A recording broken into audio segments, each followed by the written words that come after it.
Chapter 646, Sense of Imminent Danger. For obvious reasons, neither Bai Zemin nor anyone else present counted the number of soul stones they picked up from the ground.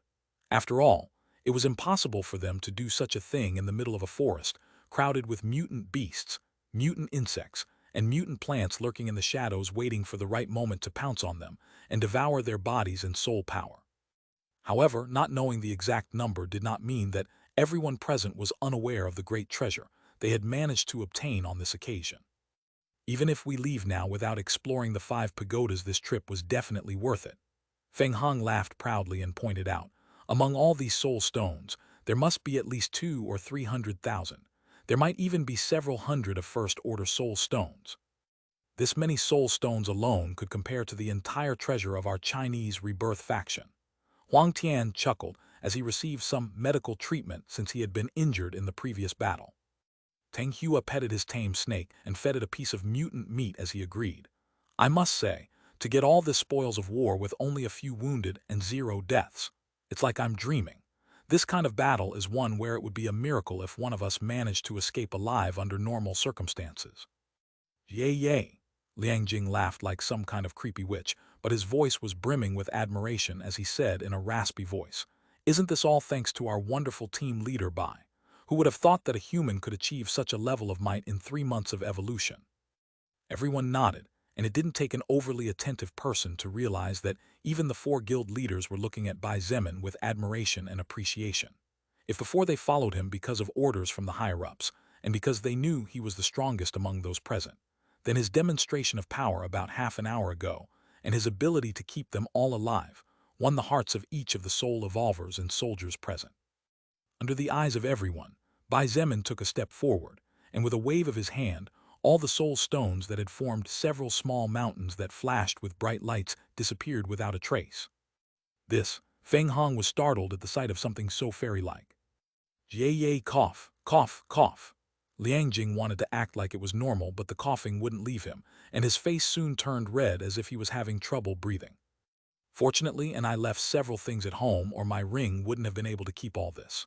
Bai Zemin rejoiced before turning around and ordering in a firm voice, "We are moving. Remember to keep formation. The Weaver ants have not yet been defeated. We also can't discount the fact that we're not just facing mutant ants here." Since the army general had not been defeated, Bai Zemin did not believe that this would be over just like that. Therefore, to avoid any problems, he would rather keep his guard up. Even he did not dare to underestimate the full strength of a 1st or 2nd order mutant Weaver ant. The group soon resumed their advance in a southerly direction, moving deeper into the mountain range. While they had brought plenty of ammunition, it had all been expended in the previous long war, so the once useful soldiers now had no choice but to move to the center of the formation, and were reduced to nothing more than support party carrying tents, food, tools, and all manner of military logistical goods to facilitate exploration and survival in the forests. However, the group did not feel the loss of the rapid-fire support from the armed soldiers too much. After all, thanks to the support of people like Bai Zemin, Chen He, Shangyuan Bingzhu, Wu Yijun, and the 4 guild leaders, all the soul evolvers had reached at least level 18, and not a few had broken beyond level 20. The only thing that was a bit cumbersome was that, since the group also had normal humans, and due to the terrain, it was impossible to advance at high speeds. Therefore, even after walking for a full hour, they still hadn't even come close to reaching the destination they were aiming for. In fact, to reach the 5 pagodas starting from Xingshu town, tourists who loved mountain climbing and craved nature often took up to 2 or 3 hours in the past world where the distances were shorter. Therefore, even after walking for 5 hours almost without a break, the group still had not reached the 5 pagodas. "Big brother, is something wrong?" Meng Qi asked with some hesitation after being silent for over 1 hour. She had noticed that not only did her brother have a slight frown on his face, but even Shangyuan Bingzhu did. Since the 2 of them were the most powerful people in the entire team, Meng Qi had been watching them with the intention of noticing small changes in their expressions that would reveal when something might be going wrong. "It's weird." Bai Zemin muttered under his breath and stopped in his tracks, causing everyone to stop behind him and look at him in confusion. Suddenly, he looked at Shangyuan Bingzhu and asked in a serious voice, "Did you notice it too?" "Yeah," Shangyuan Bingzhu nodded and said somewhat coldly. "During the whole route, we have faced more than 10,000 mutant beasts, and there were also not a few mutant plants that attacked us after not listening to Yijun. But curiously, no weaver ant appeared again. Weaver ants are very territorial creatures and also vengeful. We have killed millions of them, but surprisingly, no second-order weaver ants popped up among the killed ones, and the number of first-order weaver ants wasn't too high either. Bai Zemin said, in a low voice as he looked at the surroundings with some caution. I refuse to believe that the general or generals of the previous army just gave up just like that. As a biology student, Bai Zemin knew a lot about green life, and for some reason he was beginning to feel uneasy. He rarely felt uncomfortable to the point where the expression on his face showed it, but now, each step forward he took seemed to feel heavier, as if his body was trying to speak to him with clear signals.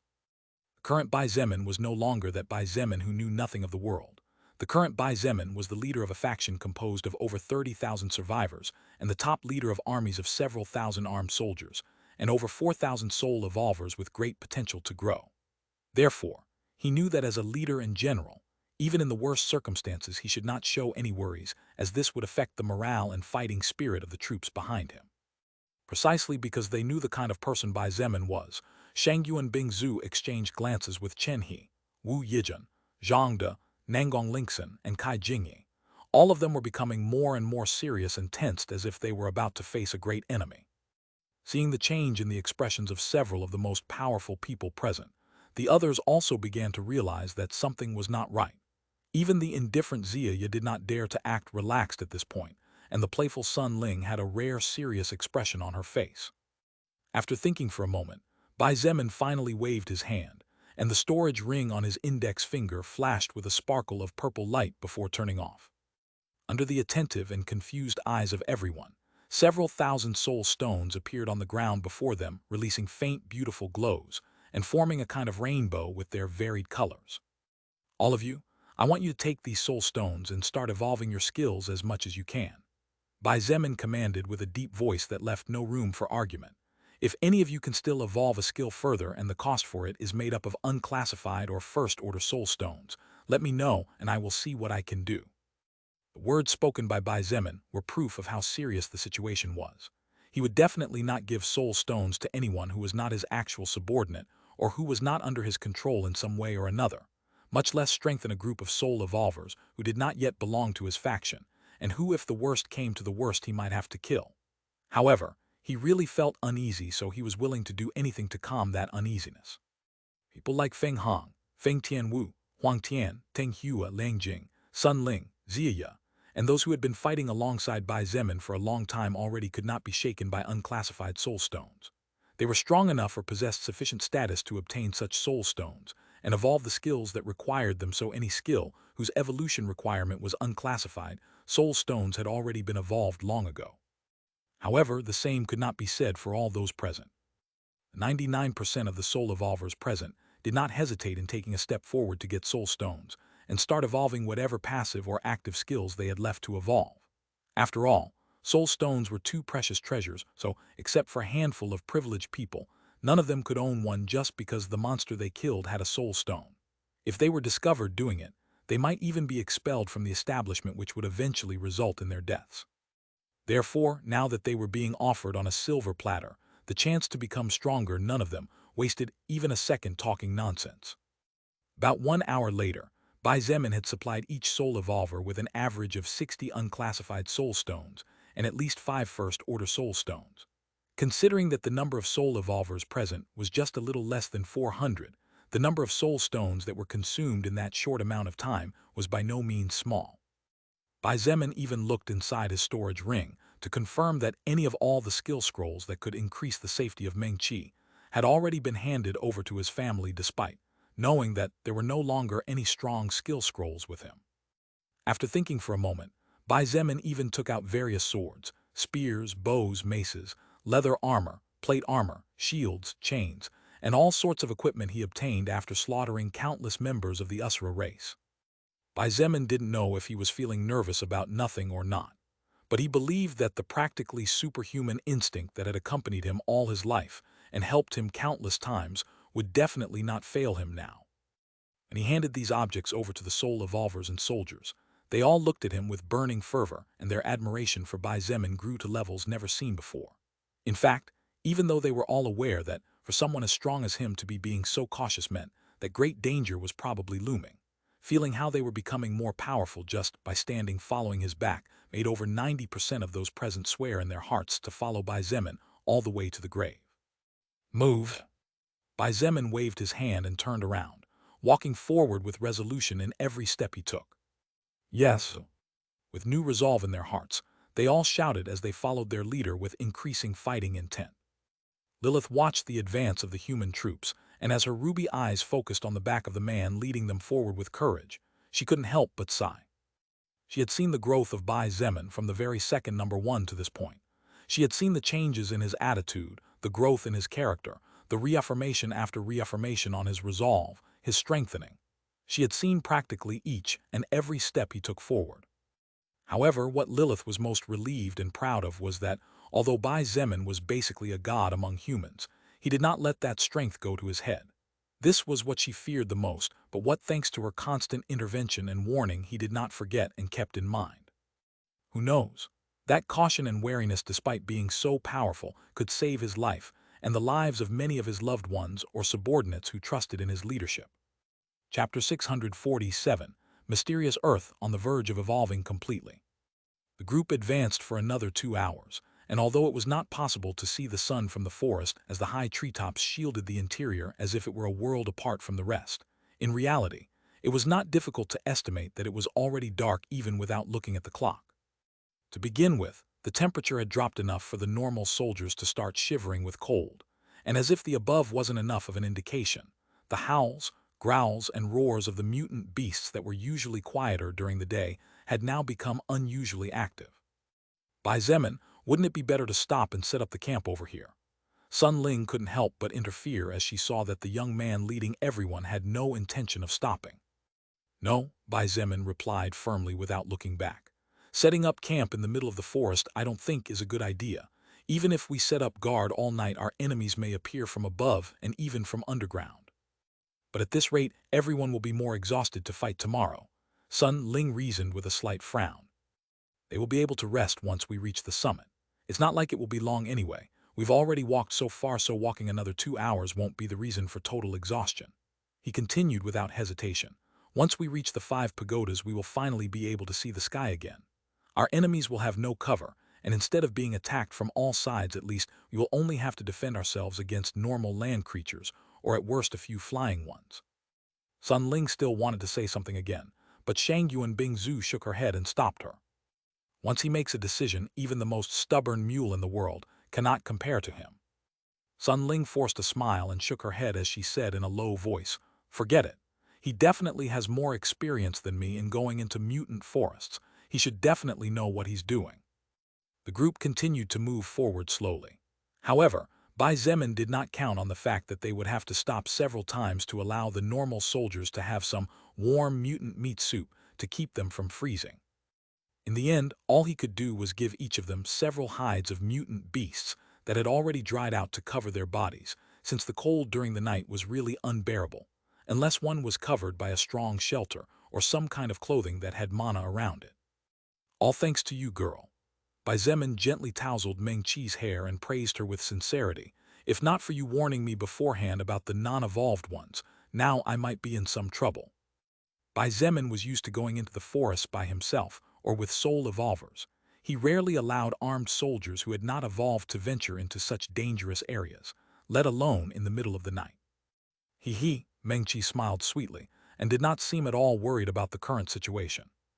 Throughout the entire journey, while they had been attacked practically without a break, with so many strong people taking the reins, there was no need for Bai Zemin to personally step forward every time. Therefore, he had been able to take some time off to help his younger sister choose the most suitable class for her, with Lilith's secret help, of course, based on the rarity of the name and its characteristics. In the end, the class that Meng Qi chose as her first order job, the first path she would have to walk to find her destiny, had the name of World Guru. Unfortunately, Bai Zemin did not have a rune book, so it was not possible for Meng Qi to become a rune master right now, and would probably have to wait for the future when he managed to get his hands on a rune book. Approximately 3 hours later, around midnight, the human group led by Bai Zemin at the head finally managed to spot the target they had been searching for since morning. with lightning and flares illuminating the front to the point where even a normal human could see a building more than 2 kilometers ahead. Bai Zemin stopped after reaching the top of one of the most remote mountains in the forest. In the distance, with the starry sky as a blanket and clear of any kind of plant or mutant beast, there were 5 huge silver pagodas towering several hundred meters into the sky. Although they were clearly not from this era, their construction had been sufficiently detailed and meticulous that regardless of the era they could be appreciated for their beauty. The 5 silver pagodas released a strange aura of ancientness and oppression that seemed to drive away all living things by their presence alone, and the big stone lion statues were like guardians protecting them. Suddenly, however, just as everyone sighed in relief to finally reach the destination this mission indicated and secretly admired the magnificent structures a little more than a kilometer distant, a shocking event occurred. The night sky that was covered by stars suddenly began to light up, and the white stars were soon dimmed to the point where they were no longer visible. The dark blanket that represented mystery, danger, and beauty was soon replaced by a large and seemingly boundless blanket of blue. Even the bright full moon that reigned in the skydome was replaced by the usurping Yellow King, who did not seem to be patient enough to wait for its turn. It became the day. How is this possible? The tactical compass clearly says it's after 0 o'clock at night. Didn't something similar happen several days ago when suddenly the sky darkened even though we were just approaching noon? The soldiers and soul evolvers immediately became agitated and started muttering nervously. They all clutched their weapons tightly and looked at the surroundings with increasing caution, as they knew well that any unexpected change in the middle of a mountain range surrounded by mutant forests definitely did not bode well. "Move!" Bai Zemin shouted loudly and quickened his pace as he commanded in a deep voice. "Pick up the pace. After reaching the 5 silver pagodas square, don't relax and secure a 500-meter perimeter immediately." None dared to delay, and with serious expressions began to move faster. Even the normal soldiers, who were quite exhausted after walking for so many hours, and after fighting such a tiring war, did not dare to complain and walked as fast as their legs would allow them to. "Will the earth undergo changes again?" Wu Yijin asked quietly with some apprehension in her voice. "Something like this happened before the world expanded in size," Sun Ling pointed out in a serious voice. "The only difference is that back then day turned into night, but now night turned into day. The surrounding mana is increasing again. No, it seems to be higher than that time." Chen He frowned and noticed another big change not long after. Bai Zemin said nothing and simply focused on moving forward. Now he had a rough idea of the reason why he might be feeling so anxious all this time. When day turned to night about half a month ago, the earth expanded. Now, night turned into day, so it was natural to expect some kind of noticeable change. According to what Lilith had once told him, when a world was about to evolve, day and night would replace each other for several minutes. Moreover, Bai Zemin felt that she wanted to say something more important, but probably due to the rules of the soul record, she was not allowed to say so. He was expecting something big on this occasion. Even if he didn't know exactly what was coming, at least he wouldn't be caught with his pants completely down. In 3 or 4 minutes, the group closed the distance between them and the 5 pagodas, but the sky was still as clear as day, even though it was midnight time. It was no surprise to anyone that during the last few minutes there were no mutant beasts attacking them. It seemed that the pagodas were really not normal, as they seemed to somehow keep the dangerous beasts away, apart from the fact that they did not collapse when the whole world shook. Taking advantage of the sunlight, everyone set up the tents as fast as possible and established a secure perimeter, as Bai Zemin had ordered before. Explosives were placed everywhere, and Bai Zemin even took out 2 Type 88 light machine guns from his storage ring. After some simple but clear orders, 50% of them retired to rest, while the other 50% stayed awake to stand guard for 4 hours before it was their turn to rest. As for Bai Zemin, he and almost all the strongest members of this operation remained awake. As existences that had surpassed level 30 at the minimum, all of them were able to not be affected so much just by not sleeping for a day or two. They walked through the round square built of limestone, and as they advanced to the 5 pagodas, Wu Yijin couldn't help but look at the ground beneath their feet curiously. "How weird, were these lines always here?" she said as she pointed downwards. Bai Zemin and the others stopped as they heard the words spoken by Wu Yijin. They had all been focused on the pagodas, as the 5 of them seemed to be the center of everything, so they had inadvertently overlooked the stone square. Ah, big sister Yijin is right, Meng-Chi exclaimed with wonder in her sweet voice. She looked at Bai Zemin with surprise and tried to recall past events as she said, Big brother, do you remember when we visited the Yan Sheng Temple just before you went to college? Bai Zemin frowned and nodded. Actually, I remember we climbed the mountain back then. It was the first and last time we visited Xingshu. Unfortunately, my attention was on the pagodas and lion statues, not on the square. I clearly remember that these lines were definitely not there, Meng-Chi said with certitude. Bai Zemin looked at the ground beneath his feet and noticed that there were indeed many deep lines that no one in their right mind would make unless the architects wanted to cause visitors to fall. Indeed, it is a bit weird, he said with a slight frown. Let's check the pagodas first, Shangyu and Bingzu interjected. Let's take advantage of the light we have now to explore and observe as much as we can before night descends again.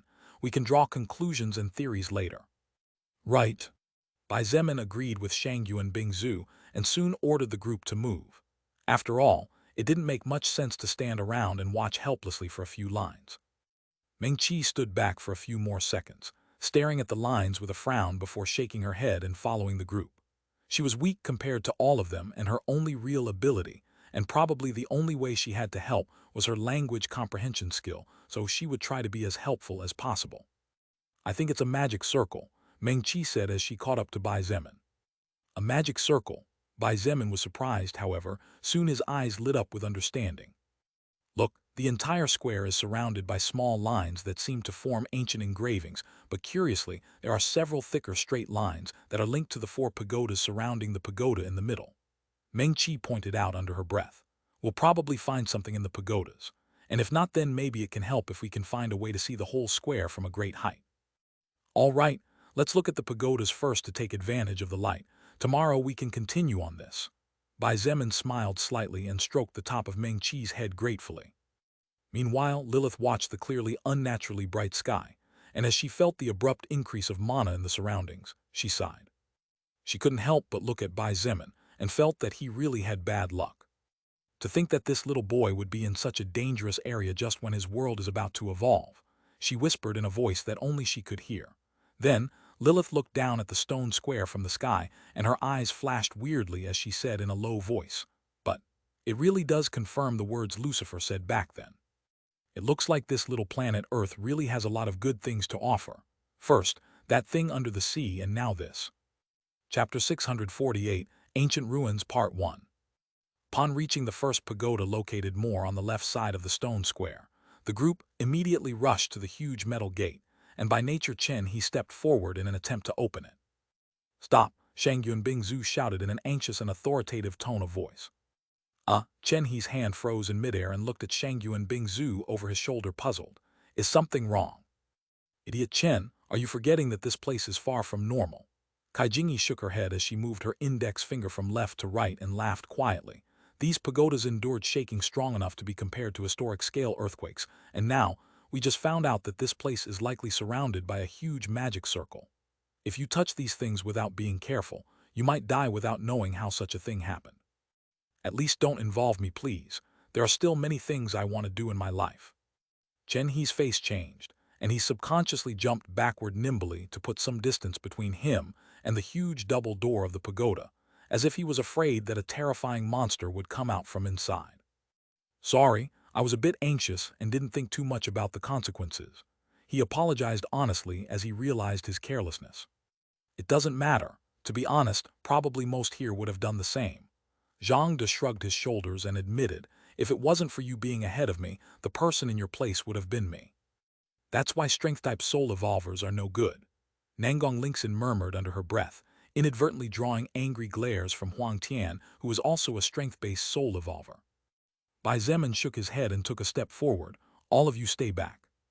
Upon reaching the door, he looked at Shangyu and Bingzu, and without needing words, she understood his intention as she immediately raised several ice walls for safety. Even Nangong Lingxin activated her magical energy barrier to support in the defense. At the end of the day, it was true that no one knew what might happen next. It never hurt to be a little cautious, let alone considering the place they were in. "Big brother, be careful," Meng-Chi pleaded anxiously.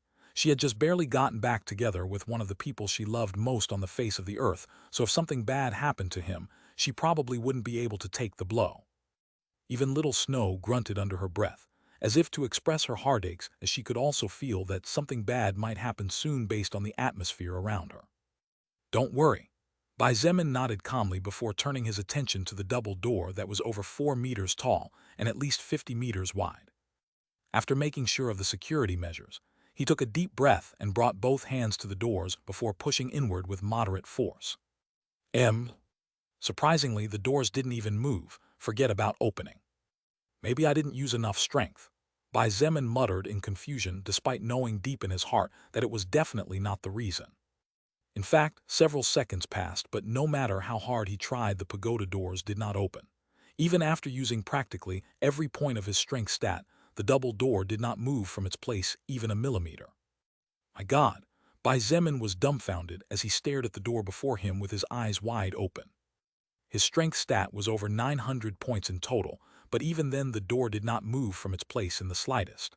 There wasn't even any trembling at all. "What's wrong?" Wu Yijin asked behind the several defensive barriers that had been erected by Shangyuan Bingzu and Nangong Lingxin. The door isn't opening." Bai Zemin didn't quite know what to say. Shangyuan Bingzu and Nangong Lingxin exchanged glances as they heard what Bai Zemin said, and how by prior agreement the two women deactivated their skills, causing the ice walls to melt and the magical energy barrier to fade away completely.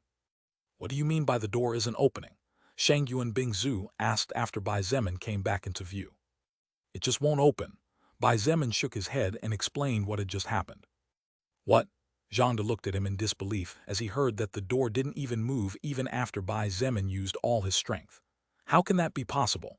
My current strength is enough to crush a 10-story building with one punch." What Jade meant was that if he could crush a building with a single blow, then the terrifying full strength of Bai Zemin should have ripped those doors off the walls as soon as he touched them. However, Bai Zemin simply shook his head without saying anything more. Even for him it was hard to believe, but it was the truth and had to be accepted as it was. Everyone looked at each other in dismay, and not knowing what to do as they watched the leader stand in silence. Approximately 10 minutes passed, during which Shangyuan Bingzu and several other people tried to open the door using all kinds of means, but none of them succeeded. Feng Tian Wu even tried to melt the door using one of her fire skills, only to find that the peculiar metal did not even overheat, forgetting to melt. Huang Tian even tried to break the walls of the pagoda using brute force with the help of Zhang De, but even with the united strength of the two men, the walls did not even miss some of their paint, let alone collapse. It was around that time that the worldwide phenomenon where day and night changed turns for several minutes finally came to an end. With the moon and stars once again reigning over their heads, Bai Zemin was about to order everyone to retire to continue studying the area better tomorrow morning, when he noticed that Wu Yijin and Meng Qi seemed to be chatting about something several meters apart. Curious, he walked over to them to ask what they were talking about, and as he approached, he heard some weird words that he didn't understand at all. "Girls, did you discover something?" he asked, startling them. Wu Yijin even jumped, slightly scared, as she hadn't felt him at all. Meng Qi didn't look at him and instead pointed at the lion statue in front of her. "Big brother, look at this. Come closer." Bai Zemin obeyed honestly, and with his hopes high he walked forward. What is this?" he said in amazement. "See, that light inside the mouth wasn't visible before, probably because of the sun, but when the night came back, I thought I noticed something unusual, so I came to see what it was." Meng Qi replied as she looked at the pale white light inside the lion's mouth. Had it not been for the fact that she happened to be there right at the moment when the world went dark, she definitely would not have noticed the pale light, since, when night descended again, all the light from the statue was absorbed, so that only by looking specifically inside the mouth very carefully could it be seen. That shape, that faint glow. Bai Zemin suddenly thought of something while looking at the white light and quickly glanced at Wu Yijin before hurriedly ordering, "Wu Yijin, take that object out for me." "Oh, okay." Wu Yijin nodded and quickly pulled out a small pink seed from inside her leather sack. She seemed to do something with the seed as soon a small sprout began to grow, and within seconds, a sort of super thin vine formed that, with Wu Yijin's care, went into the mouth of the lion statue. The cavity was so small that probably only something the size of a newborn baby's fist could fit in there, but the statue was actually tall enough that even an adult's arm could not reach the bottom, where the small glowing object was located. Soon Wu Yijin's eyes lit up as she said in a low voice, Success. Under the watchful eyes of Bai Zemin and Ming Qi, the pink-colored vine began to contract in such a way that a few seconds later it appeared outside the lion statue again. However, the pink vine was clinging to a small, irregularly shaped white object about the size of a marble. I knew it. Bai Zemin snapped his fingers as he took the object in his hands. Soul stone, Wu Yijin said in amazement. What was a soul stone doing in there?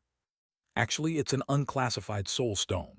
Bai Zemin nodded, but he suddenly frowned and said in confusion, but who would throw a soul stone into the statue's mouth? Could it be that a human was here before? Wu Yijin said with some hesitation, as honestly, such a theory was hard to believe. Although I doubt it, we can't deny that possibility. Bai Zemin nodded before shaking his head and pointing out, but if it really is the case, then why in the world would a human come here to throw a soul stone into a statue? It doesn't make sense. The trio's small gathering soon caught the attention of the others who were discussing possible theories and options in order to open the pagodas. Curious, they walked toward the group of three. Soul stone, Shangyu and Bingzu said immediately upon seeing the small object in Bai Zemin's hands. Did you find out something? She, like everyone else, thought that perhaps Bai Zemin and the two girls had discovered something to do with soul stones, and that was why they had taken one out. However, when they heard from Bai Zemin that such a soul stone was actually inside the statue, they were so shocked that they were at a loss for words to say. What is this all about? Feng Tianwu asked in astonishment. That soul stone has always been there. I don't think a person would go to the trouble of coming deep into the forest just to hide a soul stone inside a bronze statue. The words of Feng Tianwu were greeted with silence. No one said anything since, although her words implied something crazy, nobody could really argue against it since, in their hearts, they were also thinking the same thing as her. However, wouldn't such a thing imply that in the past the earth also had evolved creatures? How else could the appearance of that little unclassified soul stone be explained otherwise? Bai Zemin had a deep frown on his face as he tried to find a clear answer to this whole confusing situation they had inadvertently stumbled upon. Somehow, many things were heading in a way that he could not control regardless of his strength due to lack of knowledge and information. Big brother, look at this. Bai Zemin quickly looked in the direction of the voice and saw Ming Qi lying on the ground, looking directly under the bronze lion's chin.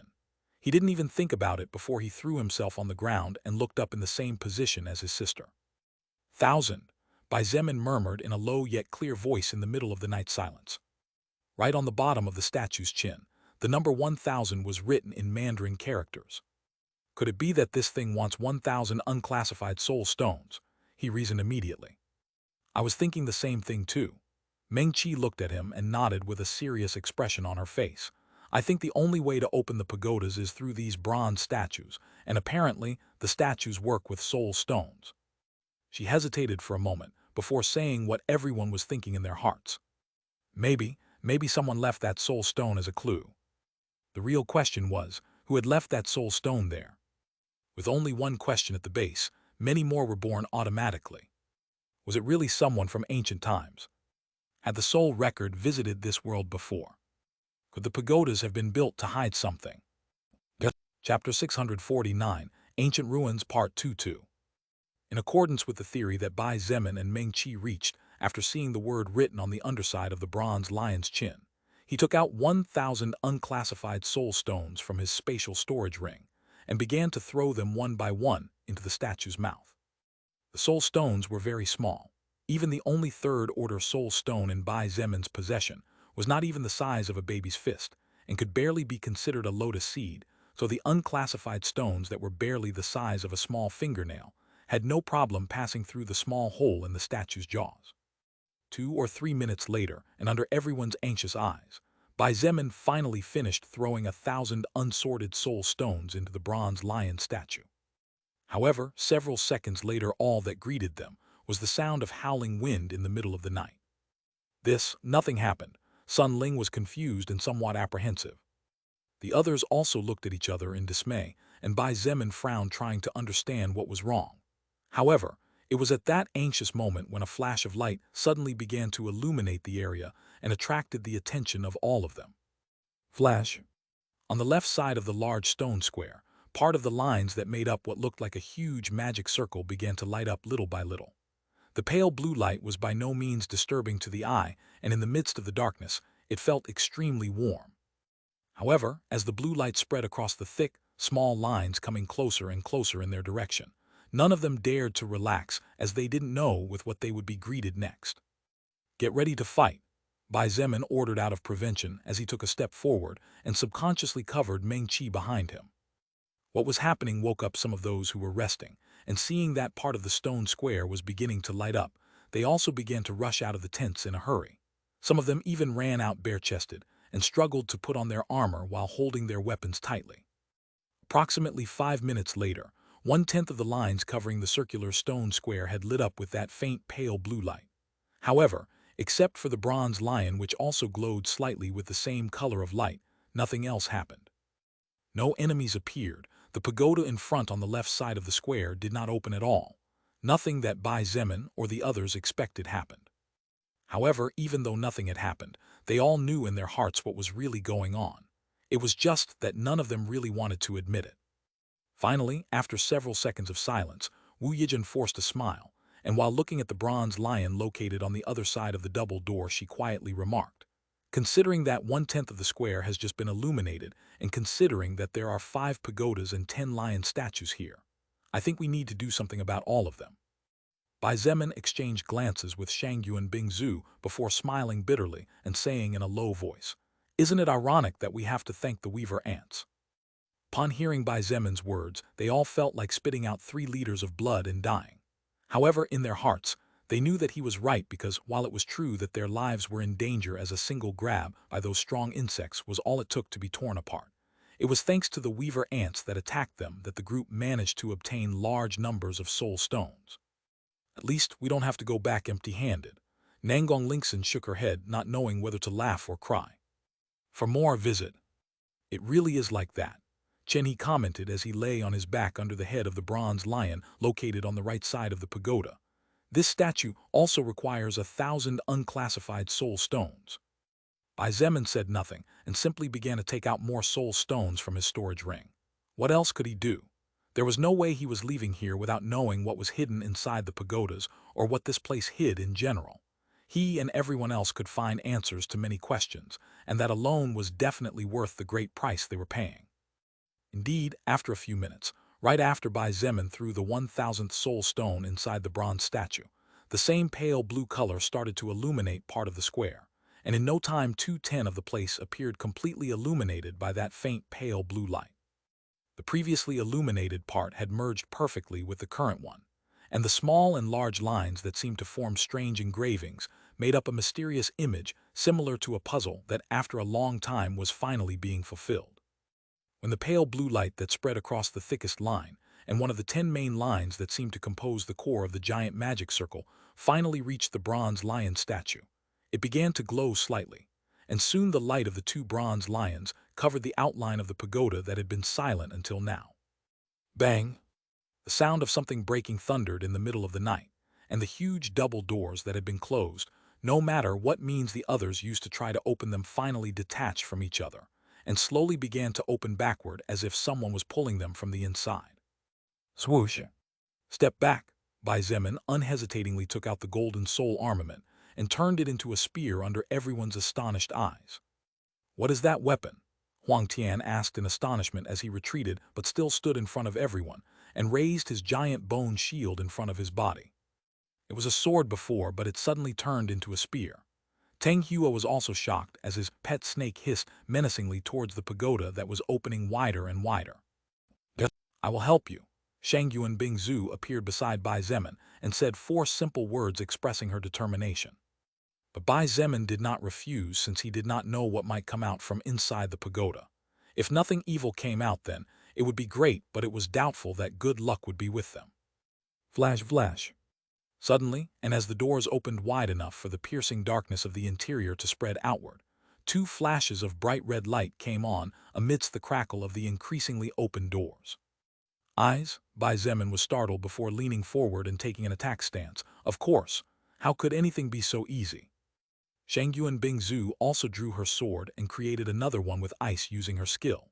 She activated several skills silently, and soon her weapons acquired a faint platinum-white radiance, and on her leather-armored body grew another armor made of small ice fragments.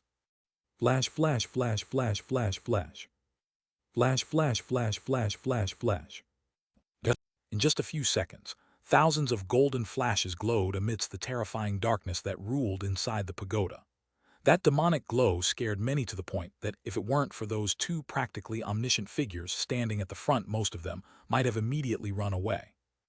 Bingzu, can you feel the strength of those creatures? Bai Zemin asked, whispering. No. Cool. Boom.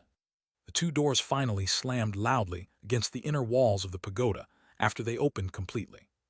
Suddenly, the stone plaza seemed to tremble for a moment, and a loud bang similar to a large number of people taking a step at the same time broke out in the middle of the night. Bai Zemin suddenly caught something similar to metal shining, thanks to the moon's shine, and his expression abruptly changed as a thought flashed in his heart. He didn't even hesitate as he took a step forward and swung his spear in a wide diagonal arc. Swoosh!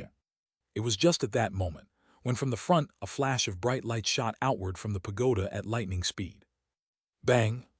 The beam of blue light could not advance any further as it was obstructed precisely by the tip of the golden spear that just happened to cross its path. Bai Zemin put a bit more strength into his arm, and with a low growl waved his hand towards the sky. The beam of blue light was immediately sent flying towards the distant stars before turning into a tiny dot and disappearing without a trace. It all happened so fast that no one had had time to react to what had just happened. However, they also had no time when a second followed by a third beam of blue light shot out from inside the pagoda. Bang, bang, bang, bang. Bai Zemin's body flashed and like a ghost seemed to appear in 3 different places at the same time, an effect resulting from his high agility and swift movements. 3 golden flashes flickered around each residual image, and just like before, the 3 beams of blue energy were deflected and sent skyward. Ice wall, Shangyuan Bingzu pointed to the front with a flash of coldness shining in her eyes. The frost gathered at speeds never seen before, and within milliseconds, 2 thick walls of ice over 2 meters high appeared separating the pagoda, and whatever was inside it from the human group. The blue energy beams, far from stopping, became more and more constant, and in a matter of seconds, thousands of blue beams flashed from inside the pagoda and hit the ice walls. The sound that the impact between the blue energy beams and the ice walls was not explosive, but was similar to the hissing sound of a hot object being dropped into cold water.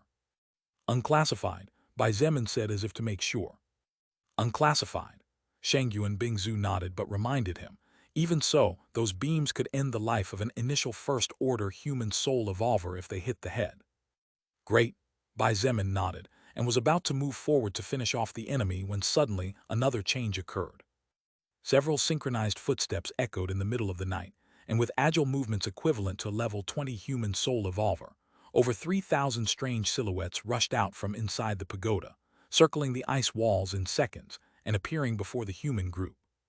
Immediately a small commotion arose as one of these creatures charged forward, and with a sword that looked quite exquisite attacked the first soul evolver in the front line, but ended up finding itself being sent flying after being parried by Zhang De's giant mace.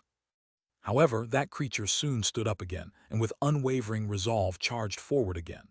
All the other creatures also began to attack, and in a couple of exchanges, a level 23 human soul evolver was decapitated after being surrounded by 3 enemies. This was the first casualty Bai Zemin experienced in this operation. What the hell are those things? In anger, Bai Zemin was shocked to realize that they were not living beings, as they did not even have a drop of blood in their bodies. He immediately used the blood he always had stored in his liquid storage pearl, and created hundreds of sharp blood chains that, under his control, dismembered the creatures that approached his group with ease, saving the lives of all those in danger. They are mechanical golems, Lilith's voice rang in his mind. Golems? Bai Zemin repeated in awe as he finished off the mechanical golems and looked towards the pagoda beyond the ice wall, noticing that the mechanical golems were still firing their weapons at the defensive wall. Shangyuan Bingzu finally did not have the patience to wait, and with a wave of her hand created hundreds of ice pikes. The ice pikes began to fly in a straight line, piercing through the ice wall as if it was not there, and crushing the heads of whatever was inside the pagodas as she wisely aimed at where the red eyes were. Chen He and the other soul evolvers with ranged attacks were also not far behind and started attacking and crushing the enemies beyond the ice wall. On the other hand, with the help of Bai Zemin and the other main warriors, the human group finally overpowered the melee mechanical golems. Now that you've figured it out, there's no harm in me telling you. Lilith sighed in relief, and with some delight as she tried to remain calm, she said slowly, "Little brother Zemin, I think you hit the big prize this time. You're standing right on top of what seems to be ancient ruins, and I dare say there's a lot of good stuff inside." Chapter 650, Conquering the First Silver Pagoda. Words Lilith just said confused Bai Zemin immensely. He had many questions he wanted to ask her, but that he knew would probably not be answered in their entirety if they somehow or other involved matters against the rules. For example, Bai Zemin knew that if the information he needed to know contained something that would prevent him from taking a certain path, then she could not tell him anything, as that would be involving herself in his immediate fate very deeply. However, even without asking questions, there was something that Bai Zemin understood after hearing the words ancient ruins. Where there were ancient ruins, treasures were a given. Regardless of the era or age, whenever a ruin from ancient times was found, then that country and eventually the entire world was bound to benefit in some way or another. Of course, there was first the unknown path that was wrapped in a cloak of darkness and mystery to be revealed. A path which, judging by the circumstances they were currently facing, would definitely not be smooth and easy to walk. "These things don't even give soul power after we kill them," Kai Jingyi bellowed angrily as she kicked a golem she had just torn apart with her dagger. "Of course not, they're golems," Zhang De pointed out as he smashed another golem with his mace and turned it into a pile of useless scrap. Bah! Kai Jingyi was still dissatisfied, so her body began to blink among the melee mechanical golems, and for every second that passed at least a dozen of them were chopped into pieces, and the gleam in their eyes faded after they fell to the ground. While people like Zhang De, Kai Jingyi, Huang Tian, Teng Hua, Sun Ling, Wu Yijun, Nangong Lingxin, Lang Jing, Ziya, Little Snow, Meng Qi, and others teamed up with lower-level soul evolvers to take down the mechanical golems in close combat, people like Shang Yuan, Bing Zhu, Feng Tianwu, Feng Hong, Chen He, Bai Zemin, and many more mages and archers took it upon themselves to crush the enemies attacking from inside the pagoda. Explosions sounded constantly along with curses and screams of pain, as a soul evolver was sent flying after being hit by the power of the mechanical golems, barely clinging to their lives thanks to the rank 1 armor and equipment that Bai Zemin had provided them with. On the other hand, the sound of metal being torn and falling to the ground became clearer and clearer in the middle of the night. Iron arrows powered by mana arrows, lightning bolts, fireballs, wind blades, clouds of corrosive acid, ice pikes, ice swords, earth spears, blood spears, and all kinds of magic composed of different elements flew through the skies in the direction of the pagoda. The mechanical golems attacking from within quickly began to be destroyed, and the power of the blue light beams began to be less threatening as the number of enemies decreased. Surprisingly, even when the pagoda was hit by some misplaced magical skill, the walls held firm, and so far not even a fragment of stone belonging to the square had been destroyed. Damn it, where the hell are these creatures coming from? Chen He couldn't help but curse when, after more than 30 minutes of continuous fighting, the mechanical golems continued to pour out from the pagoda as if there was no end in sight. "What you want to know is probably what everyone here is wondering, little he," Sun Ling said a bit grumpily. Her mood wasn't very good as her passive ability that served to affect the movements and reasoning of enemies didn't work against machine-like creatures, so her battle prowess had dropped considerably as a result. The face of Bai Zemin was uncertain, as he continued to use blood manipulation to finish off the gunners in the back, or to support at crucial moments anyone who was about to lose their life. He had visited this place with his family a few years ago, and had even been inside all the pagodas except for the central one that was always closed to the public. However, while the inside of the pagoda was large enough to accommodate many people, the number of mechanical golems that he and his team had destroyed during this time was definitely over 50,000. So where the hell were those golems coming from, and how had they been put in there? Bai Zemin soon thought of something, and associating it with the previous words of Lilith, he understood what was going on. "Underground," he muttered with narrowed eyes, "more magic circles." "Did you say something?" Shang Yuan Bing Zhu, who was standing to his left, asked in confusion while not stopping attacking and defending at the same time, saving the lives of not a few in the process. "No, it's nothing." Bai Zemin shook his head before shouting loudly, "Everyone, keep going like this. The enemy seems to be running out of troops soon." Regardless of the reason why he had said that, The words from Bai Zemin were basically divine words at this point for most of the soul evolvers fighting alongside him. Therefore, upon hearing that they would soon be finishing, many could not help but roar with renewed humor and begin to attack more fiercely with the idea of speeding up the process. Indeed, Bai Zemin proved to be right when approximately 10 minutes later, the melee-type mechanical golems stopped coming to attack them, so in seconds, the remaining few were crushed to pieces. Very good. Holy shit, it's finally done. Some had received minor wounds during the combat, while others received wounds heavy enough to fall unconscious when their bodies relaxed after the combat ended. However, everyone was glad that the end was near. All soul evolvers of the Black Turtle Guild, stay back. Bai Zemin did not allow the melee fighters to approach in any way.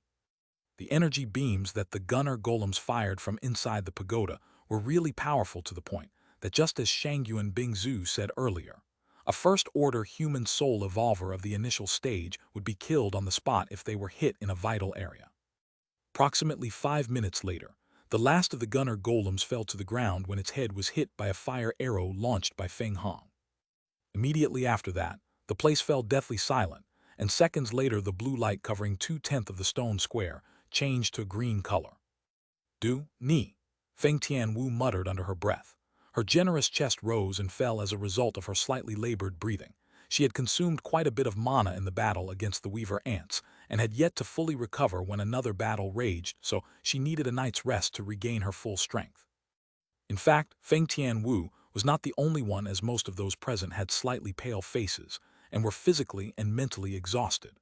Half of them had barely been able to sleep for 1 hour when they were awakened by the commotion, and the other half had not even been able to rest at all throughout the whole day.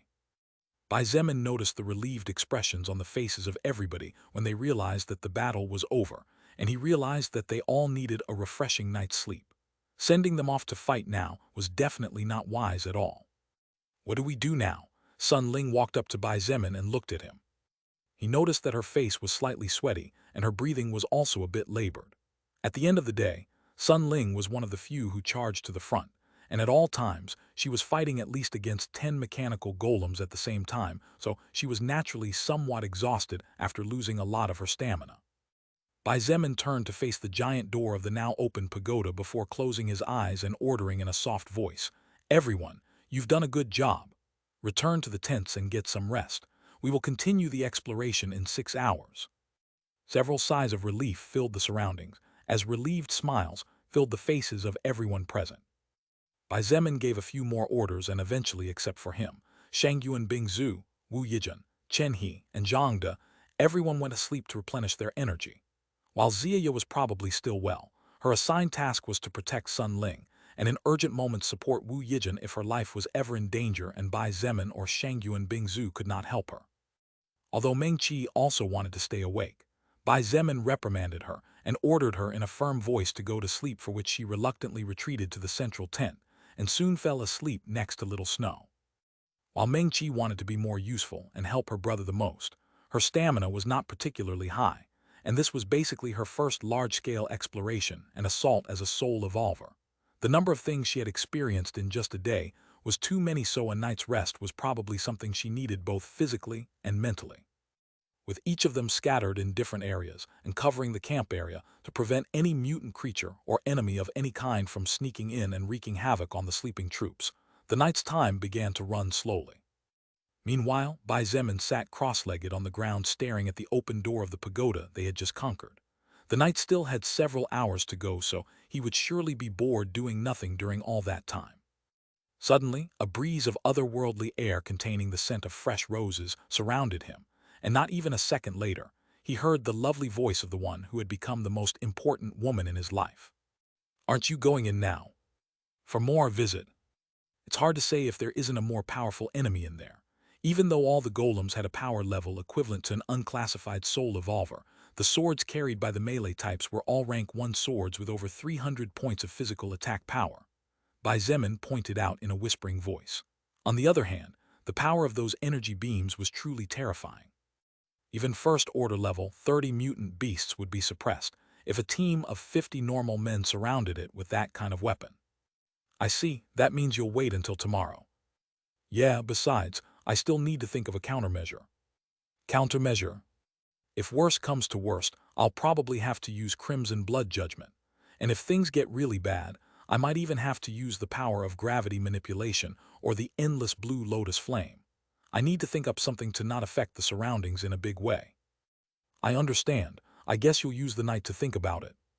Yup. Bai Zemin nodded his head and suddenly felt a light weight resting on his back. He didn't need to turn around to know who it was, and judging by the sensation, it seemed to be Lilith resting her back on his, as Bai Zemin could feel the caresses of her hair on his neck. "I'll be your company then," Lilith whispered, her voice so soft that the wind soon swept it away and carried it far into the sky along with several dried tree leaves. "Okay." Bai Zemin closed his eyes and smiled with relief and happiness.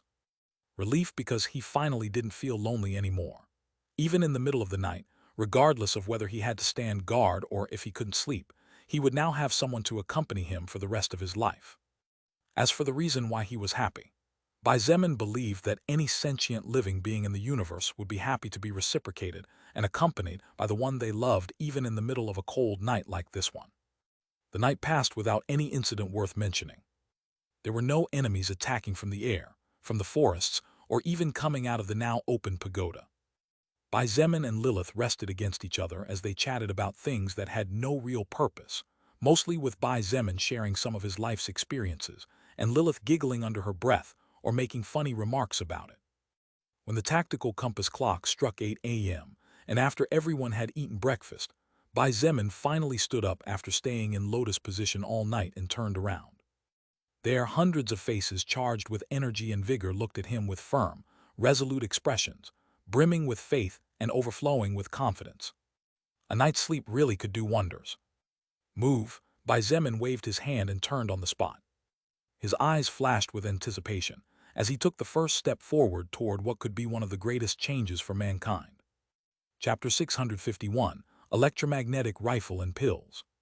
When Bai Zemin's body stepped through the open doors of the first silver pagoda, he immediately felt as if he was stepping through some kind of invisible membrane. Although it was only one step, the unspeakable feeling made him feel slightly uncomfortable for a mere fraction of a second before that feeling of discomfort disappeared without a trace. However, Bai Zemin did not expect to encounter something so miraculous when he stepped into the pagoda, so when he finally saw what lay beyond that strange darkness that even the sun's rays could not pierce, he stood there frozen. His reaction was by no means special since Shangyuan, Bingzu, and Chen he also froze when they entered the building moments after him. The same happened to Sun Ling, Ziya, Wu Yijun, Huang Tian, Liang Jing, Teng Hua, and all the others who entered the pagoda not long after. Soon, the situation had grown to the point that if not for the door being especially wide, many might have stayed outside as those in front did not advance and blocked the way to the inside. Awesome. Bai Zemin's memory was still clear when it came to the inner appearance of this pagoda, even though it had been a few years since the time he visited it together with his family back then. However, what was in front of him was definitely in any way not similar to what he had stored in his memories. What's this all about? Where are we? No, but look, the square is right behind. How is this possible? Such a magical place. Everyone immediately began muttering words under their breath as they stared at the huge room before them that was easily the size of 2 soccer stadiums with a capacity of 100,000 people each. Furthermore, the most incredible thing was that when they looked up they all saw a ceiling over their heads, which made no sense whatsoever since in theory they should be looking at a huge circular staircase that would lead them to the rest of the pagoda's floors. This place was actually built by a rather talented rune master, I have to say.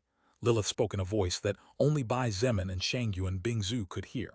She surveyed the surroundings casually and commented nonchalantly, "Even though I know practically nothing about runes, I can say that the person who drew these magic circles really knew what they were doing." She pointed to one of the 2 huge magic circles inside the room, on which they were all standing, and noted, "If I'm not mistaken, this magic circle must act as a teleporter. I bet that when the pagoda received the required energy of 2,000 unclassified soul stones through the 2 bronze statues, this magic circle would immediately activate once the test is passed, so that when the victor walks through the pagoda's door he or she would be taken to the treasure." Ironically or not, just as in the novels, many powerful existences like to leave their legacies or any kind of mark that proved they once existed in the world before they died. Lilith had known some 4th-order existences that after reaching the limit of their lives or suffering mortal incurable wounds, decided to create their own mausoleums where they would leave part of their wealth, along with trials waiting to be discovered and surpassed by some lucky soul evolver. Of course, if one did not have the necessary strength, then one would definitely die like a dog. Taking the previous case as the most recent example, if not for the fact that in this group there were monster-level existences such as Bai Zemin, Shangyuan Bingzhu, Chen He, and a few more, then all the other humans would have been slaughtered. Even an army of 500,000 armed men would have been destroyed by the mechanical golems. Shangyuan Bingzhu and I will go in the front. The rest stay behind with Nangong Lingxin and Huang Tian as the second line. Bai Zemin took a deep breath and began to walk slowly and cautiously, being closely followed by the rest of the human troops. Seeing how cautious he was being, Lilith didn't know whether to laugh or cry. Although she was actually happy that he was not being overconfident, his caution was too high. Bai Zemin did not allow anyone to touch anything inside the room, and even he pulled back at the urge to grab one of those weird-looking strange weapons lying on the floor next to the 20,000-plus gunner golems that had now been reduced to nothing more than a pile of scrap metal. It was only after walking around aimlessly for more than 5 minutes and making sure that at least in the immediate vicinity there were no hidden movie-like mechanisms when Bai Zemin finally waved his hand for everyone to relax. Too cautious, Shangyuan Bingzhu muttered to herself as she looked at him with bitter eyes. Bai Zemin looked at her and said with a raised eyebrow, "Did you say something?" "It's nothing." Shangyuan Bingzhu withdrew her eyes and even whistled childishly. HMPH. Bai Zemin snorted before bending down to pick up one of the weapons from the ground. Shangyuan Bingzhu also picked one up, and soon each of the leaders of each guild or deputy leaders picked up one of the futuristic-looking weapons. He didn't know it, and Shangyuan Bingzhu didn't know it either.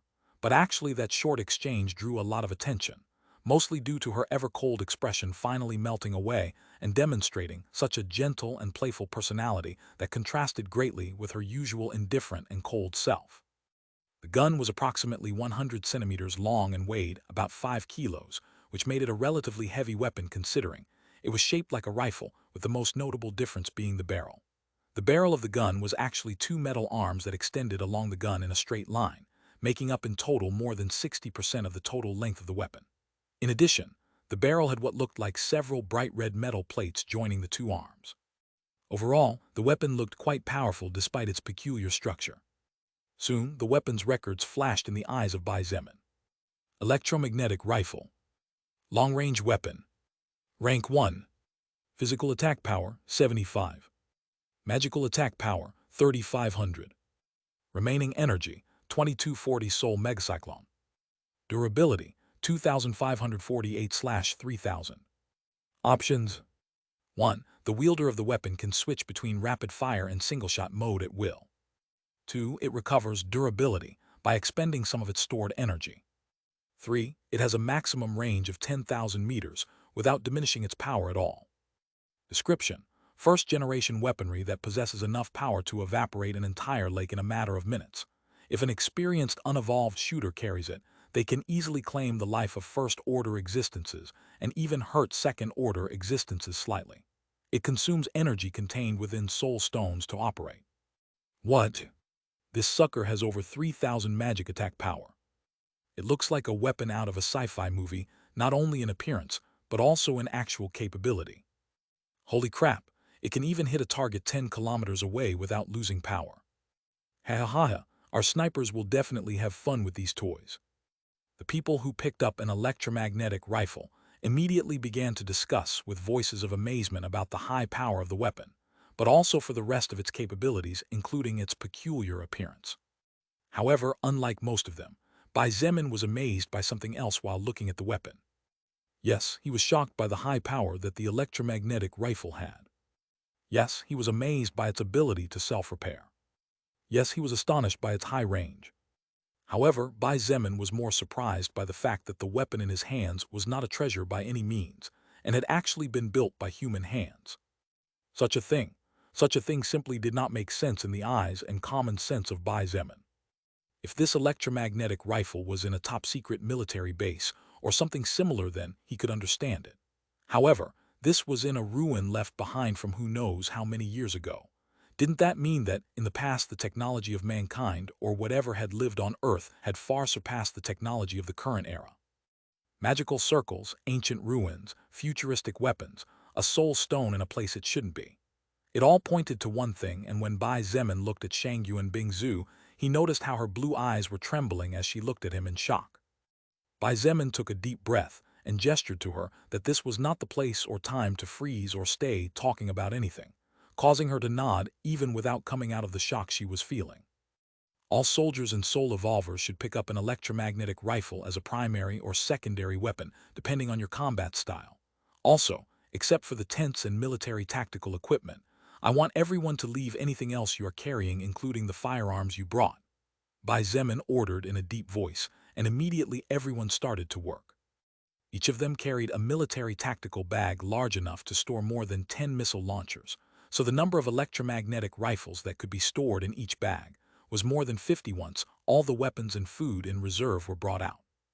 Shangyuan Bingzu made an ice wagon and stored the food inside, but did not bother with the weapons.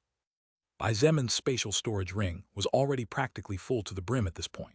He had stored over 30,000 rank 1 thin swords and had hundreds of thousands of soul stones that, while small in size with their numbers, definitely didn't take up little space.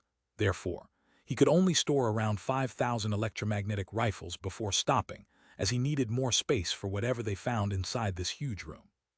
Although there were around 20,000 rifle golems, all of them had been destroyed, and in the process, more than 3,000 electromagnetic rifles were lost and turned into scrap metal after being hit by some magical skill. Still, Shangyuan Bingzu left nothing behind, and each piece was stored inside a different part of the ice wagon she had built. She even kept some of the destroyed gun golems for future study. Bai Zemin and the others were incredibly excited once the electromagnetic rifles were stored. The attack and defense power of mankind would increase tremendously thanks to these weapons, so everyone's safety had increased a great deal. Moreover, given enough time, the electromagnetic rifles could be studied and later replicated. Even if the power of the replicas did not reach that of the original, it would definitely be a mass-produced weapon that would change the fate of the entire race. Soon, Bai Zemin and his team were on the move once again. Although the room was undoubtedly huge, there were several areas separated from the rest, and in the areas visible to the naked eye, there was nothing, so the group's first objective was to go into one of those separate areas and the one closest to them. Walking down the huge white corridor, and while observing the walls covered with magic circles, they soon arrived at the first separation. What's that smell? Chenny immediately held his nose and frowned. In fact, everyone had a look of disgust on their faces as soon as they turned the corner of the room. Bai Zemin and Shangyuan Bingzu were the only two who were fine, and whose expressions did not change. After all, the two of them had bathed in the blood of tens of thousands, and even hundreds of thousands of enemies in Oblong World, so any bad smell had no way to compare to the smell of exposed flesh and blood forming mountains and rivers. Crystal vases. Sun Ling frowned as she looked towards one of the 3 racks in front of them. Along the length and width of the 3 walls inside the room were 3 racks several meters long. On top of each of them were crystal vases, and if one were to count each vase, one would definitely reach the number of a few thousand. Bai Zemin motioned to be careful, and moved forward to reach for one of the nearest vases located to his right.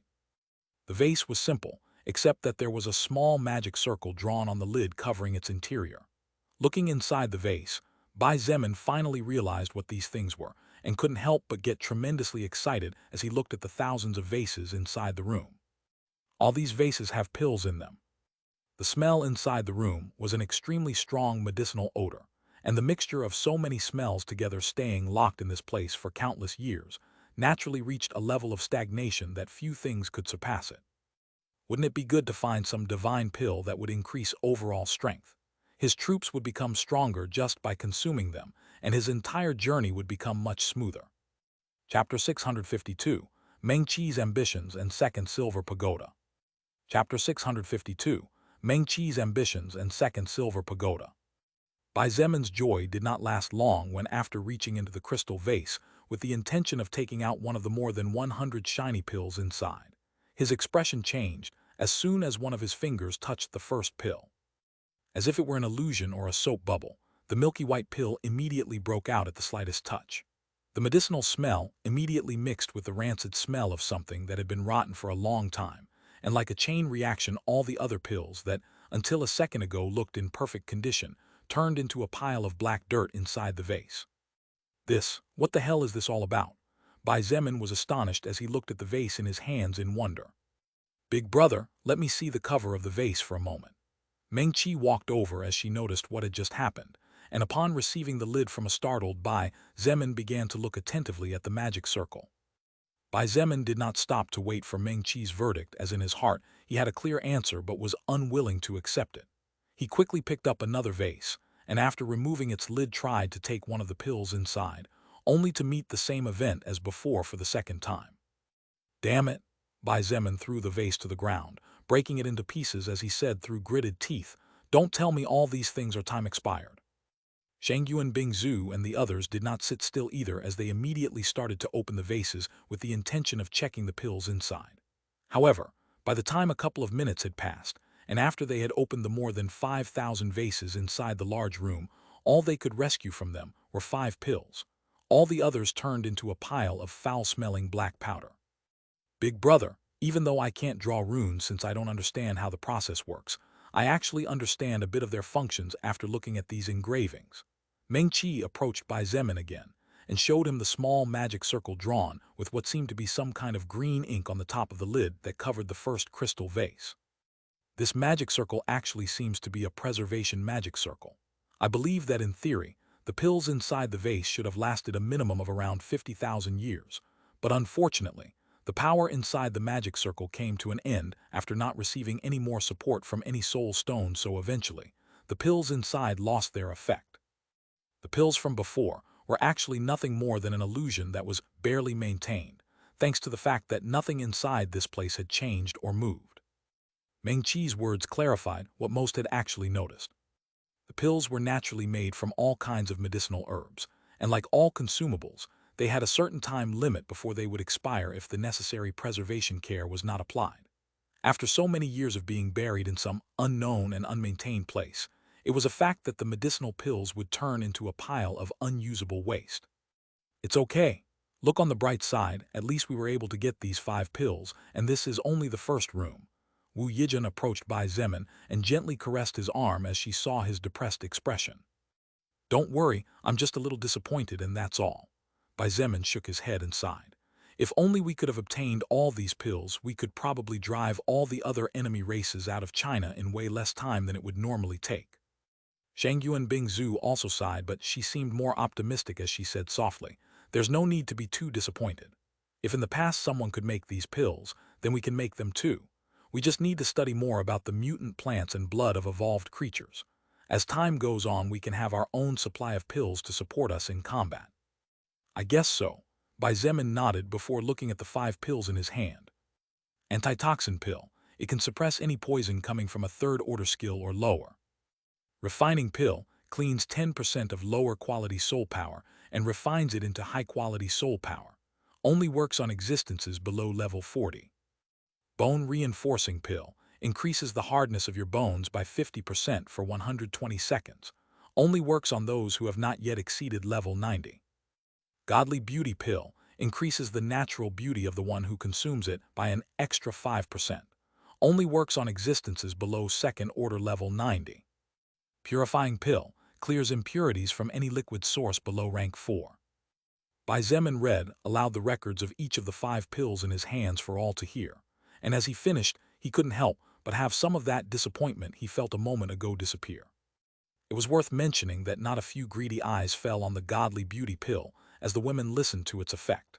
The only one unaffected was Shangyuan Bingzu, who did not care too much about her external beauty, unlike the vast majority of women.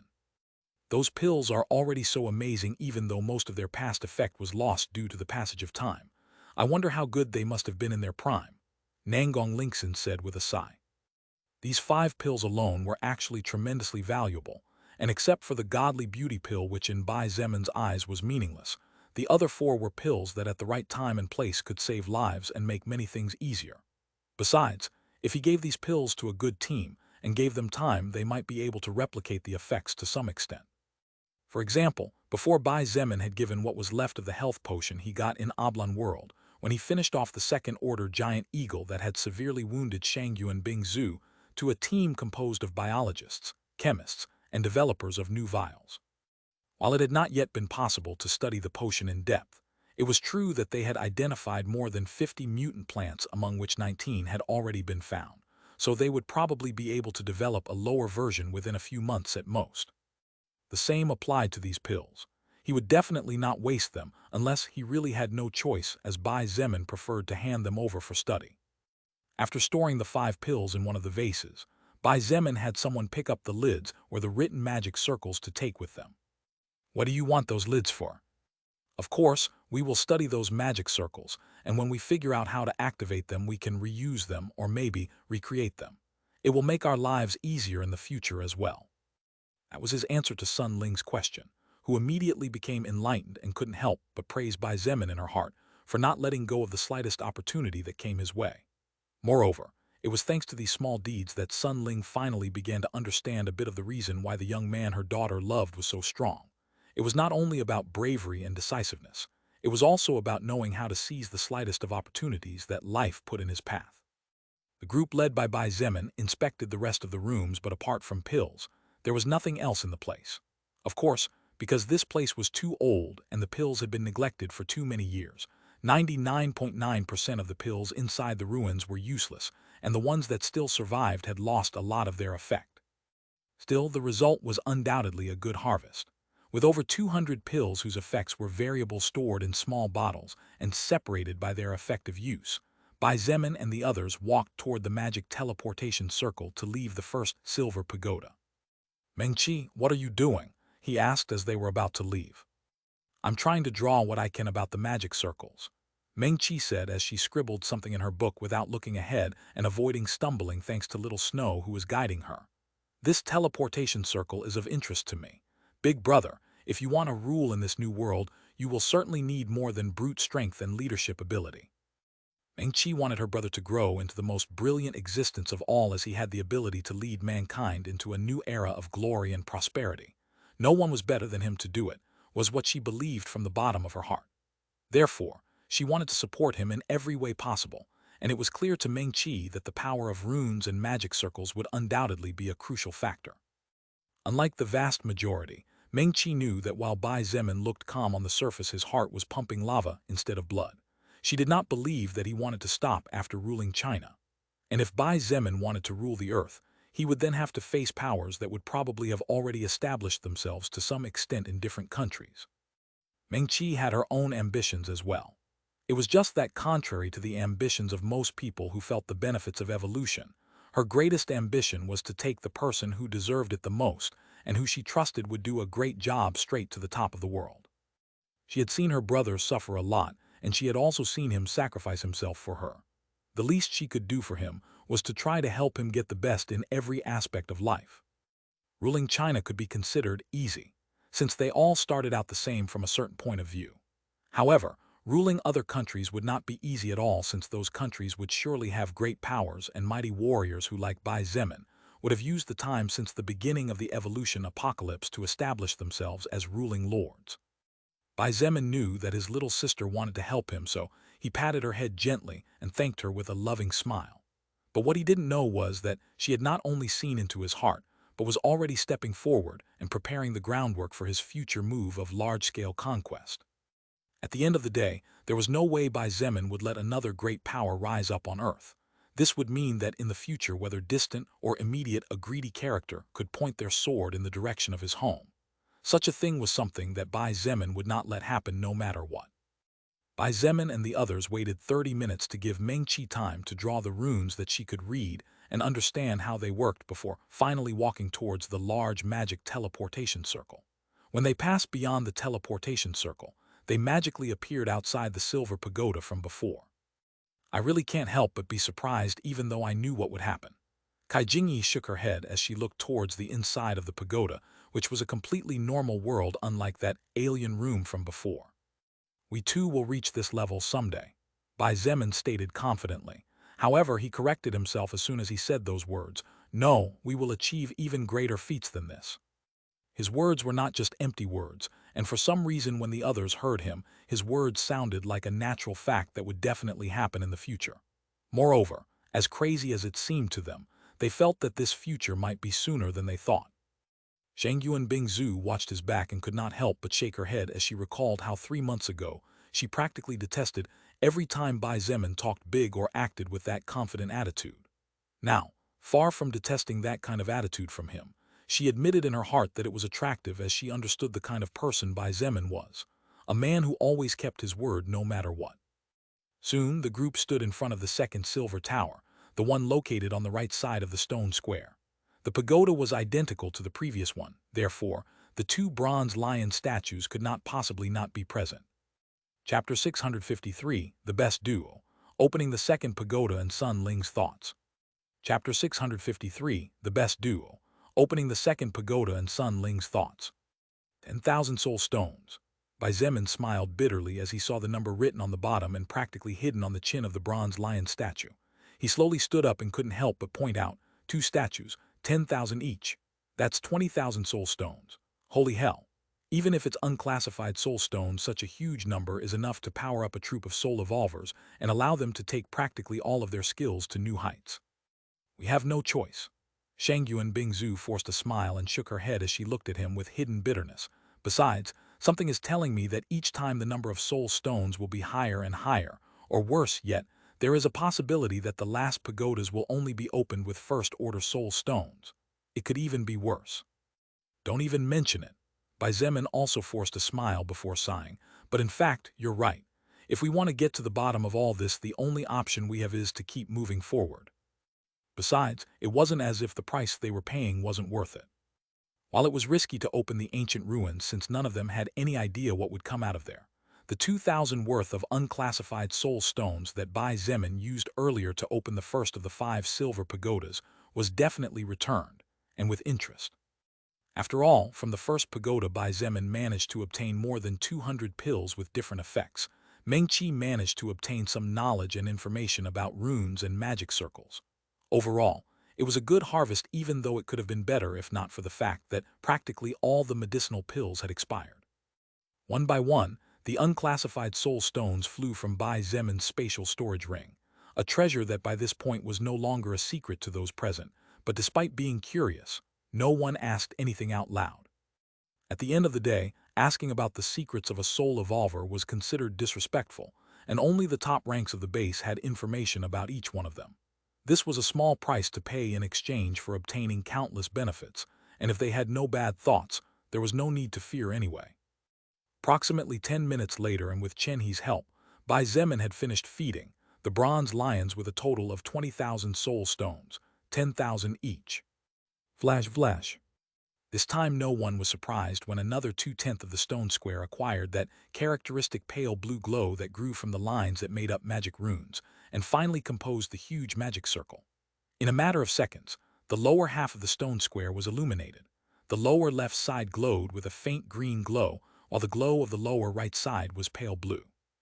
Stand back, Bai Zemin shouted aloud as the giant doors of the second silver pagoda began to slowly open, revealing not to his surprise glowing, terrifying red eyes amidst the deep darkness that cloaked the pagoda. Those capable of erecting defensive barriers do it immediately. Mages and archers behind, front lines set up a perimeter circle. It took no more than 5 seconds for the different orders from Bai Zemin to be completed. In front of the group, various barriers of all kinds had been erected. Some used earthen pikes to act as cover, others activated the skill Mighty Gale to weaken any incoming attacks, and so on. However, in contrast to the previous pagoda, this time there were no beams of energy flying toward them as the doors noisily hit the walls of the pagoda after fully opening. Instead, what greeted the group were melee mechanical golems. However, these melee mechanical golems were distinctly different from the golems they had faced before. They were all around 2 meters tall, their silver-colored skins glistened in the sunlight, and their red eyes contrasted with the metal that covered them. But what was most striking was undoubtedly the jet-black plate armor that each of these mechanical golems wore, as well as the different styles of weapons they carried in their hands which, under the glare of the sun's rays, shone with cold and deadly radiance with every step they took. In fact, seeing the extremely oppressive appearances of the golems coming out of the pagoda in an orderly fashion, just like a good army, the expressions on the faces of many of those present turned ugly. They look way stronger than the golems from before. Shang Yuan Bingzu voiced her concern as the first of the golems broke out with surprising speed towards them. Bai Zemin did not respond, and instead advanced to meet face-to-face with the mechanical golem leading the charge. The eyes of the mechanical golem blazed with a demonic glow, and it artlessly raised its giant sword before slashing downwards with the intention of tearing its enemy in two, since its setup was simple: to eliminate the invaders. Bai Zemin sneered in his heart, and with a fluid movement of his body, his image seemed to flash, and before anyone knew it, he was right on top of the mechanical golem's head. Bang! The head of the mechanical golem exploded as Bai Zemin's legs struck like a whip and metals flew everywhere in disorder. Some metal parts turned into shrapnel as they flew towards the charging mechanical golems steps behind and struck their bodies, only bouncing off the plate armor they wore or causing small lacerations on their arms and head. First Order, Bai Zemin shouted before launching himself into the midst of the seemingly endless enemy horde. Explosions echoed in the middle of the day, joining the roars and explosions resulting from internal fighting within the many nearby forests. The entire plaza shook with every blow Bai Zemin delivered, and were it not for the fact that the stone from which the square had been built seemed to be anything but normal, and were it not for the defensive runes of the giant magic circle, the place would have already been destroyed and the pagodas collapsed. All those below level 25, stand back, Sun Ling ordered, using her privilege as second in command, before dashing forward and joining in the destruction of enemies. In contrast to Bai Zemin's deadly and brutish movements that served to crush the enemy with raw strength and overwhelming speed, Sun Ling made use of her high agility and flexibility to snake through hundreds of enemies. The two silver daggers in her hand sparked in the middle of the day, and the toughest enemy could not withstand more than 2 slashes before losing its head or becoming useless metal after being cut in two from the waist. Soon, the mages whose level had not broken beyond level 25 began to activate skills and launch elemental attacks of all kinds. While their attacks were not too effective against these enemies due to the difference in equipment and power, they did serve to obstruct their movements and buy at least a fraction of an extra second for the others. All the mages and archers were led by Chen He, Feng Hong, Feng Tianwu, and of course, Wu Yijun, whose skills served to hold off dozens of first-order golems without letting them move a single step forward. As for people like Lang Jing, Teng Hua, Ziya, Kai Jingyi, Zhang De, they all rushed forward with resolve, following in the footsteps of Shang Yuan Bingzu, who even before joining the fray had already destroyed over 60 first-order golems after creating 5 ice swords that not only flew across the battlefield, as if they had a mind of their own, and shattered the mechanical golems, but also released constant frost that slowed down enemy movements tremendously. A single first-order existence was no longer a big problem for mankind, unlike a month or two ago. However, 5 of them could lead a small village to its doom, while a dozen first-order existences could threaten the integrity of an establishment of over 1,000 survivors. 100 first-order existences could easily become a small headache for a large establishment with considerable military strength. On the other hand, 1,000 first-order existences were enough to force all the most powerful Chinese Renaissance existences to step forward if they did not want to suffer heavy losses. However, after destroying more than 20,000 mechanical golems whose power was comparable to that of a first-order existence, the group under Bai Zemin still continued to fight against the seemingly endless wave coming out from inside the pagoda. Sun Ling's face was pale after fighting for 30 minutes. She was not exhausted despite taking out over 500 enemies by herself, and in fact, while it was true that her stamina was being consumed rapidly due to the constant movements and danger she faced, her pale face was for another reason. 20,000 first-order enemies, she muttered in persistent panic. 20,000 first-order existences were enough to corner to the point of being able to critically wound initial second-order existences.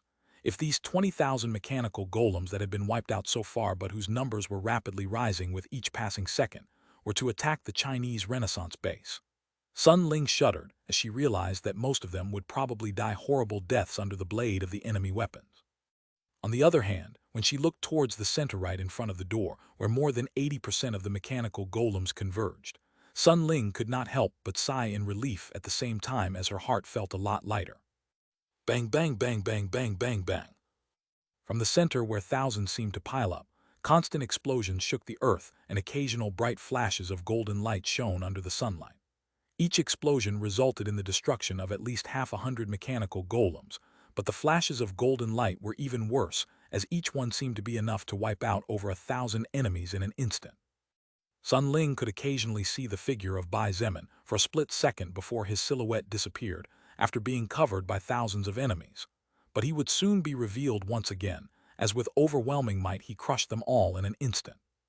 Sun Ling looked to her right and saw Shangyu and Bingzhu raise a wall of ice to save just in time the life of a first-order soul evolver who had almost been decapitated by the sword of one of the golems. Surprisingly, Shangyu and Bingzhu not only saved the life of that soul evolver, but at the same time prevented the heart of another soul evolver from being pierced by the glowing spear of another golem. And at the same time as she saved lives, she contained the movements of the golems that tried to reach the rear or simply destroyed them with different ice creations. Those two, what a terrifying team. Sun Ling couldn't stop her movements from pausing as her eyes flashed weirdly looking at Shangyu and Bingzhu and Bai Zemin. Bai Zemin's clearly overwhelming power allowed him to wipe out huge waves of enemies with a single blow. There was no fighting at all, only unilateral annihilation. On the other hand, Shangyu and Bingzhu's ability to suppress the enemy's movements, defeat them with ease and defend herself, and control the battlefield allowed her to buy time for Bai Zemin to reach the other areas of the battlefield and crush enemies, as if he was crushing small and insignificant ants. The two of them formed the best team Sun Ling had ever seen in her life to this day. One used strength and agility, avoiding consuming mana and saving stamina by limiting his body's tasks. The other one used mana and magic, consuming mana but saving stamina by not moving from her position. If those two joined hands like that in every battle, was there any enemy really capable of standing up to them? Sun Ling felt that it was not possible. Not only did the two of them complement each other on the battlefield well enough to control large waves of enemies for large amounts of time, but they both seemed to have a great tactical understanding, as a simple quick glance was enough for the other to understand what one of them was going to do. Swoosh!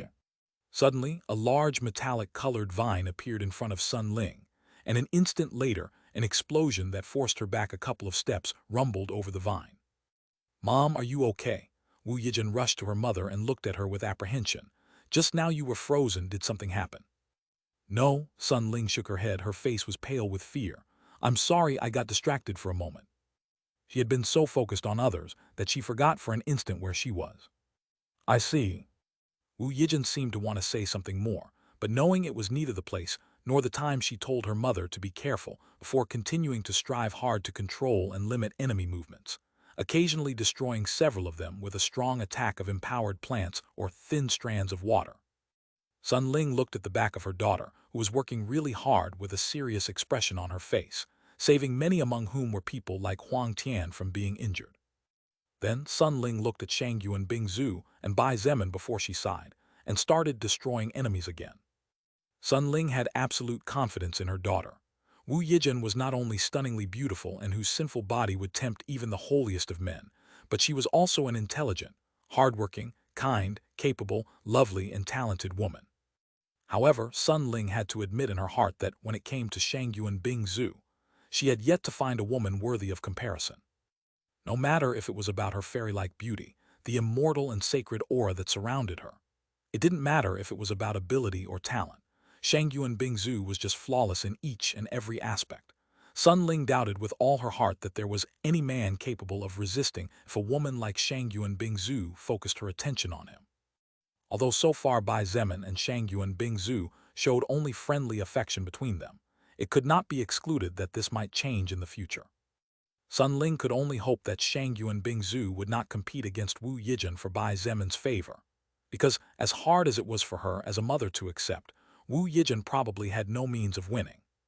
"Oh well," Su Ling sighed and pushed her worries away easily as she muttered under her breath.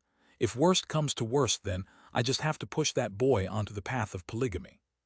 Even her husband Wu Keqian had a second wife at the moment, and while Sun Ling admittedly was not very happy with this arrangement as they had both been married for many years, she believed that with the passage of time she would get used to it. If even Wu Keqian or weaker people could have more than one wife, then Sun Ling saw no reason why the leader of them all could not as well.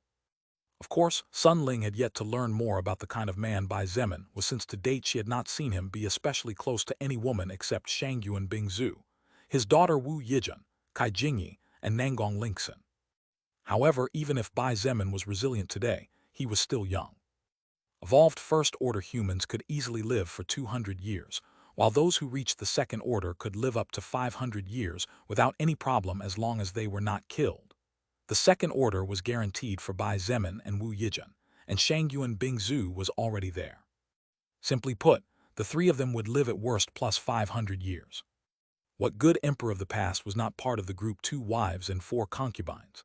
As the future emperor of China, and one of the strongest powerhouses of the future human race, having 1 or 2 wives should be nothing unusual for him.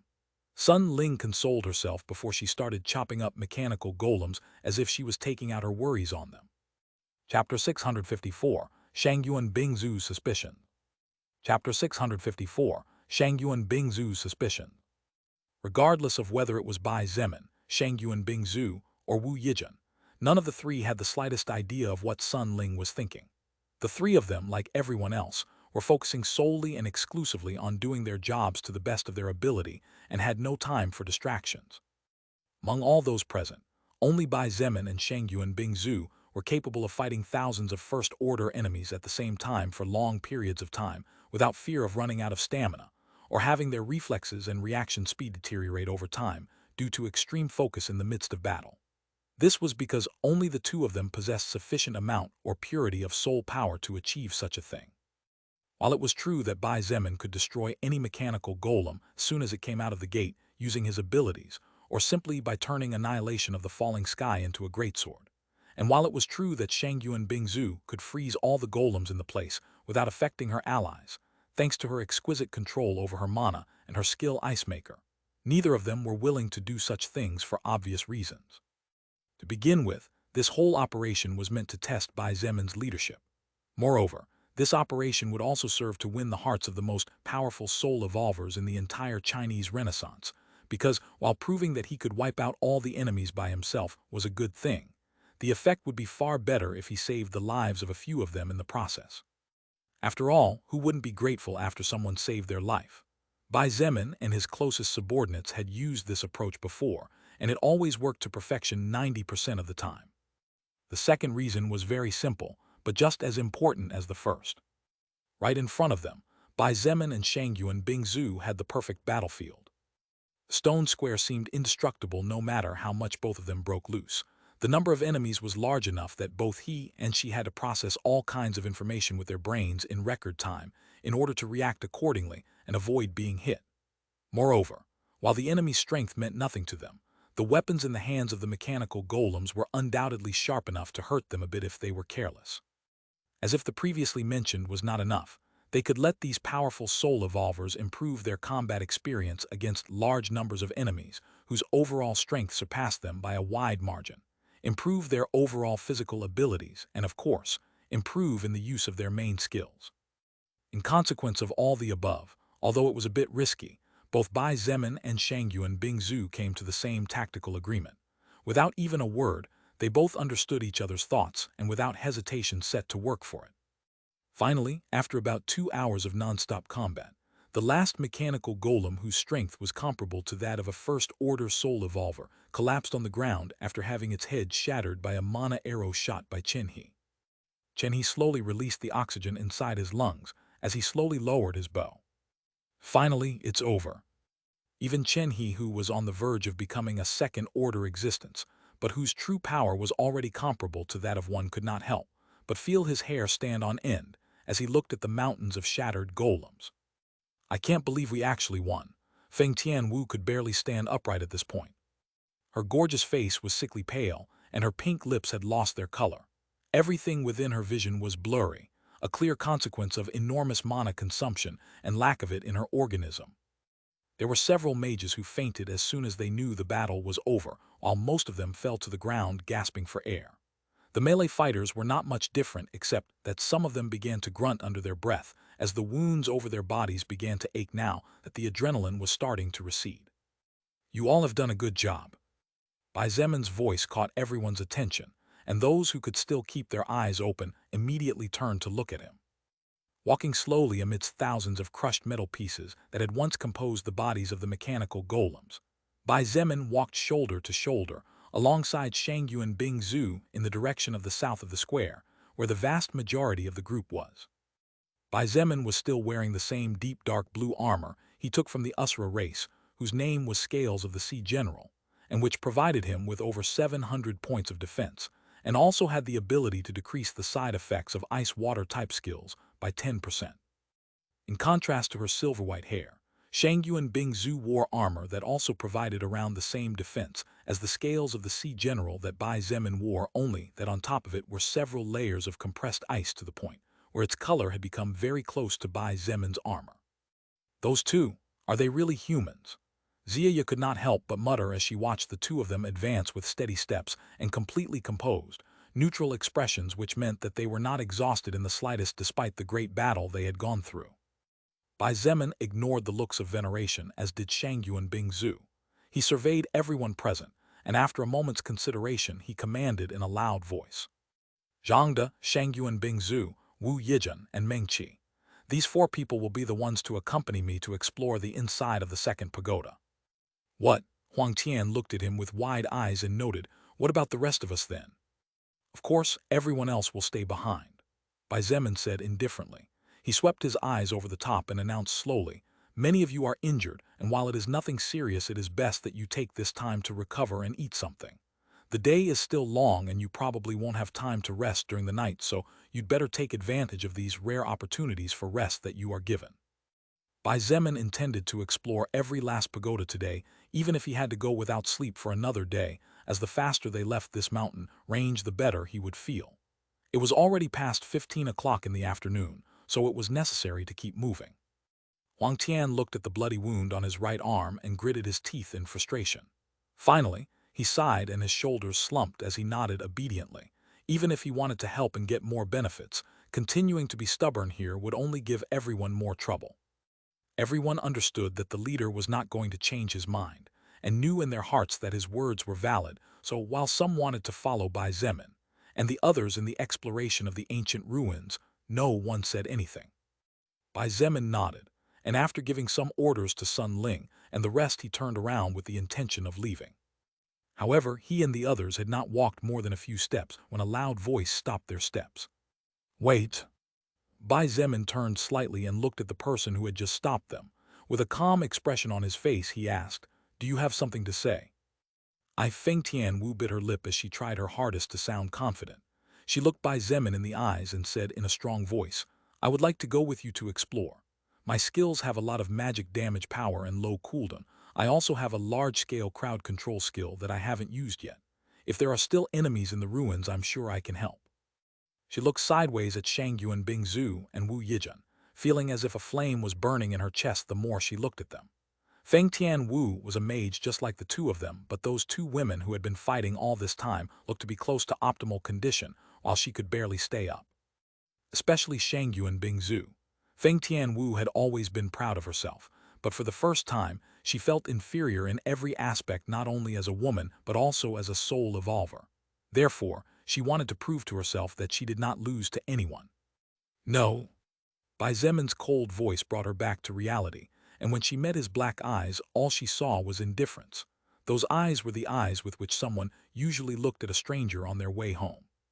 You barely have any mana remaining, your physical abilities are barely above those of an average soul evolver, and your stamina has been mostly consumed. Bai Zemin pointed out her current weaknesses calmly and finished. If we find danger within the ruins, with your current condition you will be nothing but a burden. Bai Zemin turned to leave along with the rest and said in a leisurely voice, "Make the most of it to recover. Your strength will probably be needed in the immediate future." Feng Tianwu wanted to say something, but in the end, she closed her mouth and clenched her fists in frustration as she watched the backs of the 5 people disappear beyond the pagoda door, clearly going into an isolated room as before. Finally, she sighed and let her fists relax. Sitting on the ground and feeling somewhat defeated, Feng Tianwu paid heed to Bai Zemin and used the time she had been given to recover. At the end of the day, although she was a proud and stubborn woman, the Feng Tianwu of the past was gone.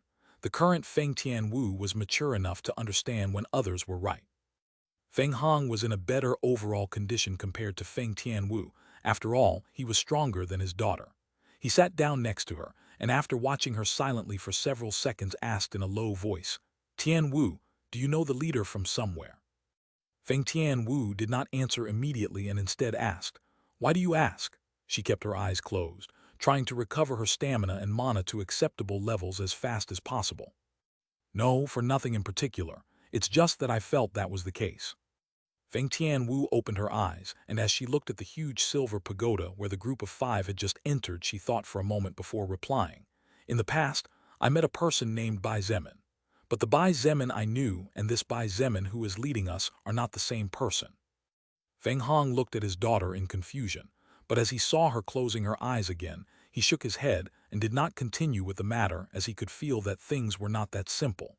He had already stepped into his daughter's life once and would not do it again a second time. He would simply try to support her in any way possible. Feng Tian Wu opened her eyes again after her father closed his, and as she looked at the pagoda several meters distant, she couldn't help but think of another possibility. Maybe the Bai Zemin she knew was always this Bai Zemin who led them.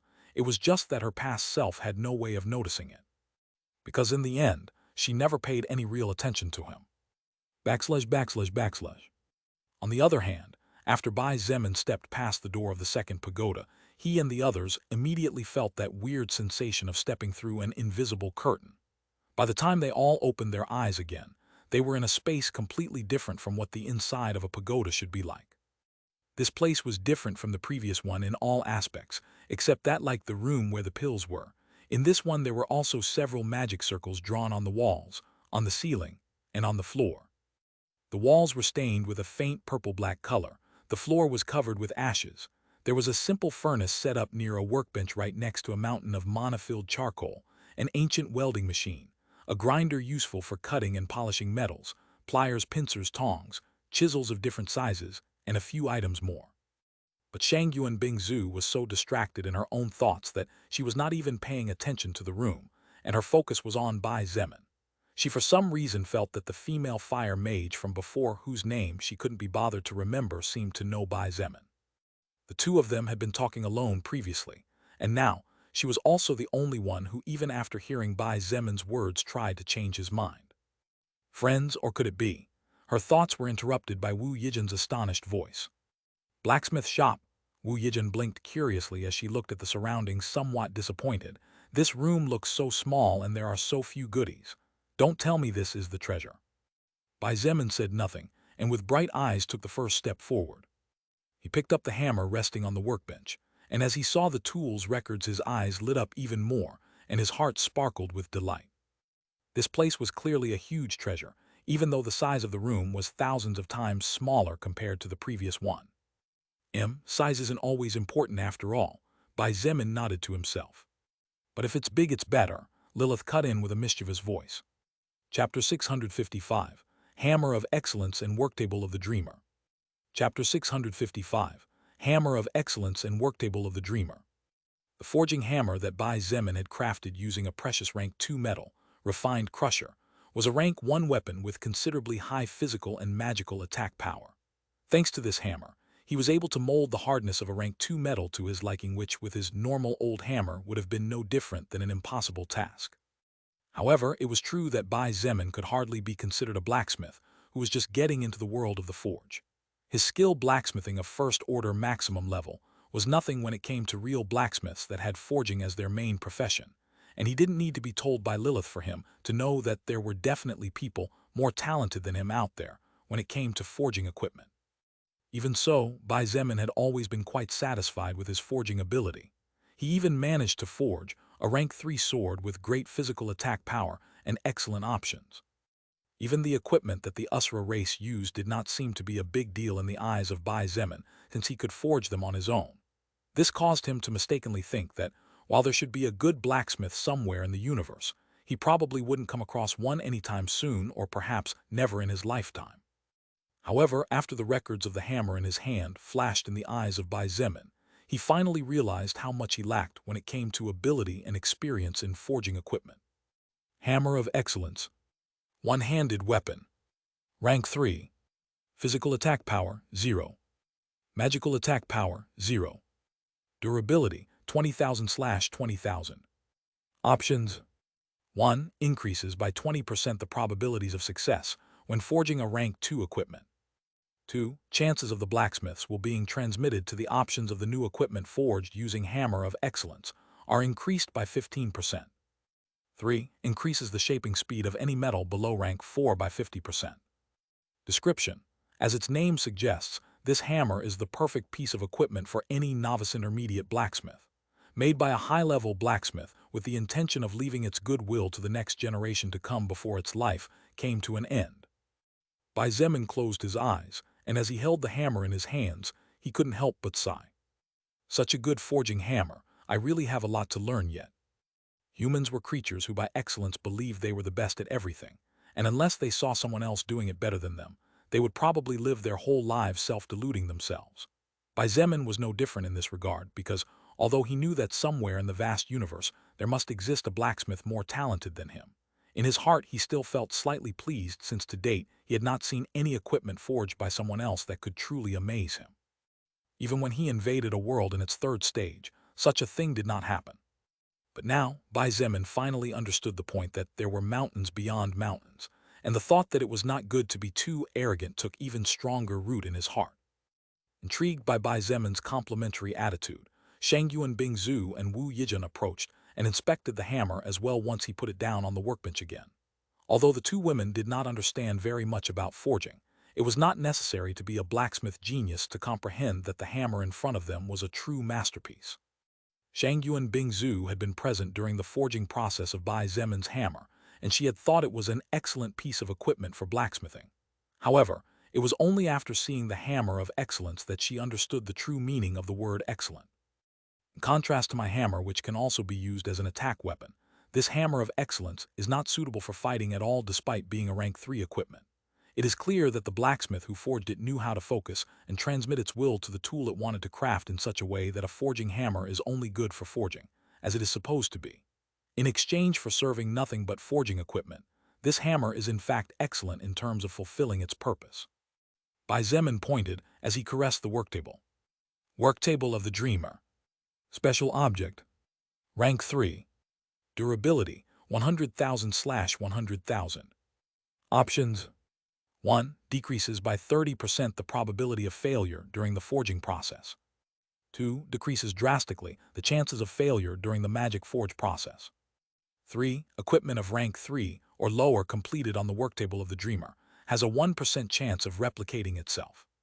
Description: a worktable with the capacity to help fulfill the dreams of those just embarking on the long, endless path of forging, and whose options are comparable to those of a rank 4 special object.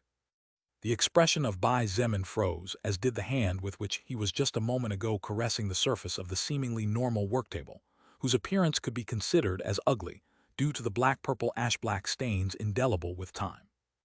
This, my God, even the worktable was a rank 3 object, a treasure.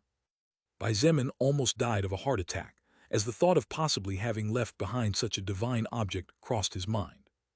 This was the first time he had seen a worktable specially crafted by post-apocalyptic materials, and in fact, with all that was going on in his life lately and no time to stop to think everything through clearly, Bai Zemin had overlooked how important a simple worktable could be to a blacksmith. The option 1 decreased the chances of failure when forging an object was already amazing enough as a support for any blacksmith regardless of how excellent they were. The option 2 decreased the chances of failure during magic forging. Update faster. Please come to PANDAN. Oval. This option alone made a novice like Bai Zemin want to kneel down and take as his master the person who left these things behind. As for the option number 3, while there was only a minuscule 1% chance of it happening, that 1% meant that in theory, 1 out of every 100 pieces of equipment forged would be duplicated. In low numbers, the option number 3 was quite insignificant in comparison to the other two. However, when the numbers grew, the power of the option number 3 grew as well. When it came to equipping an entire army, this option was undoubtedly a godsend for the blacksmith and destined to strengthen an entire faction or even race. Besides, if by any coincidence Bai Zemin forged some rank 3 equipment, and if by any coincidence any of them got duplicated, he could go to sleep with a smile of happiness on his face for several weeks. Shangyuan Bingzu and Wu Yijun were speechless as they watched Bai Zemin gulping and looking at every single thing inside the workshop, no matter its size, with wolfish eyes, just like a hungry man after being released from prison looking at a beautiful woman. When Bai Zemin thought that all these objects destined for the forge were precious treasures, he could not contain himself and began to inspect the records of each one. He did not discriminate by size and even looked at the smallest chisel in detail. "Ha-ha-ha-ha," he laughed out loud, and forgetting that he had an audience said in a cheerful voice, "This daddy has really gotten rich. Rich, I tell you, all these babies belong to me." Shangyuan Bingzu approached Wu Yijun, and while looking at Bai Zemin out of the corner of her eye, she whispered in her ear, "Yijun, it seems he's into daddy girl stuff. You'd better be careful from now on." The corner of Wu Yijun's mouth twitched a couple of times, and she blushed slightly but didn't comment on it. On the other hand, Lilith sneaked up to Shangyuan Bingzu, and in her ear whispered something in a voice that only she could hear. "Shut up!" Shangyuan Bingzu suddenly yelled out loud, startling Wu Yijun and Bai Zemin. "Bingzu, are you okay?" Wu Yijun looked at her in shock. Could it be that there were ghosts or evil spirits in this place? She subconsciously raised her guard. On the other hand, Bai Zemin understood that most likely Lilith had just made something, as he could see anger on Shangyuan Bingzu's slightly flushed face. "HMPH, you can't fool me, you little perverted pigeon." Lilith snorted, and this time she did not hide her voice from Bai Zemin. Shangyuan Bingzu gritted her teeth, and ignoring Wu Yijun's weird eyes, she looked at Bai Zemin, gasping in indignation. Bai Zemin did not know whether to laugh or cry as she looked at him, as if she was blaming him for something. "My dear great aunt, did I do something to offend you?" Bai Zemin was confirming more and more every day the wise words of his father, who claimed, even after more than 20 years of marriage, that women were simply incomprehensible. But then again, Bai Zemin looked at the piece of charcoal in his hand and couldn't help but get happy as he slowly said, "To think that these charcoals actually contain black fire sulfur. Update faster. Please come to PANDAN. Oh well, it seems that the original owner and creator of these items didn't have a powerful flame, so he or she had no choice but to look for different means to be able to melt metals and other things of higher quality." Black fire sulfur. Shangyuan Bingzu suddenly seemed to think of something, and forgetting for a moment what had just happened, remarked in surprise, "Isn't that one of the requirements needed to make magic powder?" "Yeah." Bai Zemin chuckled and threw the piece of charcoal beside the rest before slowly saying, "That formula has been resting too long. It's time for us to see what this so-called magic powder thing can do." The amount of progress that the faction led by Bai Zemin would make once everything they acquired during this expedition was integrated and slowly began to take effect will undoubtedly be colossal, to say the least. After making sure he had left nothing to be inspected, Bai Zemin, with the help of Wu Yijun and Shangyuan Bingzu, disassembled everything and loaded everything onto an ice wagon that the latter had created in the middle of the teleportation circle. "I knew it was right to bring you. For some reason, I feel like I've been reduced to a cargo builder." After joking with Shangyuan Bingzu, Bai Zemin looked to a corner of the room and with a weird expression approached. "Meng-Chi, what have you been doing all this time?" Meng-Chi jumped in fright when she felt someone tapping her shoulder. She turned around, and upon seeing the face of the person she calmed down, finally remembering where she was. She looked at Bai Zemin with eyes filled with reproach and stomped on the ground. "Big brother, are you stupid? You scared me." The corner of Bai Zemin's mouth twitched again. For some reason, all the women around him were slowly starting to become a bit annoyed and blamed him for everything even though he hadn't done anything. "Cough, so, is something wrong? We're leaving." Bai Zemin pointed to the other two women who were waiting for them to teleport outside. "About that," Meng-Chi frowned and turned to look at the wall in front of her, where there was another one of so many magic circles in the room. She pointed to a particular rune in the composition and explained, "Big brother, do you see this rune? I remember seeing it in the teleportation magic circle. However, I'm sure that this magic circle here is not meant for teleportation, as the other runes that compose it clearly have another purpose." Bai Zemin looked at the rune his sister was pointing to, but he had no idea about runes, so he didn't know what she meant. In the end, all he could do was look at Meng-Chi again with questioning eyes, and with a movement of his head told her to continue. I'm not quite sure." Meng-Chi paused from what she was about to say and instead took out the notebook from before, where she had drawn many runes, magic circles, and where she had written down the characteristics and functions of each magic circle. While looking at it with a thoughtful expression on her face, she commented, "This rune actually means chameleon, and its function seems to be to hide or camouflage." This would also explain the reason why from outside the pagodas the teleportation circle is not visible, and that weird feeling we feel when we walk through the doors. Oh, Bai Zemin's ears twitched slightly as if they had picked up some interesting information. He looked up at the wall, more specifically the magic circle that had been engraved in white, and asked in a careful voice, "So, you're telling me that this magic circle is hiding a room and that this part of the wall is a lie?" "I'm not sure." Meng Qi shook her head before looking at the wall and saying confidently, "However, I am confident that at the very least the odds are more than 70%. It's just that there might also be defense mechanisms, so we'd better be careful." "Okay, how should I do it?" Bai Zemin stretched out his hand, but he actually felt the wall there, and when he tried to break it, he was not surprised to find that his strength didn't seem to be anywhere near enough. Therefore, he could only rely on Meng Qi for this. "Break the magic circle," Meng Qi quickly explained. Magic circles can be erased with flames depending on the rank, and this magic circle was clearly not drawn with intentions of causing so much trouble, so Big Brother's flame should be more than enough. "All right, leave it to me." Bai Zemin nodded before saying in a deep voice, "Meng Qi, go with Bing Zhu and Wu Yijun." "Okay, be careful." Meng Qi nodded and obediently stepped back a few meters until she reached the teleport circle. Bai Zemin extended his right hand and rested it on top of the white magic circle. When he confirmed Shangyu and Bing Zhu's nod, he quietly said, "Little blue, burn it." Swoosh swoosh.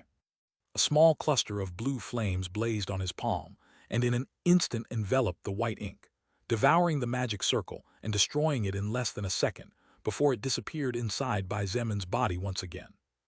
Bai Zemin immediately felt the hard touch that he had felt from his palm a few moments ago begin to tremble and sway like a lake. Bai Zemin retracted his hand and smiled faintly. Effectively, Meng Qi was right. Like a mirage or illusion, the image of that section in front of which Bai Zemin stood began to distort more and more, until after a few seconds it disappeared without a trace, revealing a simple wooden door. Chapter 656, Highest Treasures and Great Hope. Chapter 656, Highest Treasures and Great Hope. Shangyuan, Bing Zhu, and Wu Yijun, who were preparing to return to the stone square through the teleportation circle, immediately were surprised to see a secret door appearing where a moment ago there was a wall. While such things were not unusual considering the current world and the existence of the magic circles, the fear of possibly having left the place, and in the process leaving behind treasures that could help to increase the overall strength of their faction or them individually, was truly terrifying. In this world that was plagued with dangers, and where death practically whispered sweet words in their ears every second of the day, opportunities to become more powerful should be cherished and never wasted. This applied especially so for opportunities to become stronger that did not require risking one's life. Meng Qi patted her not so big, but certainly not small chest, and sighed, visibly relieved that nothing bad had happened. While her class allowed her to understand more about the world she found herself in the longer she resided in it, her general knowledge of runes and magic circles was superficial at best, and most of her knowledge came mainly from the notes she had written and analyzed before. If something wrong happened because of her previous words, then Meng Qi could never have forgiven herself. After all, the existence of magic circles was undoubtedly mysterious to them, and if one of those magic circles could teleport their bodies to other spaces, then there were definitely many more with the ability to launch powerful attacks. Bai Zemin did not let his guard down even though everything seemed to be over. The last thing he wanted was to get his butt bitten while smiling. However, when his right hand turned the door handle and the door creaked in its backward motion, nothing out of the ordinary happened.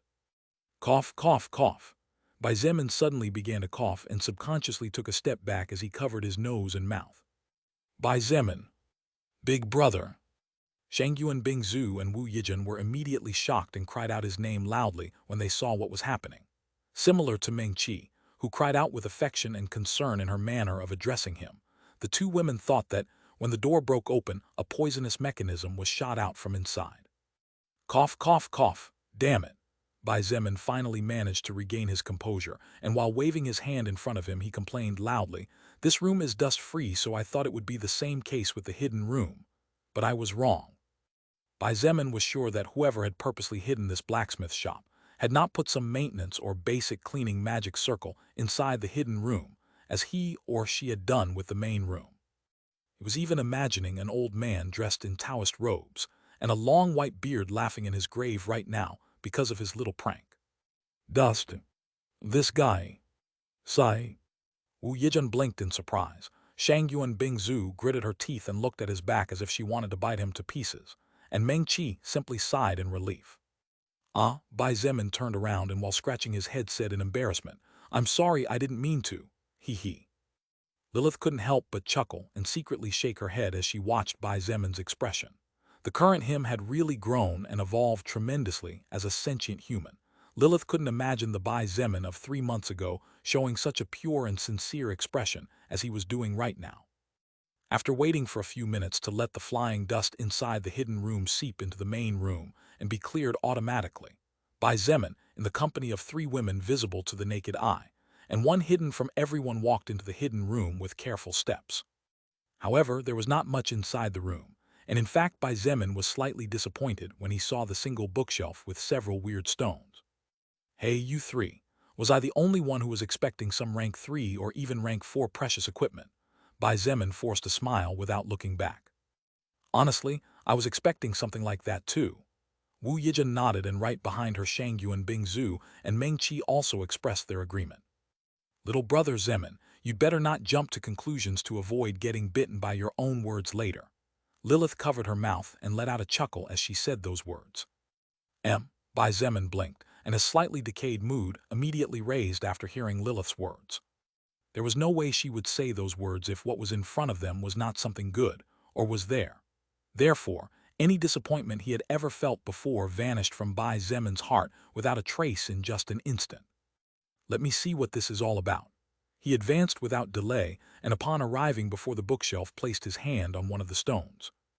This particular stone was grayish-white with some golden veins, and its size was nothing special, only the size of a fist. Update faster. Please come to Panda no. Well, however, when the records of this stone appeared in Bai Zemin's retina, the only reason why he did not scream out loud was because the shock that shook his heart was far stronger than his happiness. Mutant Expanding Wall Mana Eater, Rank 4. An extremely rare type of item creature that is among the few passive mana eaters capable of transforming into a wall and expanding on its own only after receiving unclassified soul stones as a source of growth. It can grow up to 5,000 meters high and withstand a maximum of 100 attacks from a 4th-order existence before collapsing. At first, Bai Zemin froze and even forgot to breathe for several seconds. However, when his brain finally accepted the reality of what was happening, his entire body trembled fiercely as if he was facing the coldest place in the universe. His expression turned tremendously serious, and he subconsciously squeezed the grayish-white stone so hard that had it not been for its hardness it would have turned into crushed dust by now. Seeing the extremely serious expression on the face of Bai Zemin, Shang Yuan Bingzu and the other 2 beauties subconsciously looked at the surroundings cautiously, as the 3 of them could not help but think that he probably detected some formidable enemy. However, nothing could be further from the truth. Bingzu, look at this. Bai Zemin extended the stone to her without hiding how serious his thoughts were. She frowned slightly and took the stone cautiously, however. When she wished to know the records of the object and the soul record unpeeled the small window in her eyes, her pupils trembled fiercely, and just like Bai Zemin, she froze. Her beautiful blue eyes widened wider and wider as she murmured in shock, This is. Shang Yuan Bingzu was so shocked that she could not even speak properly, confusing Meng Qi and most of all surprising Wu Yijun, as she knew well what kind of person her good sister was. Only Bai Zemin understood Shang Yuan Bingzu's feelings, as he had just experienced them in person. He took a deep breath and said in a serious voice, The information about this stuff cannot be divulged no matter what, especially not until we succeed in taking full control over the Chinese Renaissance. When Bai Zemin said those last words, he looked especially at Wu Yijun. She looked at him in confusion, but when Shang Yuan Bingzu handed her the mana eater called Mutant Expanding Wall, she finally understood what was going on. Wu Yijun gasped in shock as she exclaimed with delight, Amazing! With this treasure, we can build a super secure and unpenetrable city. Then Wu Yijun looked at Bai Zemin and nodded, Don't worry about me. I won't say a word about this. Just as Wu Yijun had said moments before, the mutant expansive wall was a treasure that could withstand basically all kinds of attacks. Even a nuclear bomb would not be able to bring it down. Moreover, being able to grow up to 5,000 meters high, even Bai Zemin had no way of breaking through it with ease, even less so if several defenses were mounted on the walls. In other simple-to-understand words, the mutant expansion wall was a treasure that would allow the weakest to build a large, safe land.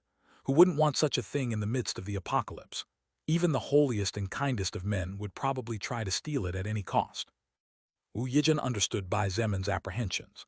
What he feared was not that the Mana Eater would be stolen, since with his strength anyone who tried to do so would simply be sending themselves into the wolf's den. What he feared was that someone, especially someone from Wu Yijin's family, would become greedy and blinded, which would eventually end up bringing problems that, for obvious reasons, everyone wanted to avoid. I have confidence in you. Bai Zemin nodded with a slight smile and his heart pumping with joy. With this Mana Eater, the possibilities are endless, exclaimed Meng Qi. Her face was a graphic representation of the word happiness as she held the small stone in her hands and said, "We can build a city that can house millions. Even second-order existences will have severe difficulty crossing the walls, and only third-order existences that are a rarity will become our enemies to keep at bay." A single second-order existence had the ability to crush everything in its path if it did not meet an enemy within its stage or an anomaly. However, with the mutant expansive wall, those second-order existences had suddenly lost a great deal of their terrifying appearance in Meng Qi's eyes.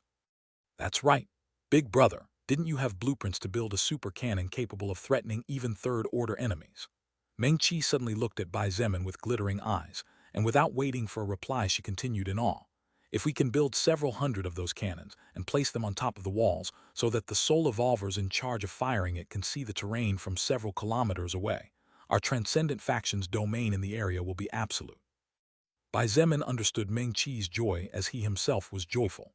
However, upon hearing his dear little sister casually wanting to take out several hundred goblin magic cannons, he did not know whether to laugh or cry.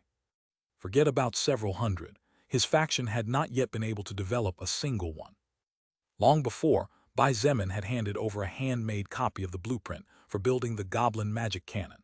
It was his intention to build one of those cannons using some rank 2 metal, as well as normal gunpowder, since even if it was destroyed after a shot, it would surely be a useful weapon in times of urgency. However, no matter how hard the development teams tried, every attempt ended in failure.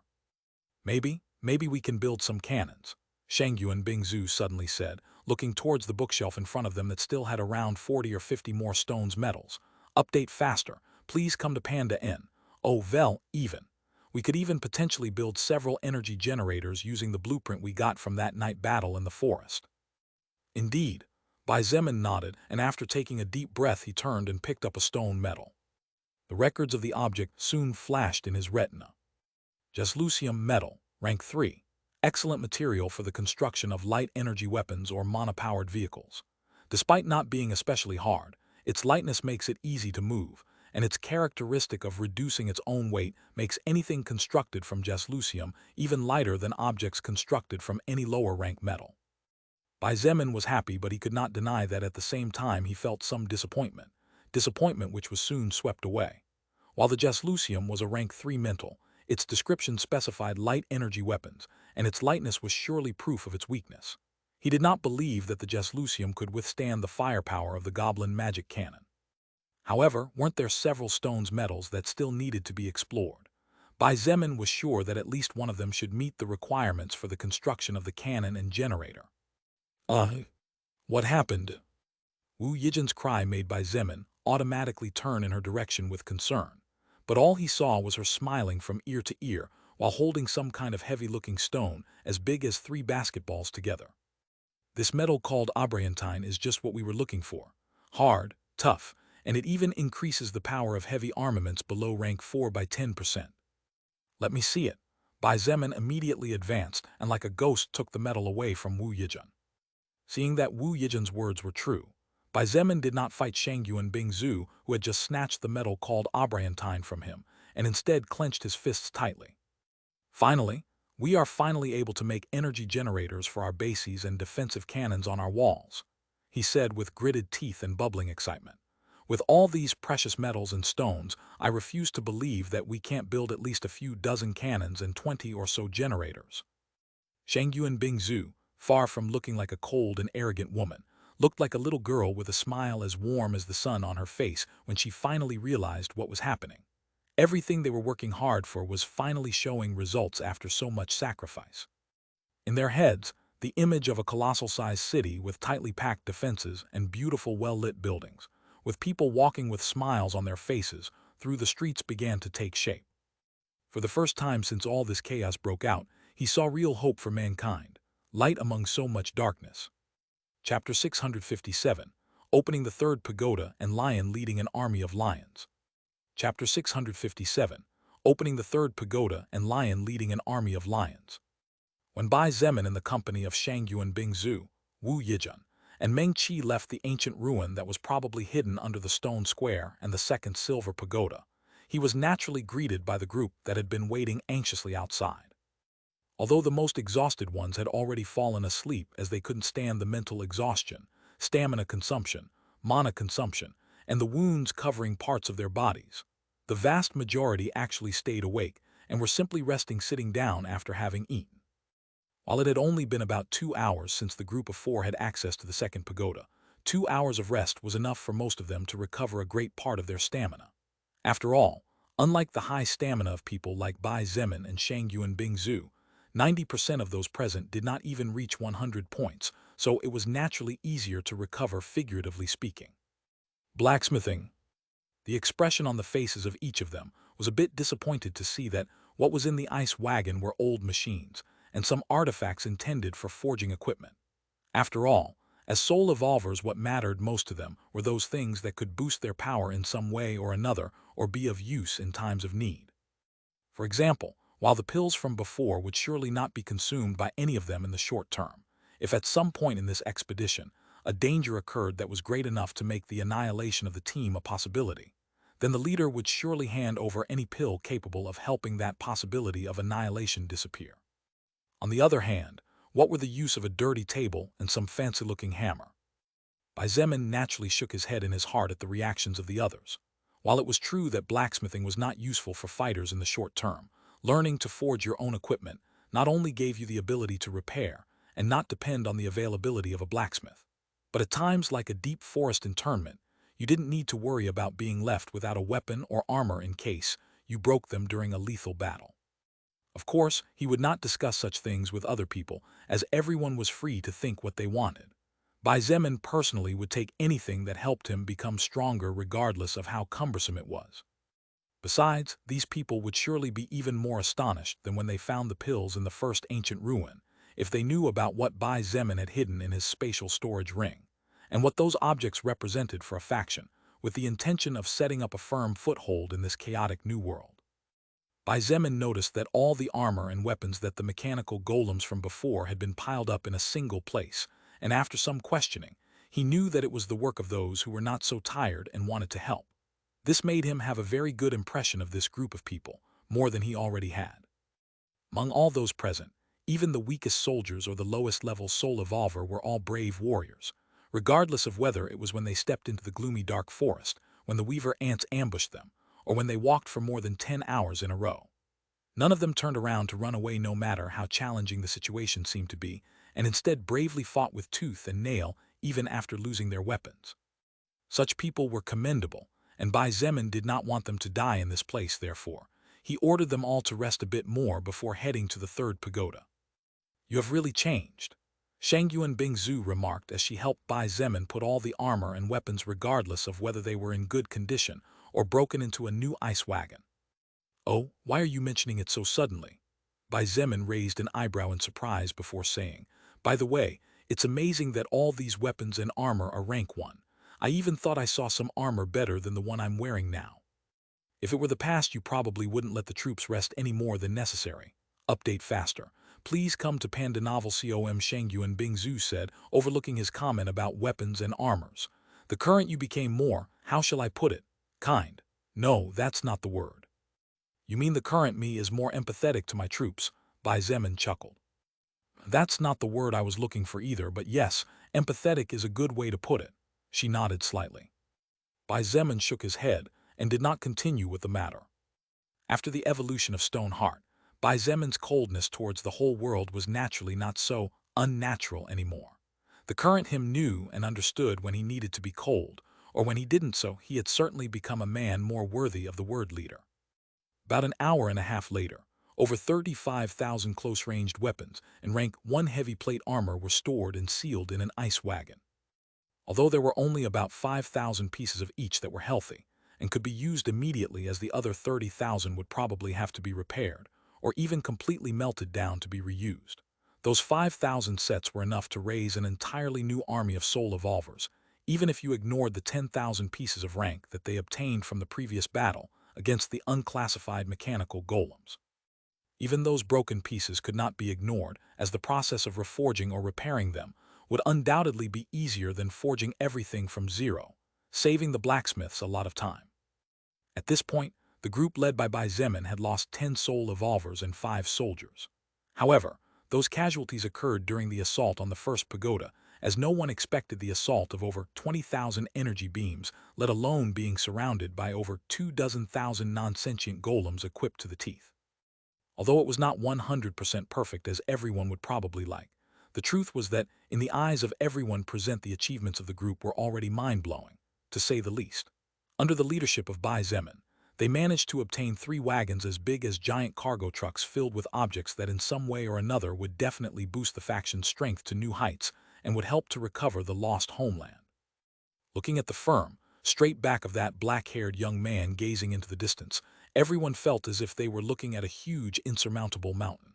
However, everyone present knew that they did not need to climb over that insurmountable mountain. They only needed to follow the path that the mountain had and was preparing to go far. "Everyone, that's enough rest," Bai Zemin shouted aloud after another 30 minutes, and when the clock struck 7 in the evening, only a little over an hour before the sun descended, he ordered, "Those wounded who cannot raise your weapons, retreat to the camp at the border of the stone square. The rest, get ready to assault the third pagoda." Surprisingly, however, everyone gritted their teeth, and even those who were still wounded struggled to hide their wounds. They bravely stood up and with firm expressions stepped forward. "Leader, everyone is ready. Update faster perks. Google search panda novel. Remember to remove punctuation." Sun Ling approached Bai Zemin with a smile, and as she turned to observe the expressions on the faces of the soul evolvers and soldiers armed with electromagnetic rifles, she whispered, "This is the first time I've seen an expedition troop with such high spirits. How does it feel to know that you are the cause of their resolution?" Bai Zemin paused for 2 minutes to watch the eyes of those present before turning around. "Move." Like gladiators following their general, they all stepped forward with melee fighters in front, equipped with rank 1 armor, and mages and shooters in the back armed with electromagnetic rifles and more light armor that facilitated the movement. There was no doubt in their eyes, and their steps did not falter in any way, despite knowing that what they would be facing soon would probably be far more dreadful than what they had faced so far. Sun Ling looked at Bai Zemin's back before looking at the small team advancing a few meters behind. For some reason, that small team that could previously at some point be ignored gave Sun Ling a feeling of oppression that only existences on the level of her husband or her brother could give her. Then she understood the phrase of the famous Alexander the Great, "I'm not fearful of an army of lions led by a sheep, but I am fearful of an army of sheep led by a lion." Then, what will happen when a lion leads an army of lions? Sun Ling couldn't help but get excited about the future about to come. Arriving before the third pagoda, and the first one on the left in the deepest part of the square, Bai Zemin naturally lay down on the ground to read under the chins of the 2 bronze lion statues. After that, he stood with an unperturbed expression on his face, attracting everyone's curiosity. During the previous 2 instances, Bai Zemin looked quite reluctant after learning that he needed to spend thousands of valuable soul stones to open the pagodas. Then, why did he look so relaxed? Then, Shangyun Bingzu hurriedly asked, "How many soul stones do we need this time?" Could it be that the number was smaller compared to last time? "Oh, not much." Bai Zemin nodded and said calmly, "We only need 50,000 unclassified for each statue and 21st order in total." Shangyun Bingzu choked when she wanted to say something, and almost suffocated to death when she heard what Bai Zemin said. 100,000 unclassified and 21st order. Chen, he called out with his eyes wide open. "Damn it, isn't that the same as wanting to shear us completely? If it weren't for the ant army, we would have to empty a considerable portion of our treasury to gather that many soul stones." The number of unclassified soul stones in Bai Zemin's possession exceeded 1 million, and he was not short of first-order soul stones either. However, That number of soul stones was not as large as it seemed to be if he took into account all the uses soul stones had. Just to upgrade the lowest quality skills of a couple of hundred would require at least several tens of thousands or even over 100,000 soul stones. And taking into account that soul stones were also the power source of the electromagnetic rifles, future transportation vehicles, energy generators, cannons, and even the mutant expansive wall, one would easily realize that even 5 million would be used up faster than it seemed. It's not like we have any other choice. Bai Zemin calmly replied, and with a wave of his hand, thousands of shining soul stones began to rain down from his spatial storage ring, falling to the ground with soft tinkling sounds. Besides, what we can obtain from the ancient ruins definitely outweighs the investment, and if not immediately, it surely will in the long run. As a leader, Bai Zemin could not just think about now, but he also needed to think about tomorrow. It was good and all about immediate strength, but Bai Zemin also knew that today's strength would not be enough to fight the enemies that would appear in the future. Update faster perks. Google search Panda NOVEL. Remember to remove punctuation precisely for that reason. He appreciated even a simple formula written on paper that would serve to boost the future power of mankind. Even the broken and unusable electromagnetic rifles were not left behind by Bai Zemin as proof that he was not willing to give up anything that could be of use. Hearing Bai Zemin's reasoning, Chin nodded after a moment's thought. He was the only one among the archers present who had not exchanged his weapon for an electromagnetic rifle and still used his magic-grade treasure. The destructive power and flexibility that his energy bow provided was something he would not give up so easily unless he found something a lot better in every aspect. Bai Zemin, with the assistance of Wu Yijun, began to throw soul stone by soul stone into the jaws of the two bronze lion statues. This was a task that could take normal people hours to complete, but with the supernatural agility of evolved humans could be completed in minutes. Approximately 20 minutes later, Bai Zemin stopped when only one first-order soul stone was left for the double door of the third pagoda to open. He turned and ordered in a deep voice. I want everyone to move back 300 meters and stay away. Close combatants, your job will be to slow down any enemy that manages to slip through and prevent them from reaching the mages and shooters. Are we clear? Roger. There were no questions or doubts, only confirmation. There was no one among those present who doubted the strength of Bai Zemin. Even when they didn't know how dangerous the enemy was to come, none of them thought even for a second that he wouldn't be able to face it. The trust of every soul evolver or soldier present towards Bai Zemin had taken root in their hearts after so many awesome victories. So, shall we begin? A slightly excited smile appeared on his face, a smile which contrasted the ferocity in his eyes. The characteristics of a berserker really are the same when it comes to the battlefield. Lilith shook her head and let out an amused chuckle. It was at that moment when the last first-order soul stone fell into the bronze lion's mouth. Flash! The two statues released a powerful blue radiance, a radiance that in moments began to spread through the lines and runes that formed the huge magic circle that covered the stone square. Soon, 6 parts of the huge magic circle were glowing, with 4 parts being light green, and the last 2 parts pale blue. Crack! A faint sound of something cracking rang out in the middle of the deathly silent stone square. Under the watchful eyes of the fighters and shooters more than 300 meters away, the huge doors of the third pagoda opened slightly. Flash! The characteristic demonic red eyes glowed amidst the gloomy darkness, indicating that the enemy was ready to slaughter them. Chapter 658. Electromagnetic Rifles Power and Mechanical Golem Variant. Chapter 658. Electromagnetic Rifles Power and Mechanical Golem Variant.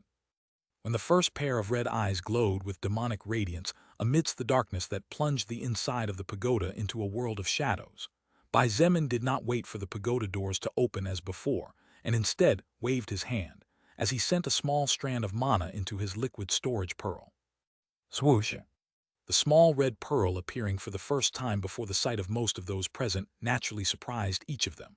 However, what happened next undoubtedly marked the beginning of what before the end of the day would be a memory that would never die and would forever remain eternal in the minds of all those present. Blood arrows. His voice crushed the creaking sound of both metal doors, and in response to his words, the small red pearl immediately released a powerful radiance, tinging the surroundings with its crimson light. The 2 giant doors had barely opened halfway when the wind hissed, and in an instant over 100 dark red arrows glowed, tracing their paths directly into the building and breaking the wind that obstructed them. Bang, bang, bang, bang, bang, bang, bang, bang, bang, bang. The several demonic eyes that had been illuminated amidst the darkness that engulfed even the sunlight were extinguished, as in the midst of continuous explosions, their heads were blown off by the arrows of blood. Their bodies fell to the ground noisily, and even before they could take a step out of the pagoda, they were destroyed with no possibility of return.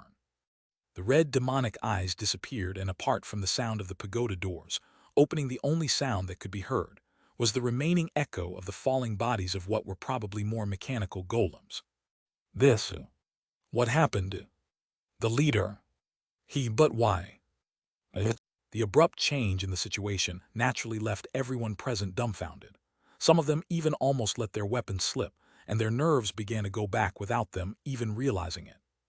They were all expecting to face more terrifying enemies than before, but even before one of them could take a step out of the pagoda, they were all turned into metal scrap. There were few people who immediately understood Bai Zemin's thoughts. Shangyuan Bingzhu, Chen He, Wu Yijun, Kai Jingyi, Zhangde, and Nangong Lingxin. The six of them were tense, waiting for the next words of the man in front of them, all as those words would mark a new beginning for all of them. Update faster perks. Google search Panda no Vel. Remember to remove punctuation. Bai Zemin took a deep breath, and after a few seconds, his voice spread throughout the square. First order. His words were like the arrival of the sun, after what seemed like an eternity of rain and lightning. To those people who understood the reason why Bai Zemin had immediately attacked without allowing the enemies to leave, and without caring if they lost training subjects for both himself and the troops behind him, the two words "first order" were like a powerful breeze of warm wind, blowing away the dark clouds that overshadowed the skies. Shangyuan Bingzhu and the other five let out sighs of relief before their eyes blazed with fiery excitement. It was only then that everyone else understood what was going on. The first pagoda was protected by unclassified mechanical golems, while all the mechanical golems in the second pagoda were first-order golems. Therefore, although it might sound crazy to many, Bai Zemin and a few others were worried that the third pagoda might be guarded by second-order mechanical golems. Even Bai Zemin would have to be careful if he faced tens of thousands of enemies with the strength of second-order existences, not to mention the others present. The entire party would probably face annexation if even the slightest slip-up happened. Fortunately, that did not seem to be the case. Flash, flash, flash, flash. Not more than a few seconds passed, when more than 5 times the number of glowing eyes compared to the previous number flashed inside the pagoda, as the 2 giant doors finally slammed hard against the 2 walls behind them. Bang! The sound of the explosion generated by the collision between the 2 doors and the pagoda walls was like the resounding sound of the war horn, announcing the imminent confrontation between 2 armies. Just as before, silver-skinned, red-eyed mechanical golems armed with swords, spears, maces, shields, chains, and shining deep black armor came out from inside the pagoda with amazing agility and in moments arrived in front of Bai Zemin, who greeted them with an indifferent smile on his face. He drew annihilation of the falling sky in the form of a normal sword, and with a wave of his right hand, the wind was cut off by a flash of golden light that spread out in front of Bai Zemin in the form of an arc. Swoosh! 70% of the mechanical golems were cut off from the waist down, and the lower parts continued to advance a couple of steps before falling down, as well as the upper part. As for the remaining 30%, some of them charged in the direction of Bai Zemin, while others focused their red eyes on the back, where the group of soul evolvers and soldier shooters was waiting for their share of the pie. However, unfortunately for the soul evolvers, they didn't get to taste too much of the pie this time. Fire! Sun Ling pointed her dagger forward, and in an instant around 200 light blue beams burst beyond where she was standing. Not even a second after the bright beams shot out from the electromagnetic rifles under the accurate fire of military-trained soldiers, when over 80% of the mechanical golems charging at them were turned into a pile of scrap metal. Several of them were even hit by more than 3 energy beams before falling to the ground, never to rise again. Woo, these electromagnetic rifles sure are something else. Ha ha ha ha, this senior just killed a first-order golem with his own hands. Cool. Awesome. Now even we can defend ourselves against first-order creatures. As long as we have these weapons, we don't need to fear. Crush them all. Don't let the team leader and the others do all the work.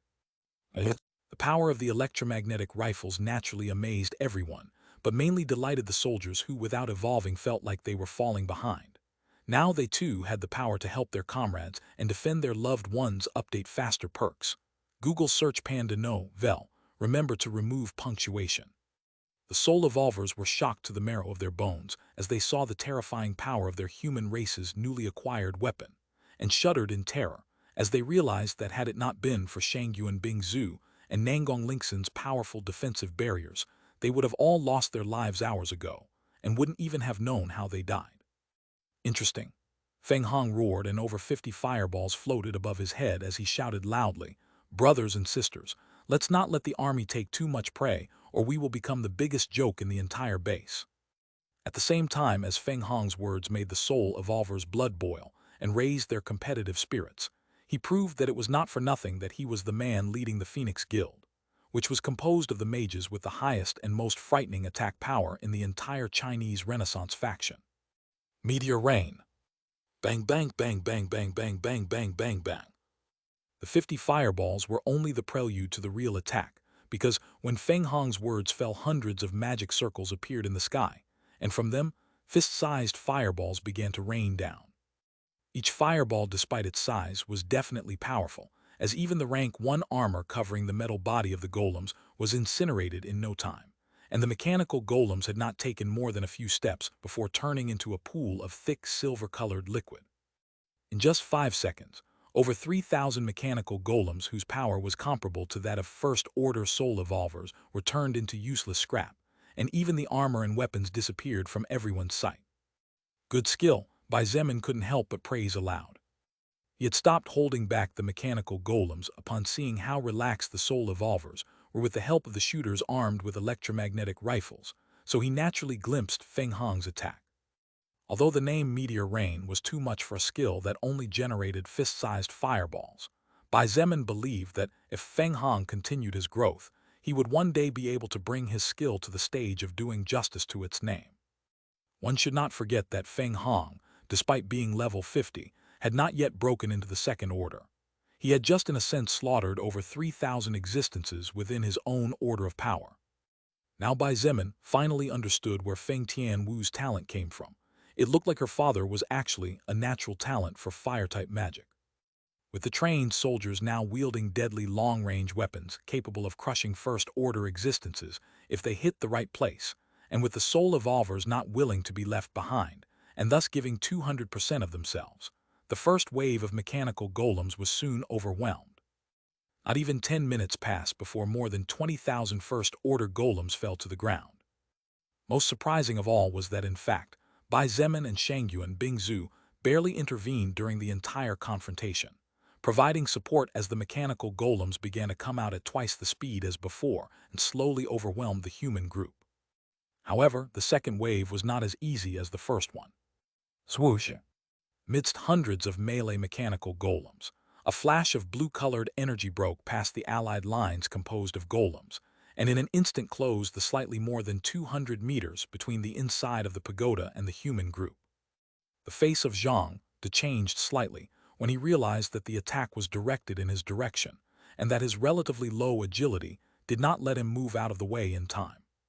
Fortunately, Bai Zemin had already warned someone earlier that there would definitely be some change in the third pagoda compared to the second one. Energy Barrier X5. Nangong Lingxin, who had been attentive at all times and had reacted as soon as she noticed the flash of light inside the pagoda, gritted her teeth and activated her skill for which Bai Zemin held her in such high esteem. She took no risks and activated her skill to the maximum possible just in case.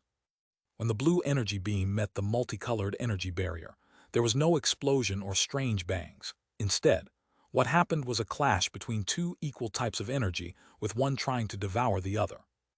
This was the first time Nangong Lingxin had shielded an electromagnetic rifle attack by herself, without Shangyuan Bingzu's help. However, Nangong Lingxin didn't feel like seeing if her skill, which was now a second-order level 4 skill, was more powerful than the enemy energy beam, so she immediately activated another one of her most powerful skills. Reflect. Swoosh. The energy beam suddenly seemed to be affected by a pair of invisible hands, as without warning it spun in a U-shape, and in an instant disappeared in the direction of the pagoda's interior. Everyone who was paying attention noticed that beyond the open doors, a pair of glowing red eyes went out as the energy beam disappeared into the darkness. "First Order Shooter," Nangong Linkson shouted loudly to be heard by Bai Zemin, who was more than 200 meters away even amidst the constant explosions and shouts in the heat of battle. "The enemy has shooters." Sun Ling quickly took Bai Zemin's place as he had instructed her earlier. Soul evolvers with rank 1 shields and mages capable of erecting defensive barriers protect the team of shooters and mages of attack. The human troops seemed disorganized for a moment as everyone tried to adapt to the slight change in the formation and the sudden activation of dozens of skills that altered the flow of mana around them. Update faster perks. Google search Panda no, Vel, remember to remove punctuation. Fortunately, with Shangyuan Bingzhu and Nangong Linkson present, as well as the constant attacks from Chen He and the other shooters, the group managed to have time to adapt to the changes even under the constant storm of energy beams falling over them from inside the pagoda. As for the reason why Bai Zemin had not intervened yet, right in front of him, a mechanical golem completely different from all the other golems they had faced so far advanced step by step from the darkness of the pagoda. Furthermore, this golem immediately focused its eyes on him as if it knew who its real enemy was this time. "I was saying it couldn't be that easy." Bai Zemin scoffed, and instead of waiting for his enemy, he charged forward, turning into a whirlwind of swift wind. Chapter 659, Birth of the Eternal Bitterness Seed. Chapter 659, Birth of the Eternal Bitterness Seed. Despite being over 3 meters tall, and despite its body being encased in heavy golden-colored armor that was big enough for its giant self to move with ease, as well as carry a claymore-like blade in its hands, the speed of the mechanical golem was indisputable, and among all the mechanical golems Bai Zemin had seen so far, it was the highest by far.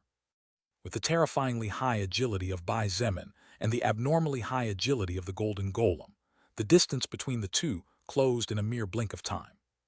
Bai Zemin stopped abruptly as he arrived in front of the golden golem, and with a casual swing annihilation of the falling sky turned into a flash of golden light, targeting the robotic creature's head.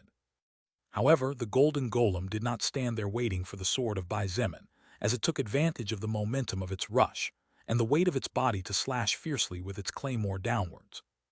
Everything happened in an instant, and before 99.99% of those present could react, 2 golden flashes of light met in midair. Boom! A thunderous explosion that sent dozens of first-order mechanical golems near the impact site flying and broke all other sounds of the ongoing war between humans and golems echoed throughout the square, and even into the nearby forests. The humans wanted to stop for a moment to see what was happening on the front side, but the golems were just machines with the sole purpose of wiping out the invading resistance, so they continued to charge and launch into the offensive, leaving no room for the soul evolvers and shooter soldiers to relax even for a second. In fact, that small opening that was generated when several golems were sent flying was immediately closed as twice as many golems appeared in that area, covering the hole that the other golems had left. Midst the beams of energy flying everywhere, going from the outside to the inside of the pagoda and vice versa, as well as the constant melee battles that were breaking out non-stop between humans and golems, Shangyuan Bingzhu was the only one who, even with all the tasks she was carrying out at the same time, managed to notice that at the front appeared an enemy with the ability to annihilate this group were it not for a couple of anomalies present. Bai Zemin's black eyes were indifferent as his gaze met head-on with the demonic red eyes of the golden golem, whose height towered above his own. "Second Order," Bai Zemin muttered under his breath as his right hand remained tightly clenched around the hilt of the golden soul armament. On the other hand, the giant golden golem was trying to press its claymore down at all times as its stern face, devoid of the emotions characteristic of a living being, focused on the human in front of it with the sole intention of crushing him.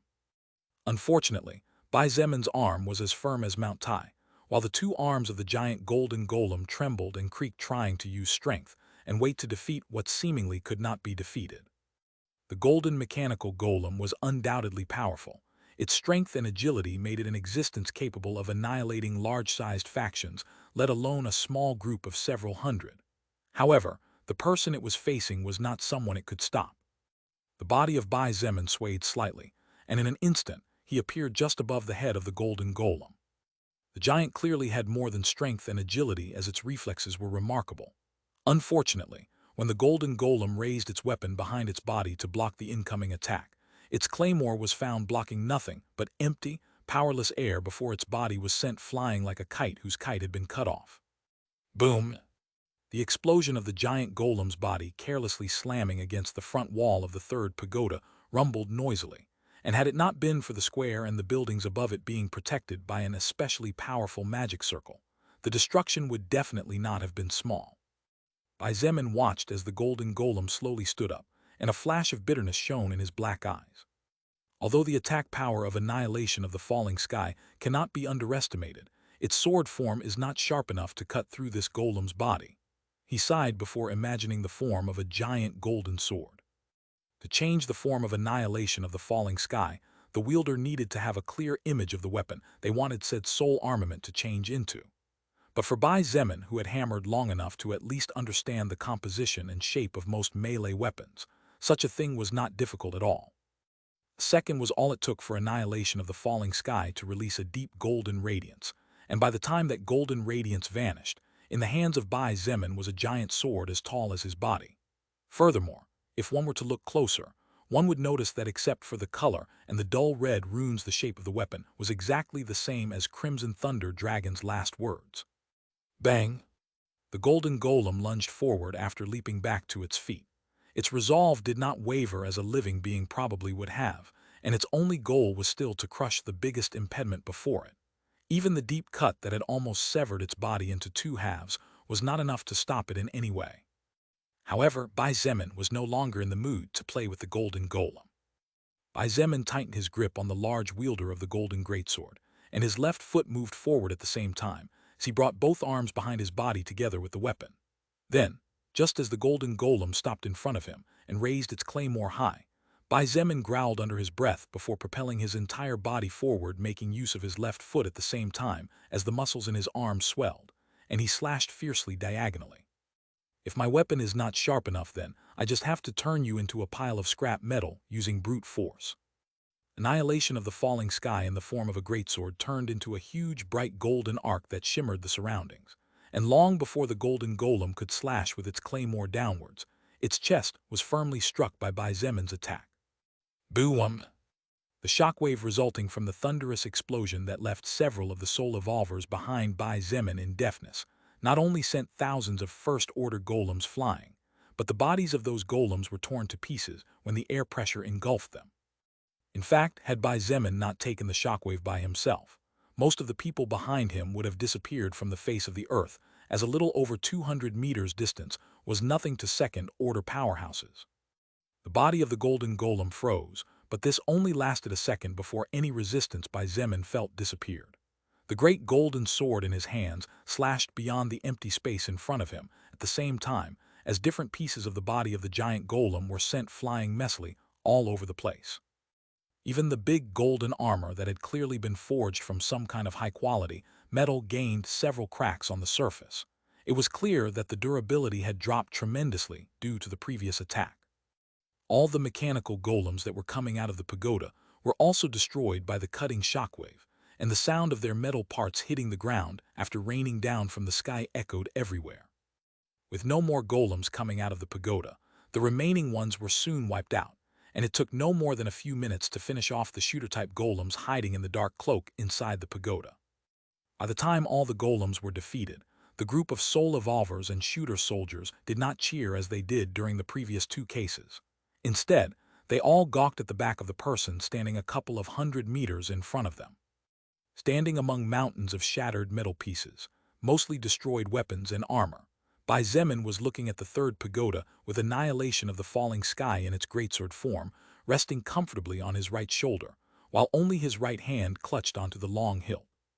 After several seconds and realizing that no more golems would really come out to attack them, Bai Zemin slowly turned around and said in a calm but deep voice, "Everyone, good job. You have performed brilliantly during this raid.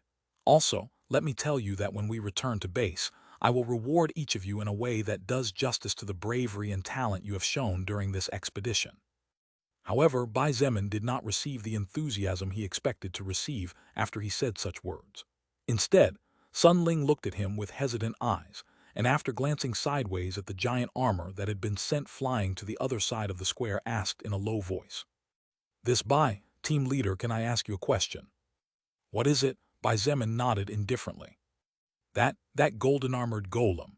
Sun Ling swallowed silently before asking in astonishment, "Wasn't it a golem with the strength of a second-order existence?" "Indeed," Bai Zemin confirmed before frowning and saying, somewhat confused, "However, what's the matter with that?" "What's the matter with that?" Everyone exchanged glances and became slack-jawed after hearing the person leading them speaking so casually despite having crushed a golem comparable to a second-order existence. The most powerful person in the entire Chinese Renaissance, Wu Keqian, was a second-order existence, for goodness sake. Even Wu Keqian would definitely not be able to take down a second-order enemy in such a short time, and it was still debatable whether he would be able to defeat the golden mechanical golem or not. Looking at Sun Ling and everyone else who was speechless, Shangyuan Bingzu approached Bai Zemin with a look brimming with hidden bitterness and said in a low voice, "Lord Team Leader, I think you are forgetting that this is the first time most of the people here have seen you fight against a second-order existence." At first, Bai Zemin was surprised after hearing Shangyuan Bingzu's whisper. However, he soon understood what she meant, so he could not help but smile bitterly and shook his head. Of course, what else did he expect to happen? What Bai Zemin had just done was to crush a being who would probably be able to contend without any problems against the strongest person in the entire Chinese Renaissance faction. Even if Bai Zemin had already made it clear to them that he could not be measured by common sense, seeing a second-order existence being shattered so easily in less than a minute was not something that could be easily accepted by their minds. Unfortunately, there was not much Bai Zemin could do in this case. Seeing Bai Zemin and Shangyuan Bingzu chatting with complicated expressions on their faces, Feng Tianwu could not help but smile with bitterness. She had seen the performance of the young man whom she had once rejected in the cruelest way possible, and not only had he become stunningly handsome, he had also become the leader of a faction of tens of thousands built by himself, and would soon become the absolute leader of the entire Chinese Renaissance faction. Now, she also found that Bai Zemin's ability not only allowed him to wipe out millions of unclassified mutant ants in moments, but that he was also powerful enough to make the second-order existences she feared to turn into nothing more than toys in his hands. Until this moment, although Feng Tianwu greatly regretted for doing what she did in the past and had truly apologized from the bottom of her heart to Bai Zemin, she did not feel anything other than regret for knowing that she had done something wrong that no one with a human conscience should ever do. However, slowly within her heart, another kind of regret began to develop. The regret that people felt after realizing what they had lost for a moment of stupidity, or for not having opened their eyes properly at the right moment. It was just that Feng Tianwu herself had not yet noticed it, and unfortunately for her, when she did notice it, she would also realize that the mistake she had made during her youth would cost her an eternity of bitterness. Chapter 660, Lilith Lies and Shangyuan Bingzu's Vow. Chapter 660, Lilith Lies and Shangyuan Bingzu's Vow. During the assault on the third pagoda, there were practically no casualties compared to the other two assaults, and although the number of enemies had been undoubtedly higher in this third assault, the power of the electromagnetic rifles proved their worth in the hands of soldiers who had received military training for years, and who had been shooting firearms to the point in which it was so normal for them as it was for them to breathe. With the support of nearly 200 human elites whose ability to get headshots at a distance of 200 meters was over 70%, the soul evolvers lost a lot of weight that was previously carried on their shoulders like an immovable rock. Leaving some words behind, Bai Zemin walked into the third pagoda together with a small group of people. Having experienced the same feeling 4 times, Bai Zemin and those who had accompanied him during the teleports back and forth between each tower did not feel uncomfortable after their bodies were moved through space, until they reached a room hidden who knows how many meters below the ground where the large circular stone square had been built. This time, the room they had been teleported to was actually a huge library whose size was actually comparable to the International Library by at least 2 or 3 times. The smell of dust and old books filled the air, and as the group walked with careful steps, they couldn't help but notice that the brown woodwork, now covered in a thick layer of dust after not having been maintained for so long, creaked as if it would split at any moment. Bai Zemin stopped in front of the first bookshelf that was probably holding at least 100 books as thick as a small 500-page encyclopedia. He casually picked up a book that was clearly different from most books that existed in the world today. The cover of the book was actually the leather of some mutant animal, as even now the light protective mana surrounding it could be felt flowing through Bai Zemin's palms. Probably due to that light layer of protective mana, the book didn't even have a mote of dust on it, and when Bai Zemin opened it, thick sheets of yellowish paper greeted him. The first sheet had a few words written on it, and fortunately, the language was Mandarin Chinese, though Bai Zemin had no trouble reading it straight out loud. 100 Ways to Improve the Quality of the Earth. Unique Specimen. Bai Zemin frowned slightly at the words that were probably a base summary of the contents of the entire book, and out of pure curiosity turned to the second page. It was during the 273rd year of the Sage calendar when our ground changed from normal to mutant ground.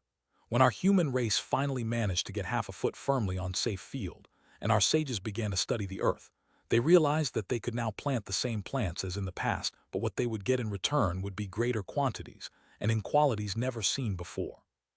Over the years, several ways were found to improve the quality of the soil to make the most of the world we live in, one of them being. The more Bai Zemin read, the more he was amazed to the point that he lost himself in the middle of the heavy book in his hands and forgot that behind him, there were people waiting for his next orders.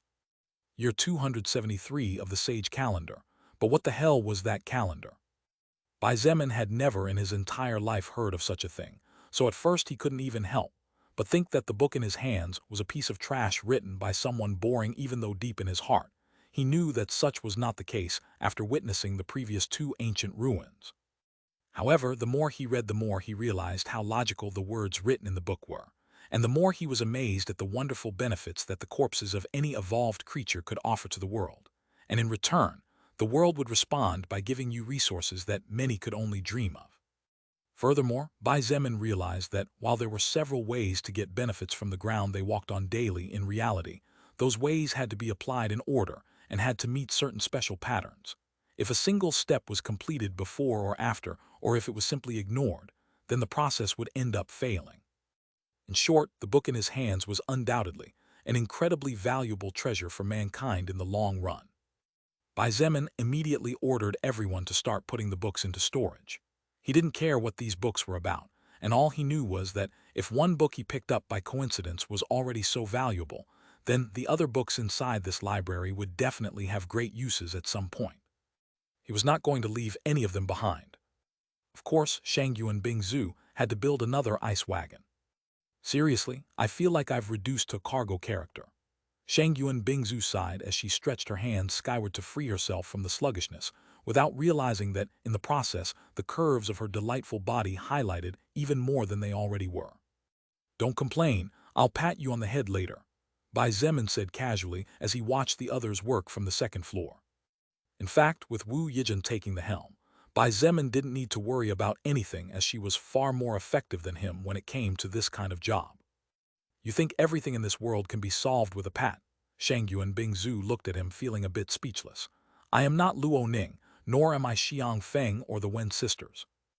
Bai Zemin looked at her with weird eyes and a thought flashed in his mind, but he decided to keep it to himself to avoid awkward situations. Besides, he now had a relationship with Lilith, so he didn't see it right to say words that could be misunderstood. Team leader, you have to see this. It was just at that moment when a soldier with an electromagnetic rifle slung over his right shoulder called out to him from the deepest part of the second floor. Sure, I'll be right there, Bai Zemin shouted, looking back over his shoulder and seeing the man waving his hand to ask him to go quickly. Bai Zemin nodded towards Shangyu and Bingzhu before disappearing past the various wooden shelves. Shelves which after a bit of searching they found out were not only there to store books, but also separated by content and usefulness, so it was a lot easier to sort them into level of importance. Swoosh!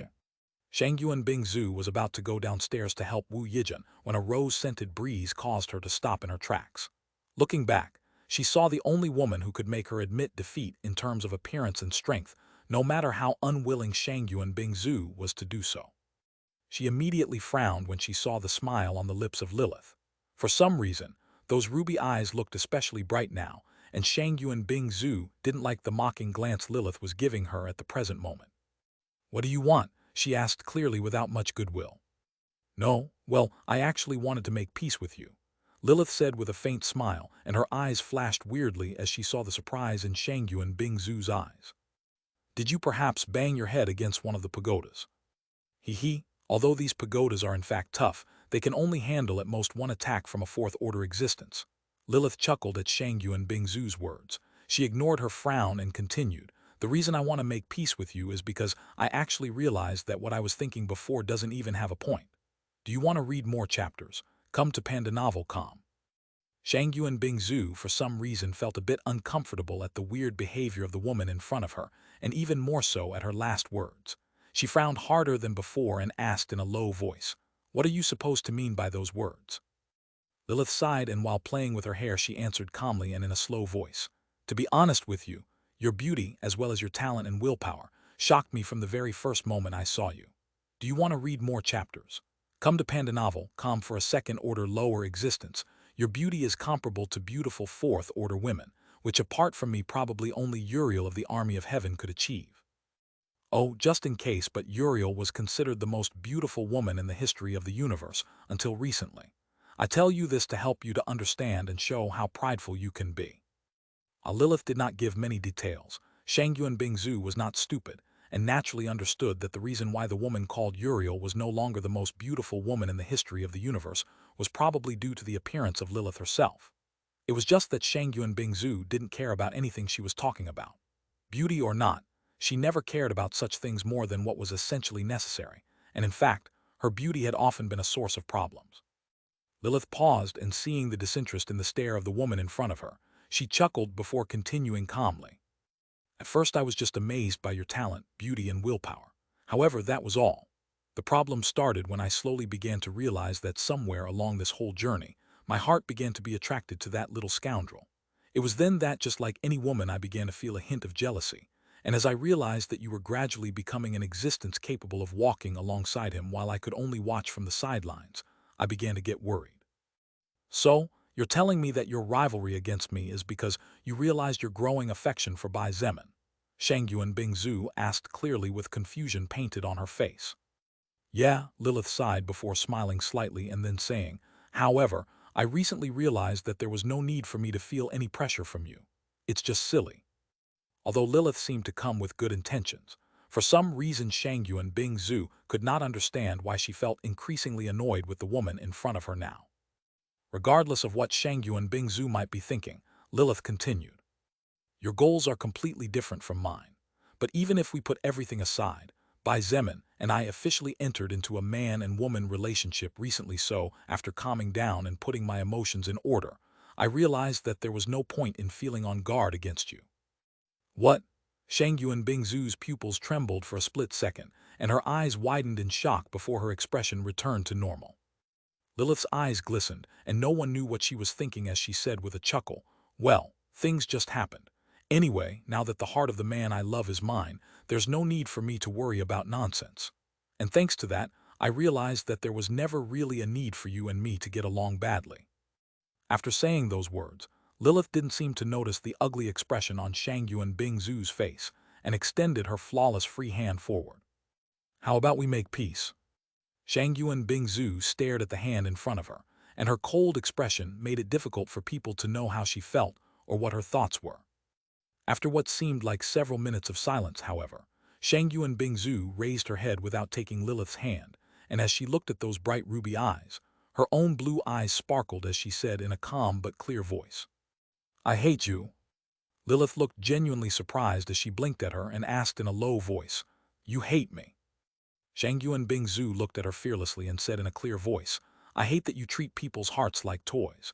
Do you think love is about winning or losing? You think people's hearts can be won and that's all. I don't know how you higher existences do anything, but let me tell you that your thoughts will get you nowhere in your relationship with him. In fact, you're more likely to make him suffer more than the happiness you can bring him. Oh, Lilith looked into her eyes for several seconds before the smile on her lips slowly grew. She gracefully retracted her hand and said with an amused smile on her face, Can you make him any happier than I can? I don't think it's possible for someone who doesn't even know what she wants from herself, right? Shangyuan Bingzu shook her head and said under her breath, I don't know if I could make him happy or not. Bai Zemin is a man who deserves the best in the world, and I don't think I am the person who can give it to him. But regardless of everything else, at the very least, I think I can make him happier than you. A woman who only minds victory and defeat will only end up hurting his heart for a second time. Everything in this world is about victory and defeat, Lilith replied indifferently. Win or be defeated, kill or be killed, life or death. It all comes down to who comes out on top regardless of the confrontation. But of course, a person like you who at least so far has never lost anything in her life would never understand these words. I only hope that by the time you realize this, it won't be too late for you. This conversation has no meaning whatsoever anymore. Shangyuan Bingzu shook her head and turned to leave. However, she stopped as she was about to walk down the stairs. Did you forget something? Lilith taunted. Shangyuan Bingzu did not snort at her words. Instead, she didn't turn to look at her but said in a chilling voice, I don't know why you showed up to bother me, but let me give you a warning. If you hurt him, I, Shangyuan Bingzu, will personally rip out your heart and will feed it to the dogs. No matter where you run, I will definitely find you and show you the meaning of the word regret. Ignore my words if you want, but then don't complain later that I didn't warn you. It is not a threat, it is a vow. Without waiting for Lilith's reply, Shangyuan Bingzu calmly walked down the stairs before walking toward Wu Yijun, and after exchanging a few words, she began to help her with the organization of everything. Lilith watched Shangyuan Bingzu's back for several seconds before the mocking look on her face and the disdainful smile at the corner of her lips receded. Instead, her eyes became softer, and the smile on her face became more natural. So scary, hee hee. In fact, 90% of everything Lilith had said before were pure lies. Her attitude was also fake. There was no way she could see Bai Zemin as an armor that could be won in a fight and taken casually. It was just that she needed to have this conversation with Shangyuan Bingzu. After all, Lilith also had plans for Shangyuan Bingzu when she arrived on Earth. It was just that those plans might have to change depending on many factors. The future was definitely uncertain for the most part. However, Lilith knew many things that unless huge changes happened, such as Bai Zemin's even more terrifying talent compared to what Lilith expected, those things would happen, and surely no one would be happy with them. As she watched Shangyuan Bingzu giving orders with an indifferent expression, Lilith sighed and muttered under her breath. Little princess, at this rate, you'll never be able to break through the fourth order. This means that even if Bai Zemin becomes a higher existence, you will never be able to follow him. Those words floated for a long time in the atmosphere and seemed to have been muttered by no one, as there was no person in sight. Chapter 661, Sealed Door, and the Man Who Doesn't Spare Even His Little Sister. Chapter 661, Sealed Door, and the Man Who Doesn't Spare Even His Little Sister. Of course, Bai Zemin had no idea that Lilith had decided to appear in front of Shangyuan Bingzu with unknown intentions, and had angered her, nor did he know that Shangyuan Bingzu was even brave and self-confident enough to threaten the powerful higher existence of Sixth Order. If he knew about it, he would probably ask Lilith to give him an explanation for her peculiar behavior, and of course he would also feel warm since what Shangyuan Bingzu had made was more than enough proof of how important he and his friendship was to her. At that time, oblivious about everything that had just happened, Bai Zemin was walking towards the deepest part of the upper floor of the library under the guidance of one of the riflemen soldiers who came into the ancient ruin together with half of the group. Soon, Bai Zemin was led to the end of the corridor, right in front of a wooden bookshelf that didn't seem to have anything unusual on it. He looked curiously at the soldier standing next to him, and the man nodded in silent response before stepping forward and moving a particular book. Crack. Surprisingly, just like in movies and TV dramas, with a loud crack, the wooden bookshelf moved slightly away from the wall, revealing a gap through which one could easily reach in and push the bookshelf open. While we were moving the books just as Miss Wu Yijin ordered us to, I accidentally found this. The soldier who called Bai Zemin and led him here explained in a serious voice. Then his voice changed from seriousness to awe and reverence as he said in a flattering voice, I think Miss Wu Yijin suspected that there might be a hidden door, and that's why she gave us that strict instruction. But now that this has happened, I must say that her foresight is truly otherworldly. Bai Zemin heard the soldier's words and could not help but sigh in his heart. It was more than clear that Wu Yijin was still remembering what had happened during the second ancient ruin. For fear of missing out on any kind of thing that could somehow help the progress of the faction that they had basically created from the moment they had joined together at the university to face the dangers of the new Earth, She had commanded everyone to start moving the books in different patterns before removing them from the shelves, which meant that she somehow or other suspected that perhaps there might be a hidden mechanism at work here. Unlike Bai Zemin and probably 99% of those who had entered into this ancient ruin, Wu Yijin had not forgotten about the hidden mechanisms. With all the magic circles and runes the group had been seeing all this time, each of them had subconsciously forgotten the existence of other, far simpler, and much more traditional methods of hiding important things. In fact, it was only now that Bai Zemin realized that during this entire tour inside the ancient library, he had not actually seen even a single magic circle, and there were only separate runes that, according to Meng Qi, were meant for preservation. I'll thank her and ask if there's anything she wants as a reward later, Bai Zemin thought to himself as he hoped that Wu Yijin would not ask for something that would force him to say no.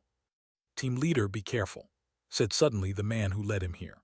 "When I first spotted this place, I didn't dare to move on my own, so I immediately left everything as it was and called you, so I don't know what might come out on the other side." You've done a good job. You just back off just in case," Bai Zemin said mildly, and the soldier quickly stepped aside as he clutched the electromagnetic rifle tightly. Under the attentive and wary eyes of the rifleman, Bai Zemin slowly moved the wooden shelf out of the way by opening it as if it were a door. However, what he saw there was definitely something neither he nor the soldier expected to see. What greeted the eyes of Bai Zemin and the soldier behind him was a double wooden door with two golden handles and a bizarre antique-looking latch. It was the typical wooden door that could be seen in supernatural movies that had vampire or wizard academies and the like. But the most remarkable thing was that on the door, drawn on the wood with golden ink, a magic circle of at least 2.5 meters in diameter with extremely complex runes glowed faintly as if to show its latent activity. In addition, on the corner of the wall was a small white sign with a few words written in Mandarin Chinese. "Office of the Director." Bai Zemin's expression turned a bit weird as he read those words. He squatted down and tried to see beyond the door, but somehow was not surprised when all he saw was darkness. It was as clear as day that one of the runes that made up the golden magic circle was in charge of shielding the view inside the room from the outside.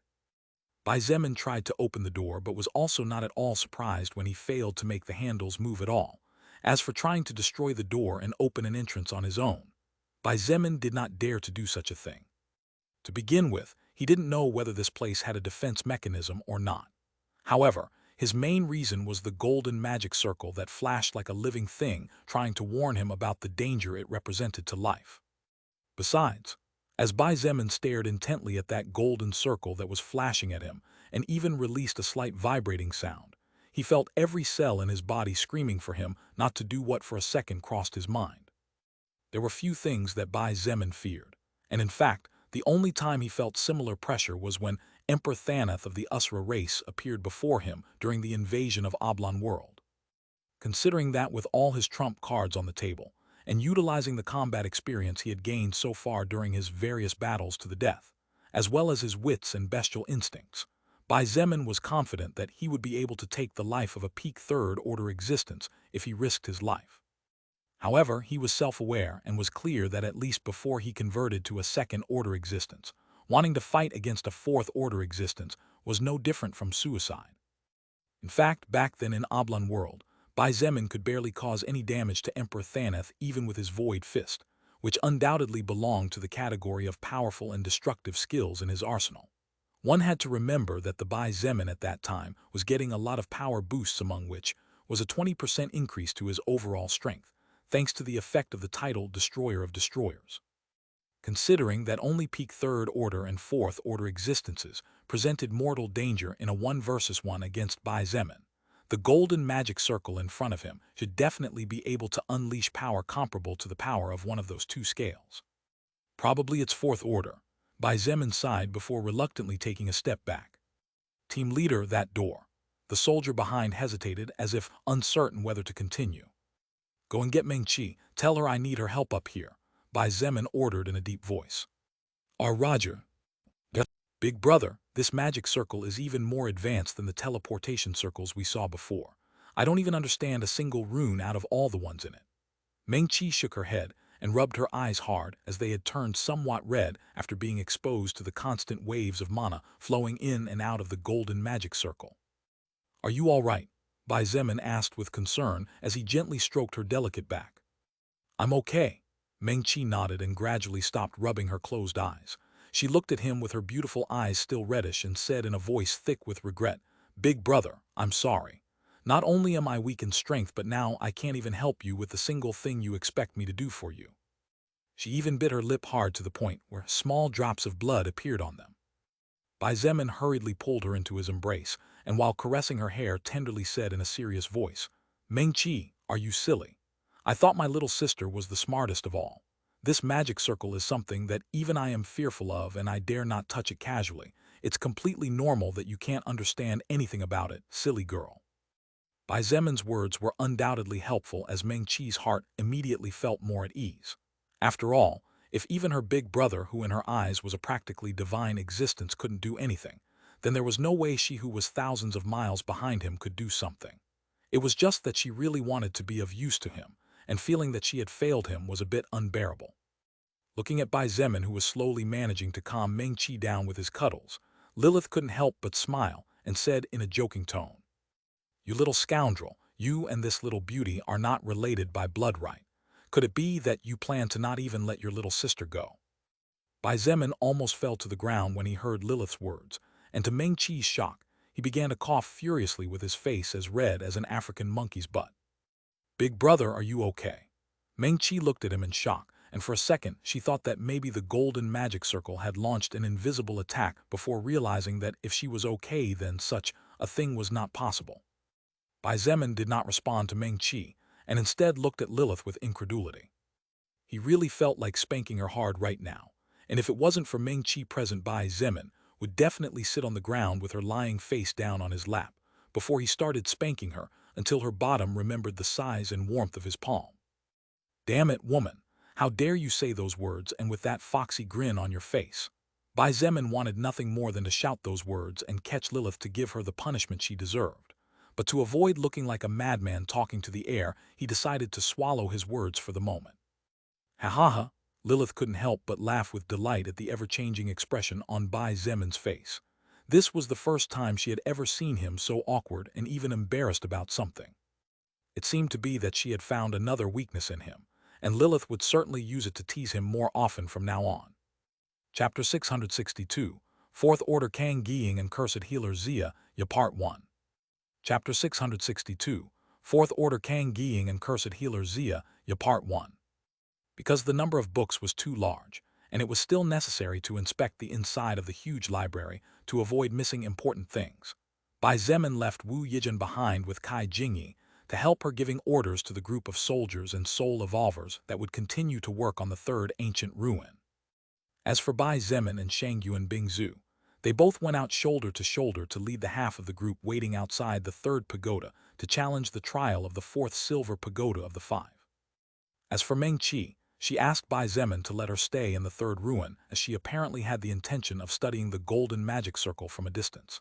Meng-Chi had not given up yet, and while she was aware that she would most likely not be able to open the door to the sealed room, she at least hoped to be able to find something that could help her big brother in the near future.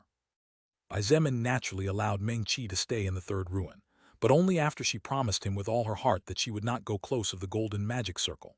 After all, Meng-Chi would not gain soul power from defeating golems created by human hands and not naturally born. Besides, her strength was indeed deficient for the battles that were to come, and with her in a much safer place, Bai Zemin would feel lighter during the combat he was about to face. With Wu Yijin, Kai Jingyi, and Meng-Chi taking charge, Bai Zemin had nothing to worry about. By the time everything that could be taken from the third ancient ruin was carefully analyzed, the power of the transcendent faction led by Bai Zemin would definitely grow tremendously once they were able to apply the information obtained from the huge mountain of old books. After Bai Zemin and Shangyuan, Bingzu came out of the third pagoda having been teleported there. The duo was naturally attacked with questions from Sun Ling and the other leaders of the different guilds. Fortunately, everyone calmed down after hearing from Bai Zemin that Wu Yijin and the others were fine, and that the reason they were not leaving soon was because the third ruin turned out to be actually a huge library with many books and knowledge that would surely be of great help to them from now, until what would be at least a century or two in the distant future. Sun Ling was the one who was obviously the most relieved to see that Bai Zemin was calm, and didn't seem to be lying about anything he said. After all, any mother would be worried not to see her daughter return after having stepped into an unfamiliar and probably dangerous place, not to mention Sun Ling, who had only a little over a week ago been reunited with Wu Yijun. Are we attacking the fourth pagoda with just such numbers? Feng Hong asked with some concern in his tone of voice. The eyes of everyone focused on Bai Zemin, waiting for his next words. No, you will not be part of the next raid. I want all of you to retreat to the perimeter of the square right now. Bai Zemin's words were like a giant boulder falling into the middle of a silent lake that had been in a state of quiescence for several tens of years. What? Why? Team leader, I cannot accept such an order. Absolutely not. We have come so far fighting all together. How can we retreat now? We bleed together and die together. That's how it is. True, true. The roars of the humans were so powerful that even the beasts on the edge of the mountain range, surrounding the 5 silver pagodas, were muted. It did not matter if it was Feng Hong, Teng Hua, Huang Tian, Liang Jing, or any soldier or soul evolver, but they all seemed to turn into ants that were suddenly thrown into the boiling frying pan as they began to object to Bai Zemin's decision with fervor. Even Feng Tian Wu frowned tightly, and it could be seen that she was not happy with the decision she had just heard. Bai Zemin was speechless, just like Shangyu and Bing Zhu, as he saw the people in front of him getting agitated in such a way. However, his surprise very soon turned into an overflow of warmth as he realized what was going on. Everyone present had seen how strong Bai Zemin was. Strong to the point of annihilating an army composed of over 5 million mutant weaver ants in an instant, and strong enough for the mighty golden golem, whose strength was comparable to a second-order existence, to become nothing but a joke under the power of his sword. However, even after such demonstrations of overwhelming power and outstanding ability, everyone was worried in their own way about him. No matter the reason, the reality was that each and every one present feared that something would happen to the brave young man who had barely been a part of the Chinese Renaissance faction for about a week and a half, but had already conquered the heart of everyone present. Sun Ling took a step forward, and while looking at Bai Zemin with a serious expression, rarely seen on her ever-playful face, said in a melodious voice, I think you have already noticed it, but to everyone here you have become a figure they want to follow. Thanks to you, this expedition did not turn into the burial of each of us as it should have been, no matter who other led us. It is only because the leader is you that everyone here is alive, and that there were less than 50 casualties, even though the level of danger we faced this time outweighed by far any other. Bai Zemin stayed silent, and after a short pause, Sun Ling continued. It doesn't matter how you see them, but I think I speak for everyone when I say that each and every one of the warriors behind me sees you as an important brother they don't want to lose. Bai Zemin said nothing, and instead watched in detail the expressions of each of the people in front of him. But it was not necessary for him to look around too much to realize that, in fact, the words of Wu Yijun's mother basically represented what at least 80% of those present felt. Cough, cough. This old man here thinks what little Hua said is very true. Cough, cough. Liang Jing interjected in between raspy coughs. Hey, surnamed Liang, who are you calling little Hua? You're younger than me. Teng Hua couldn't help but exclaim with wide eyes as he glared at the peculiar assassin as if he wanted to set him on fire with his gaze. Liang Jing turned a deaf ear, and after taking several deep breaths to regain the lost oxygen, continued speaking slowly. The relationships formed on the battlefield are often the firmest and hardest to break, becoming purer than blood relationships. Cough, cough. There may be some lucky ones among us who do not know the pain of losing a loved one who shares their blood. But there are definitely no lucky ones who do not know the pain of losing a brother or sister in arms. Basically, no one wanted to experience that pain unless they really had no choice to take. And from the firm look on everyone's face and their stern words, Bai Zemin realized that the words of a few represented all of them. If it was the past him before the skill stone heart evolved, then there was a possibility that Bai Zemin would reprimand with a beating anyone who dared to disobey him. However, he was no longer a leader who only watched over his family but now also watched over his subordinates, who in their own way showed concern for him. Did this mean that he had become weaker? Bai Zemin was not quite sure about that, but it was probably partially true to some extent. However, he did not dislike his current self. Everyone shut the fuck up, he shouted at the top of his lungs. His voice was loud enough for a considerably powerful sound wave to push some of the soldiers in front to the back. And at the same time as the voices of protest and desire to fight stopped abruptly, They all looked at Bai Zemin with eyes filled with shock. Weren't you trained to know that the order of a superior must be carried out regardless of what it is? Bai Zemin said in a harsh voice after the silence took over. Some of them did not have much reaction to those words, as most of the soul evolvers present had barely taken military training for 2 months at most. However, the riflemen carrying the electromagnetic rifles were embarrassed and subconsciously lowered their heads, since for them obeying orders was as natural as being filial to their parents. Fortunately, however, Bai Zemin's next words greatly lightened the mood and depressing atmosphere that was beginning to form around the group. Besides, if you all really see me as a brother, then why the hell are you making such a big deal out of something so small? He said. At the slightly surprised looks from the soul evolvers and rifle-wielding soldiers, Bai Zemin smiled slightly and said in a mocking voice, I, the father of you all, do not fear even third-order existences, not to mention some second-order little ones. In my estimation, it is highly probable that this time the mechanical golems with the power of first-order existences will be replaced by golden mechanical golems with the strength of second-order existences. In case this comes true, all of you will not be able to help me, and instead, I will have to divert my attention. And while I am confident of defeating several thousand second order, I am not confident of achieving this in a clean way if I have to take care of all of you. Even knowing this, you want to step in. The only response Bai Zemin received was silence, and as his eyes swept over those present, it was not hard to notice that everyone seemed to finally begin to think things through more rationally. Therefore, to top it all off, Bai Zemin said with a chuckle, Besides, all of you do not need to worry at all, because if I die, you will follow me not long after. Sun Ling and Zia, you looked at Bai Zemin in disbelief, but Shangyu and Bingzhu, who had been awkwardly silent all this time, couldn't stop the corner of her mouth from twitching a couple of times as she secretly shook her head. Feng Hong suddenly started laughing out loud. His laughter was so powerful that the aura in his body began to boil, and those closest to him quickly backed away as they felt their armor heat up. The man's red hair shook like crazy as he looked at Bai Zemin and shouted to the four winds. I, Feng Hong, have rarely in my life felt admiration for anyone, and certainly never did for someone who could even be my son. However, Brother Bai's bravery has opened my eyes today. I previously did not believe your words of regaining the homeland in less than a year even after all I saw today, however. Now that I hear your words, for some reason feel that if it is you, such a thing is no longer impossible. Very well. Since in the worst-case scenario, we will all die right here, then, let this old man trust you completely for the first time. Feng Hong's personality was like the flames he controlled. If he liked something, then he would shout it out, and if something displeased him, then he would turn it into ashes, plain and simple. Oh well, isn't it just dying? Teng Hua sighed and stroked his snake as he quietly said, Zio Bei, are you afraid of death? The snake hurriedly hissed at him and looked offended as it wrapped itself tighter around Teng Hua's body, making him grunt and apologize immediately. Forget it, forget it. Huang Tian let his large shield rest on the ground and waved his free hand as he said loudly, If the worst comes to the worst, then we will all be buried in this place. This gentleman has destroyed over 2,000 golems with the strength of a first order despite being a defense-focused fighter. I think I've earned my place in the heavens.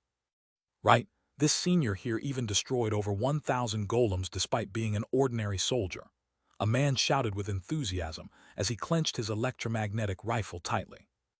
Like the fall of a chip of dominoes affecting their nearby peers, and with the process repeating itself hundreds of times just by the fall of a single piece. All the soul evolvers and soldiers began to shout with enthusiasm their achievements to this day, as if they were not fearful of the no small possibility of death that was slowly approaching them. Bai Zemin shook his head and chuckled without commenting any more on the matter. On the other hand, Shangyu and Bingzhu had a faint smile on her beautiful face, and as she looked at Bai Zemin's profile no longer as indifferent as before, she reaffirmed even more her resolve to do whatever she could to help him be happy no matter the consequences. But what neither of them knew was that, in fact, death was sometimes even closer than one expected, and whether they managed to escape from its scythe or not, it was not in their power to decide. Chapter 663, Fourth Order Kang Giying and Cursed Healer Zia, Ya Part 2. Chapter 663, Fourth Order Kang Giying and Cursed Healer Zia, Ya Part 2. Bai Zemin made sure that everyone backed up to the edge of the large stone square, but did not allow anyone to leave the perimeter, where the magic circle was located, because While no one was sure how the circle worked, it was clear that the only reason the mutant beasts and plants did not approach was due to some particular rune that probably released some kind of fragrance or wave that the non-rational beings did not like.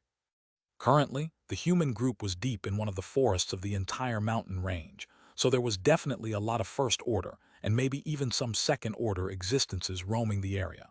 If they left the safe area, it would be a matter of time before they became food for the giant beasts.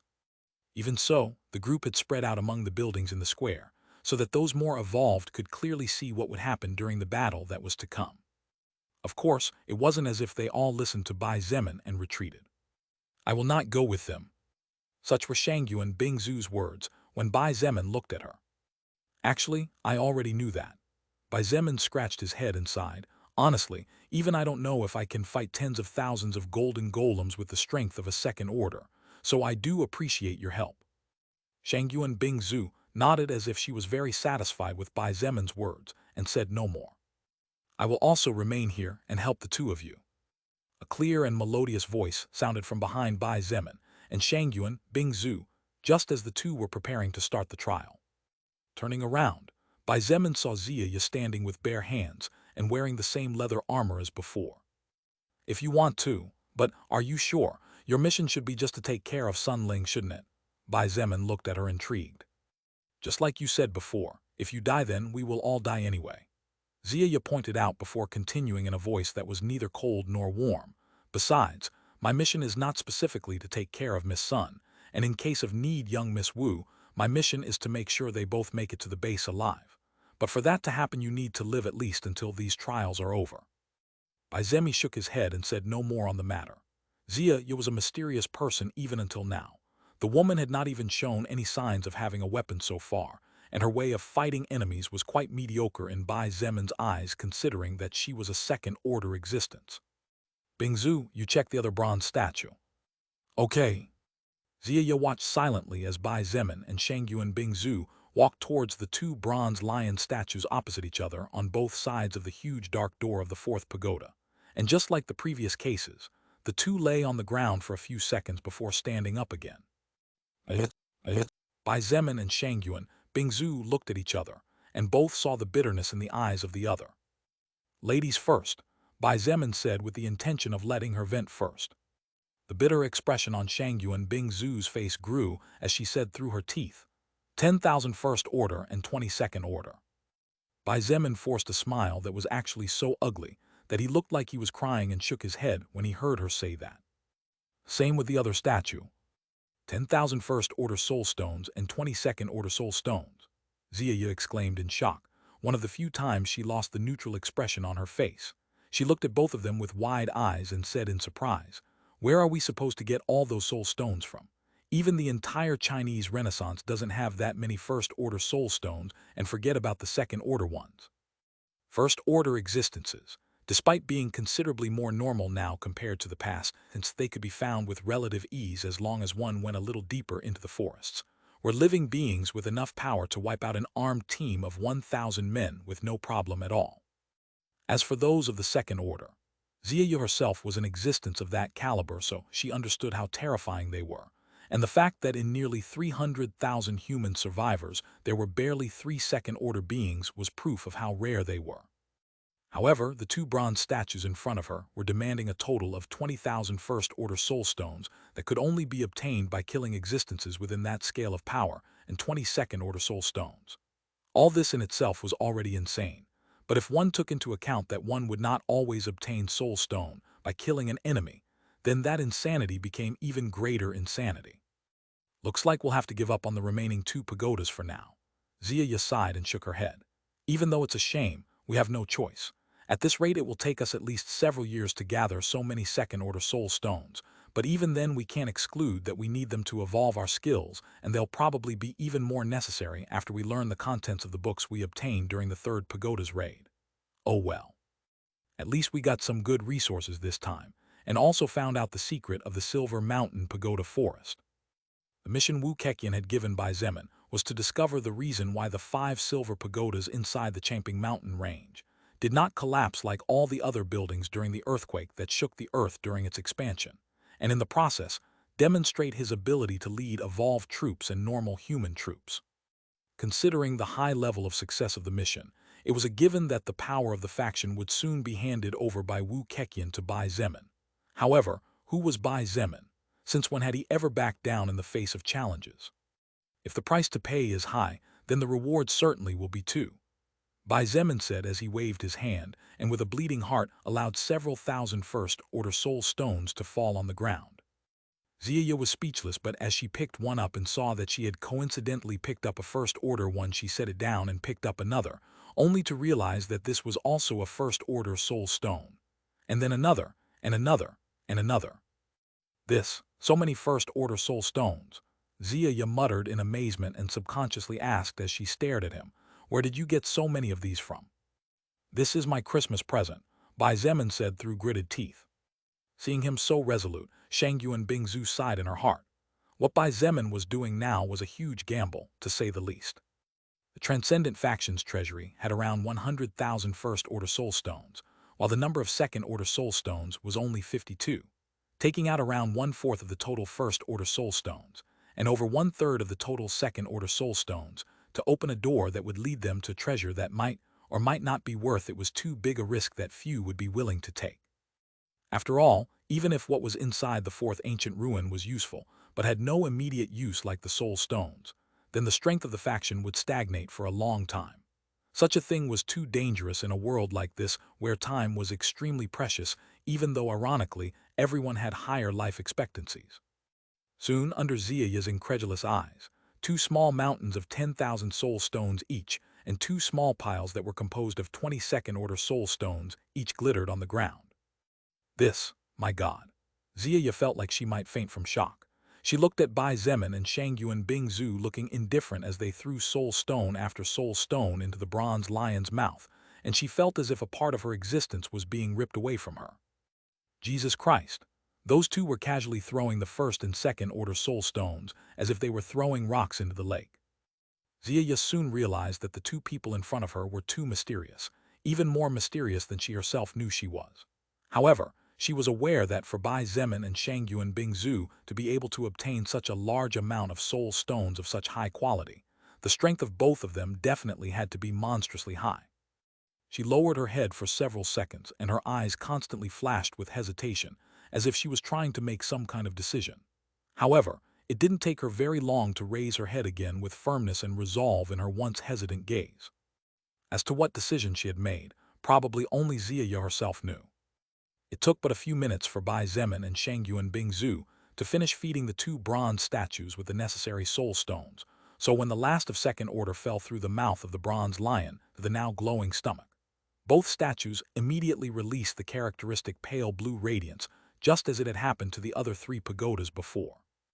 "Bingzu, Xia, get ready to fight." Bai Zemin immediately pulled out his weapon and took an attack stance as he said those words. "I see you're really taking it to heart this time."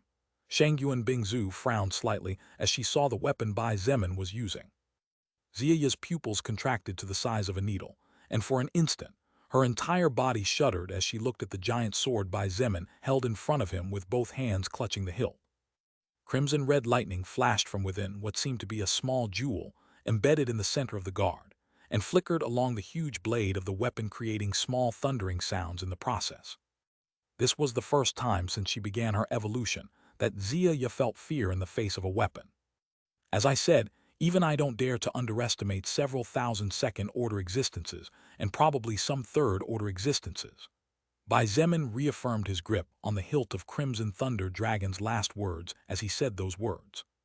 A single swing of his greatsword in the past could break Earth's spatial barrier. That's how powerful the weapon in his hands was. Bai Zemin was sure that one swing with his full strength using this mighty weapon was more than enough to shatter anything that came his way. Shangyuan Bingzu also decided to get serious seeing him so serious, and soon activated many of her skills. She unsheathed her rank 2 sword, created another sword using Ice Maker which was composed of over 300 mana points, activated luminous ice armor, frost rebuff, and others to boost her battle power to the maximum possible. Xia, seeing the 2 of them getting so serious, actually jumped back and put some distance between her and what would soon become the main battlefield. Her move naturally attracted the attention of Shangyuan Bingzu and Bai Zemin, but since she didn't explain anything, neither of them said much either, as they didn't count too much on her, to begin with. Even if Xia was strong, she was only second order at most. Soon many golden golems with the power of second-order existences would come out from the pagoda, so in fact, Xia's strength was quite useless unless her soul power was extremely pure like Bai Zemin's and Shangyuan Bingzu's was. However, neither Bai Zemin nor Shangyuan Bingzu knew that in reality, Xia was really powerful, and although her soul power was considerably pure, her greatest source of power was different: her class. Bai Zemin did not know, but in reality, if Xia was his enemy at heart, and she joined hands with Wu Keqian and Sun Yun, then he would probably have to turn and run to keep his life. In fact, Wu Yijian's father really did not want to be Bai Zemin's enemy for his own reasons. Otherwise, it would not have been so easy for Bai Zemin, even with Shangyuan Bingzu's help. Xia was not strong alone, but she was undoubtedly terrifying. And the more powerful her battle companions were, the more terrifying she would become. Chapter 664. Fourth Order Kang Ying and Cursed Healer Xia, Part 3. Chapter 664. Fourth Order Kang Ying and Cursed Healer Xia, Part 3. Under the watchful eyes of Bai Zemin and the two women, the pale blue glow surrounding the two bronze statues soon began to spread around the square, with the fourth pagoda as the center. At this point, there were already 6 parts of the entire square tinged with faint green color, and now another 2 parts were lighting up, except that the color of the 7th and 8th parts was pale blue, which meant that there was an incoming challenge that needed to be completed before the color turned green, and the victor could access the ancient ruin to get the treasures inside it left from distant times. The group led by Bai Zemin was already accustomed to such sights after having challenged the trials of 3 pagodas. However, soon, a strange little event that clearly did not happen before took place. Rumble! What happened? Shangyuan Bingzu immediately became alert as she felt the ground beneath her feet shaking slightly. Bai Zemin did not respond, and the expression on his face was becoming more and more serious as he realized that there was perhaps something he had overlooked. Or maybe the person who built this place decided to change the patterns for the last 2 pagodas.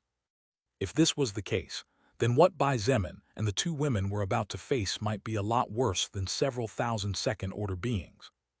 Bai Zemin turned slightly to look at Lilith and tried to see something in her expression, but unfortunately for him, the expression on her face was flat and emotionless, so he finally had no choice but to give up and look at the 2 giant doors that were slowly beginning to open backward, revealing the characteristic darkness that was in all the pagodas so far. If she can keep that indifferent expression, it means that at the very least I shouldn't fall in here. Or should I? Bai Zemin thought to himself, somewhat unsure about the matter. Flash, flash, flash, flash, flash. Just as with the previous 3 pagodas, the glowing red eyes lit up in the middle of the darkness, and an instant later the group of Bai Zemin noticed small blue dots that in less than a split second had turned into soccer ball-sized balls of energy. Bai Zemin and the 2 women already knew what those bright blue energy balls meant. Scram!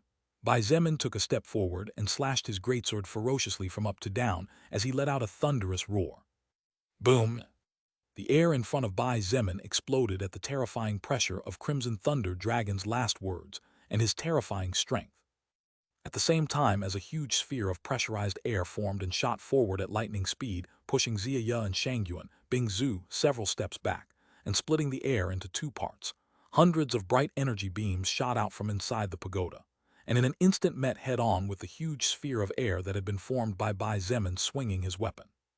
When the hundreds of energy beams fired from inside the pagoda by golems clearly carrying electromagnetic rifles met the huge air sphere, there was no explosion and no real crash, as the energy beams seemed to have found their natural nemesis. And while some of them were ejected and sent flying in random directions, most of them turned into shattered energy particles.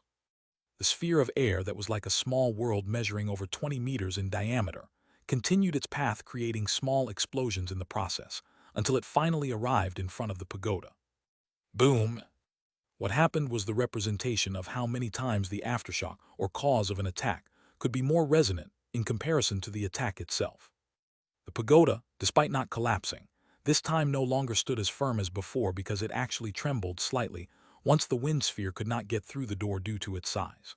The wind sphere exploded, and that wind instantly turned into thousands of sharp blades that were sent flying in all directions propelled by the power of the explosion. The shooter golems inside resisted at first, but after several hundred cuts their armor began to shatter, and after a few thousand their metal bodies began to crack as if they were made of dry sand and then hit by a truck. Golems along with electromagnetic rifles alike were shattered beyond recognition. But not even a second passed when more red eyes appeared in the inner darkness of the pagoda, and then beams of energy shot outward again. Second order! Bai Zemin roared loudly and unhesitatingly swung his greatsword again in a wide diagonal arc. The atmosphere exploded as if dozens of grenades detonated at the same time, and all opposition from nature was cut in half by Crimson Thunder Dragon's last words. This time, what was formed as a result of the diagonal arc was a huge blade of sharp wind over 200 meters long, and which crushed the incoming energy beams entirely before slamming into the fourth pagoda. Boom! It had only been maybe 3 seconds at most, but the pagoda that had stood firm was now beginning to hesitate after receiving 2 attacks from Bai Zemin, even though he was more than 300 meters distance away. In the process, at least 2,000 golems were hit, and most of them were turned into unusable scrap. It was just at that moment when, just as Bai Zemin had predicted earlier, over 5,000 golden golems carrying giant swords burst out from inside the rumbling pagoda, and with agility corresponding to second-order warriors closed the distance between them and the human trio in a heartbeat. I spear. Shangyuan Bingzu's voice was like heavenly music amidst the rumbling of the earth. She pointed towards the sky, and with the activation of Ice Maker, the air above her head began to freeze very fast. The frozen particles soon began to take shape, and in less than 2 seconds over 1,000 spears appeared before they instantly began to fall like frozen meteors at the open pagoda. The ice spears created by Shangyuan Bingzu did not make explosive noise like the swings of Bai Zemin's greatsword, nor did they destroy the golems into thousands of pieces after hitting them. The ice spears froze the air they touched, creating beautiful stairs to the sky. After touching the golden golems not only slowed down their movements, but when 1,000 of them raised their weapons to slash they could not move anymore as they were turned into frozen statues. Bai Zemin seized the opportunity, and as he held the greatsword in his right hand and slashed to his side, he shouted out loud, "Void Fist!" His now free left hand clenched into a firm fist, and at the speed of light, Bai Zemin struck 100 times with all his strength on the same point. Boo-ilowum! Boo-ilowum! Boo-ilowum! Boom! At the same time that under the ferocious swing of Bai Zemin Crimson Thunder, Dragon's last words wreaked havoc on the right side of the battlefield and destroyed thousands of golems with its power, the skill Void Fist did not lag behind and changed the left side into a hell of flying junk. Blizzard! Shangyuan Bingzu naturally wasn't going to let Bai Zemin do all the work. She immediately activated Blizzard, and at the same time she gracefully slashed forward. From the blade of her sword shot out a giant wave of icy wind that quickly spread to practically every place on the square in front of her. Swoosh! All the golden golems that had not been destroyed by the 2 attacks from Bai Zemin, or the resulting aftershocks, immediately froze in their tracks. However, this only lasted for a brief instant, as the skill Blizzard was a skill that had no way of containing a second-order existence for more than a second due to its scattered magical power. But a brief instant was all that was needed for a powerhouse like Shangyuan Bingzu, who possessed the ability and power to deal with third-order existences. She narrowed her eyes dangerously and chanted in an ice-cold voice, "Inferno!" A glowing orange-colored magic circle appeared on the ground, and in a breath grew to over 200 meters in diameter. The golden golems were about to begin their charge when a giant tornado of fire swallowed their bodies, and from the outside their silhouettes were barely visible, writhing for a brief moment before disappearing as if they had vanished. This skill, Bai Zemin looked over his shoulder at her with astonishment on his face. This skill was given to me by Chen He since it didn't suit him and his battle style at all. Shangyuan Bingzu shrugged and calmly explained. The scroll fell after that guy who almost set the whole forest on fire at Camp Bakwin died. Oh, Bai Zemin nodded carelessly.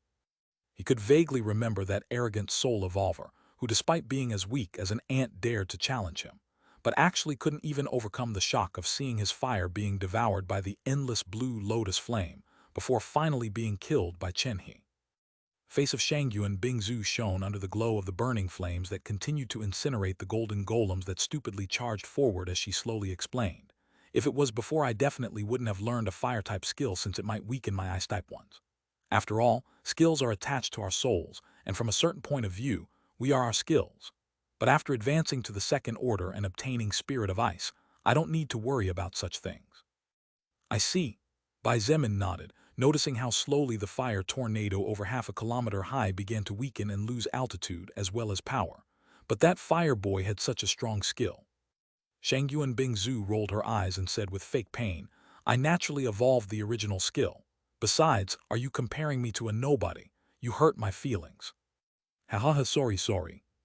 While the two were casually chatting and tearing apart enemies as if they were tearing apart paper ants, those who were watching the ongoing battle from a distance gasped at what they were witnessing.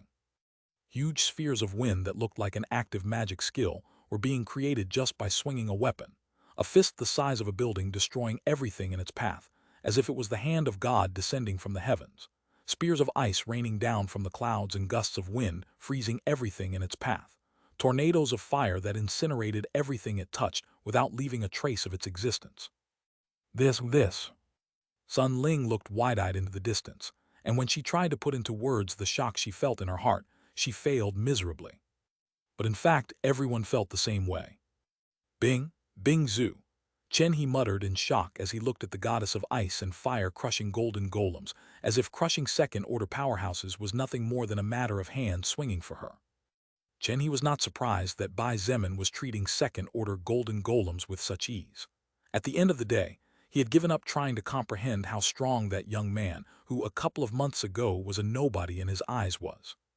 However, Chen he was definitely in disbelief at the battle power that Shangyu and Bingzu was displaying. If you want to read more chapters, visit Pa Nda novel. Com. The power of the current Shangyu and Bingzu did not seem to be even a whit below Bai Zemin's terrifying power. How could such a thing even be possible? Chen he did not understand. He had no way of understanding how the distance that he thought was not so great had actually now become so colossal. But in fact, just as for Bai Zemin, his early confrontation against the First Order Blazing Beetle was a turning point.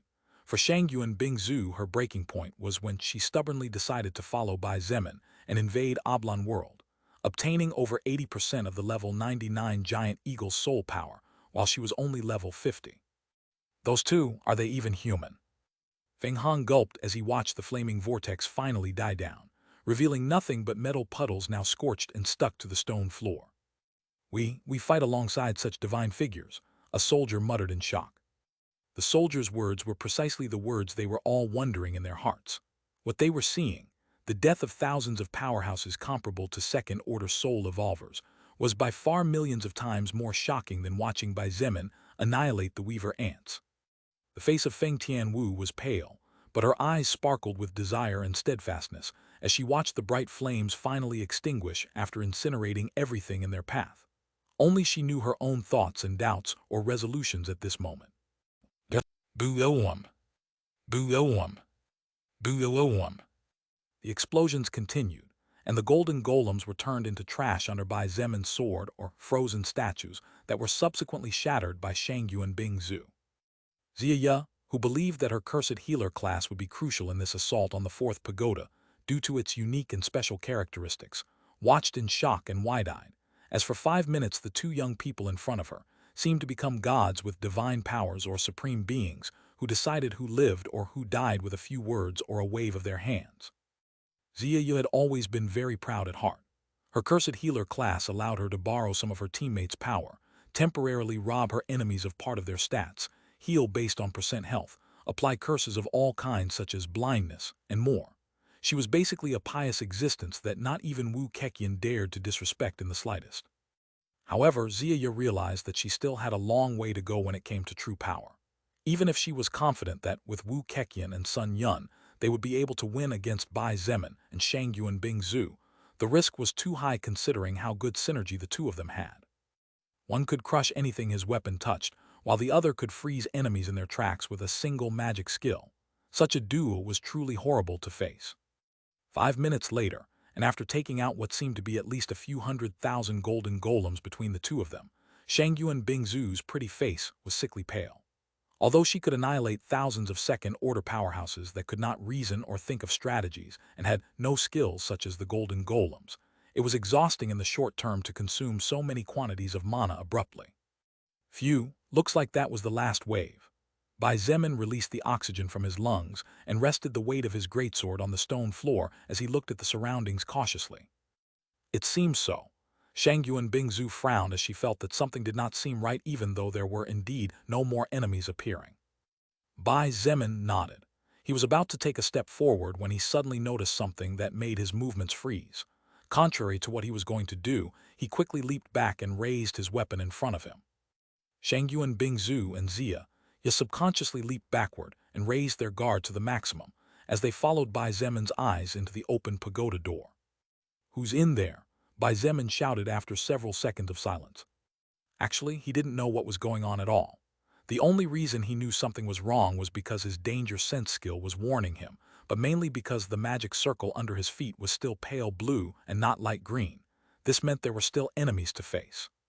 His words surprised everyone, and for several seconds they went unanswered. However, a few seconds later, a cheerful and jovial laugh from the darkness of the pagoda rang out across the stone square. "Heh, young one, despite being so strong you are actually so cautious. Not bad, I like you." Followed by the sound of footsteps echoing amidst the silence, a silhouette slowly revealed itself beyond the darkness. "My name is Kang Giying, and I am the last trial you must face. As for my scale of power, I would say it is somewhere around level 400. I think you could consider me a fourth-order existence." Chapter 665, King Kang and Change of Rules. Chapter 665, King Kang and Change of Rules. The person who appeared in front of the group of three led by Bai Zemin was actually a man that looked slightly aged. Even though his hair was not completely white, gray hair was visible for the most part, and at the edge of his eyes, several wrinkles could be seen accumulating.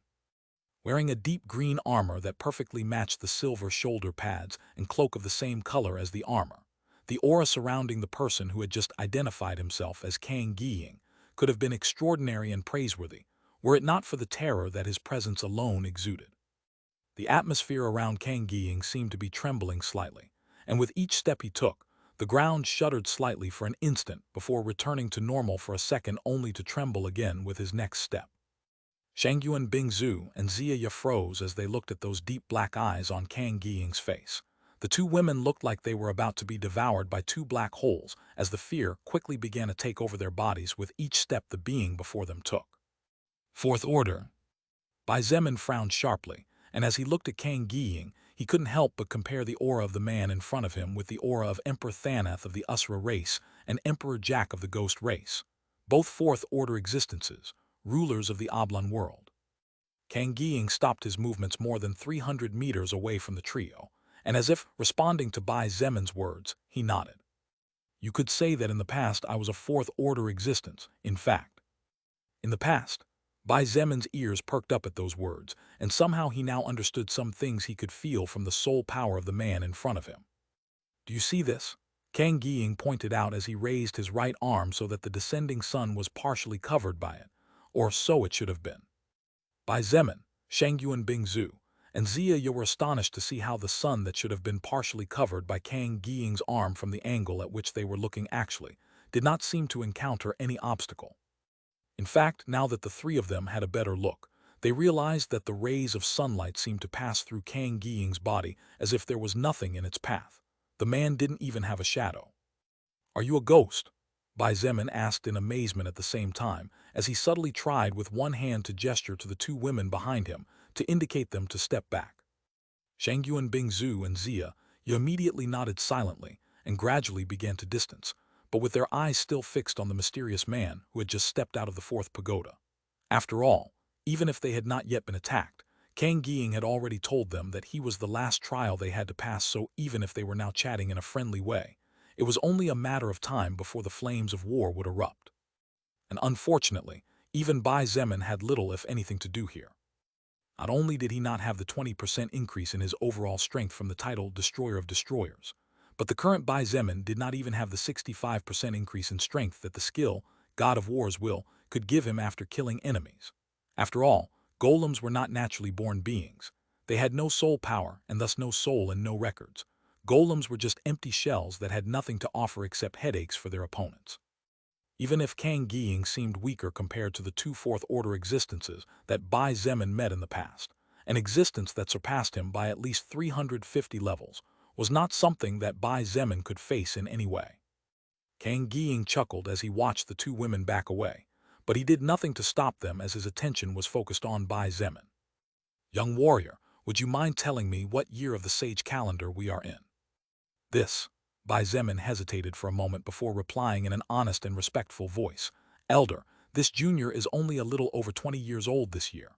But actually, in the over 2,000 years of the recorded or known history of our human race, there is no information of any sage calendar." Bai Zemin noticed the expression on Kang Gying's face frozen for a second before returning to normal after he said those words. "I see." Kang Gying sighed and a peculiar glint flashed in his lonely eyes as he muttered to himself with a hint of self-deprecation.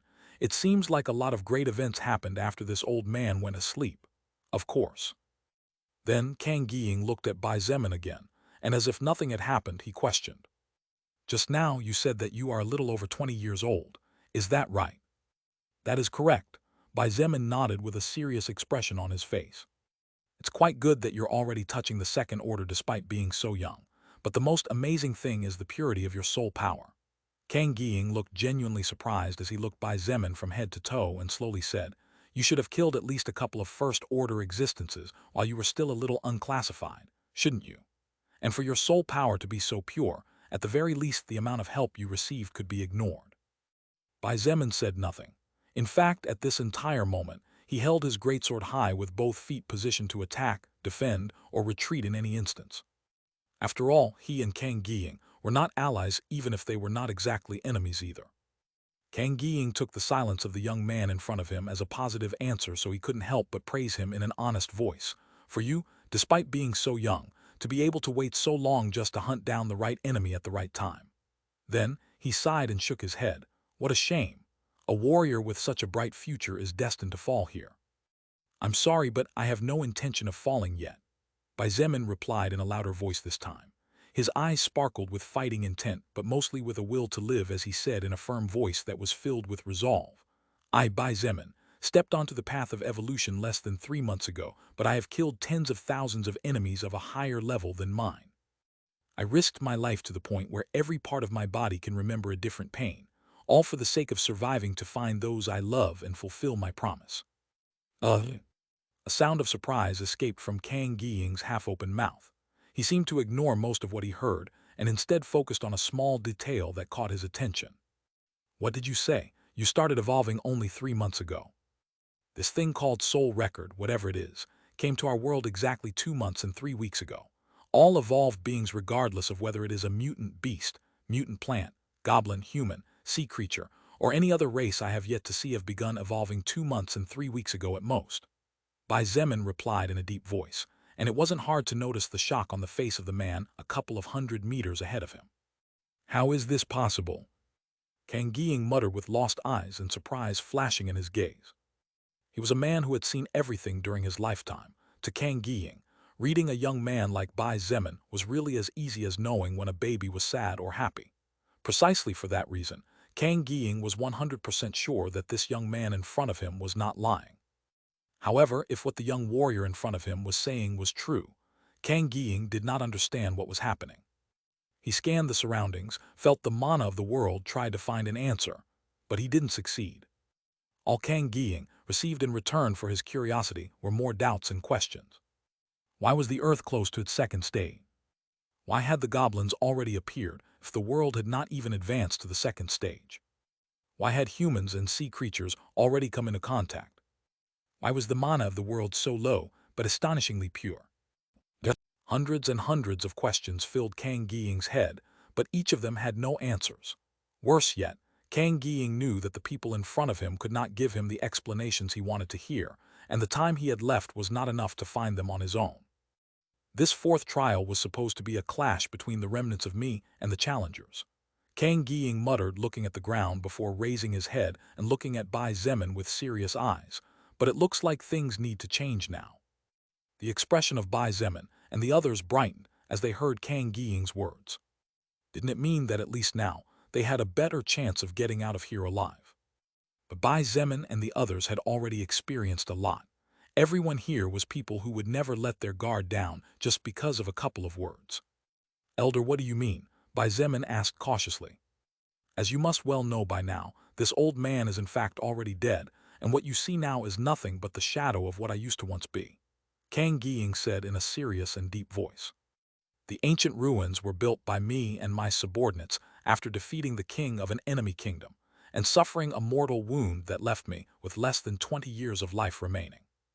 After building the ruins, I used the fourth order soul stone that I obtained from the enemy king, and with the help of the strongest mage in the Kang kingdom, my consciousness was moved to that soul stone so that the power within the fourth order soul stone would be consumed bit by bit, and then quickly once a challenger emerged," Kang Ying explained. Bai Zemin and the others were hugely shocked to hear what Kang Ying was saying. The man before them, if any doubts still needed to be cleared up, had just answered that indeed, at some point on the face of the Earth fourth order existences walked. "Bai Zemin, how is the situation of the world at present?" Kang Ying suddenly asked before realizing that with only 3 months of evolution it was impossible for the young man in front of him to know how the world was doing. Therefore, he rephrased his previous question immediately. "Technology, weaponry, show me something." Bai Zemin quickly waved his right hand, and with a faint glow from his spatial storage ring, a heat-sensing self-guided anti-tank missile appeared on the ground in front of him. "This weapon is a Hanjian 12 or HJ-12 for short," Bai Zemin explained in a serious voice.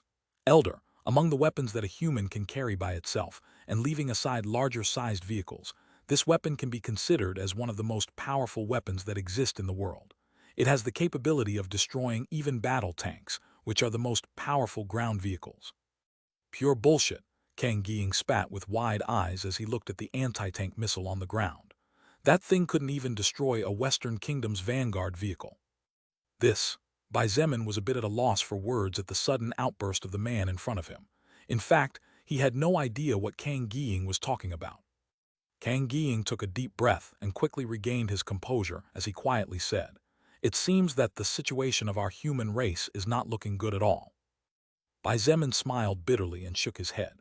"Far from looking good, during these 3 months I have managed to conquer practically 2 districts of our motherland and gather most of the mankind that once inhabited them, but I barely found just over 300,000 when there should be a few million at the very least."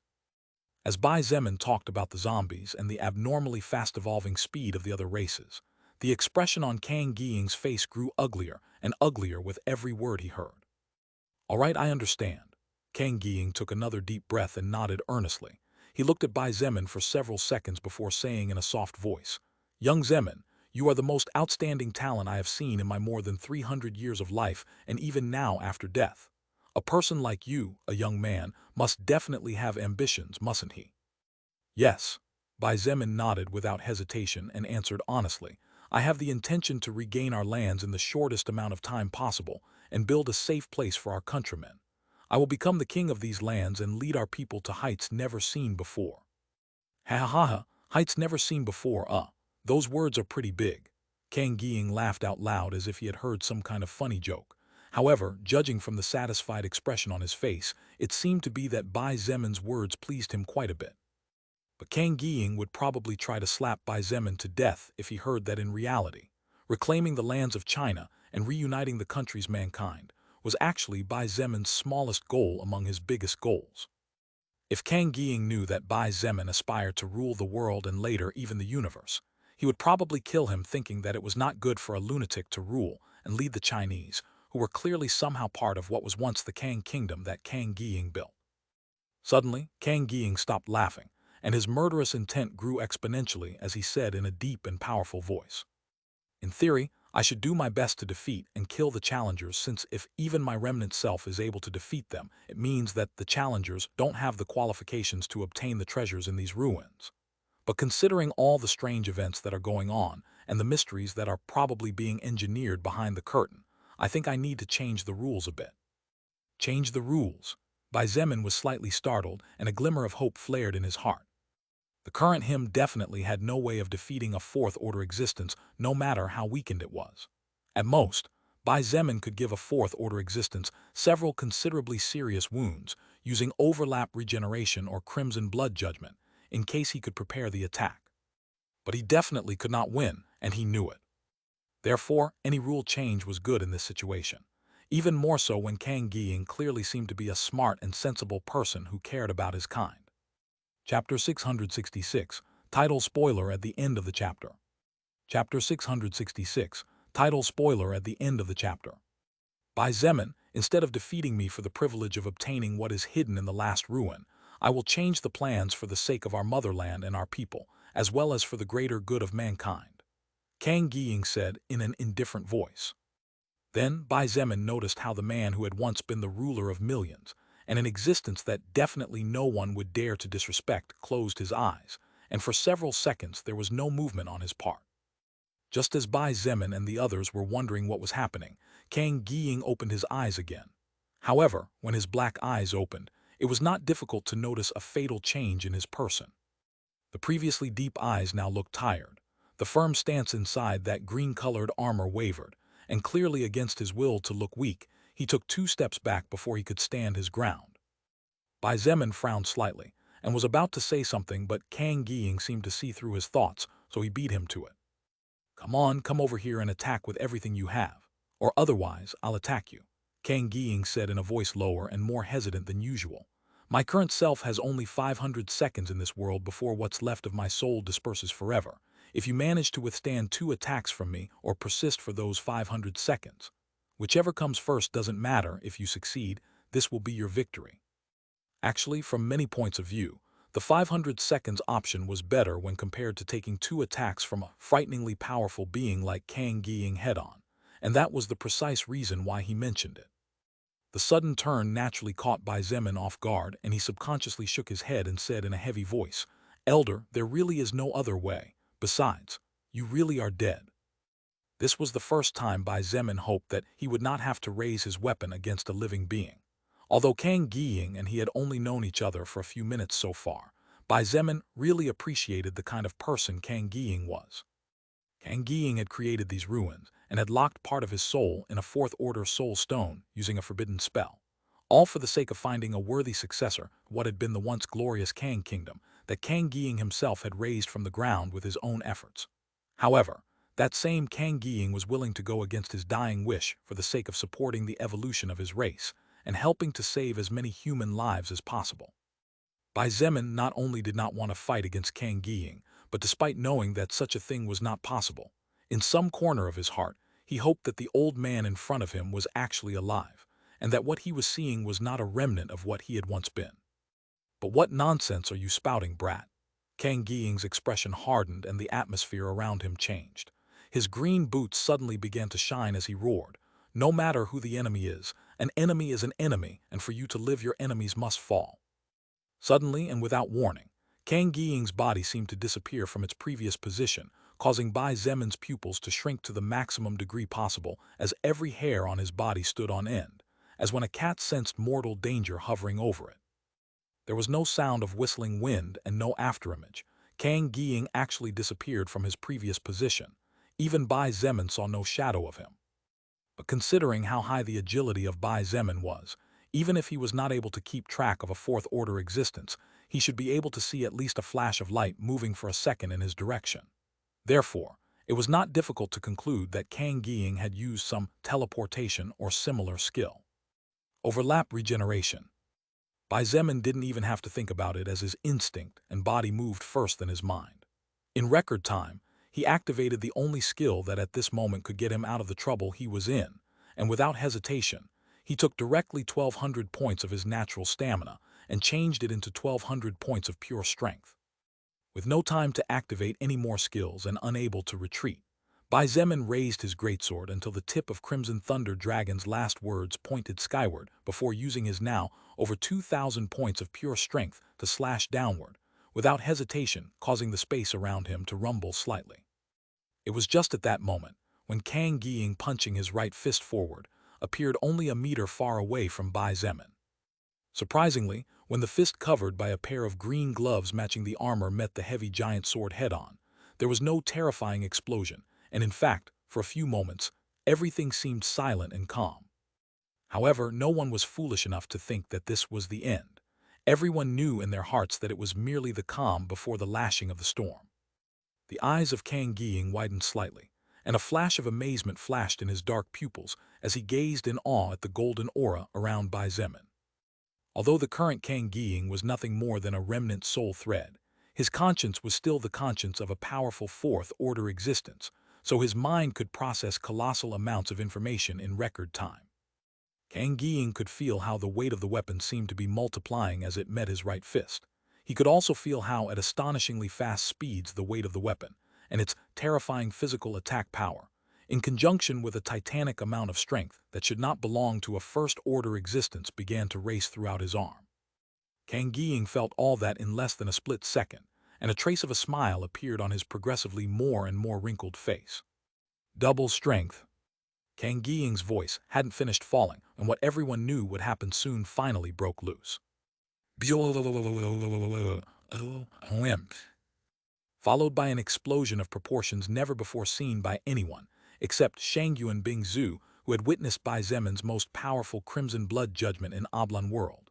A huge shockwave over 10 kilometers in diameter swept across the square. The ground rumbled as if the end of the world was approaching, and the stone square, as well as the pagodas that, until now, had not suffered the slightest damage, began to crack violently as if they were going to collapse at any moment. 90% of the people present fainted at the mere sound of the explosion, and all of them had blood coming out of their ears. Just when everyone expected to be hit by the shockwave that was approaching at lightning speed with pale faces, as they knew well what it meant to be hit by the aftershock of an attack of such a magnitude, the magic circle drawn around the entire stone square released a powerful white radiance that surprisingly absorbed the remaining energy from the result of the clash between two terrifying powerhouses.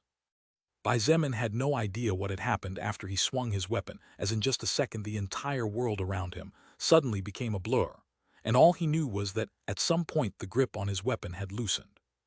However, for those who were still up and awake, what they saw made their hearts sink to the bottom of the abyss. Especially Lilith, Shangyuan Bingzu, Zhangde, Nangong Lingxin, and Kai Jingyi, who upon seeing Bai Zemin being sent flying backwards like a kite whose string had been cut, their faces turned white as ghosts. Shangyuan Bingzu was the first one to react, and her instinct immediately led her to run after the human body that, like a rag doll hit by a truck, was being sent flying, until it finally stopped after hitting what seemed to be a huge, light-colored glowing cocoon. BOOM.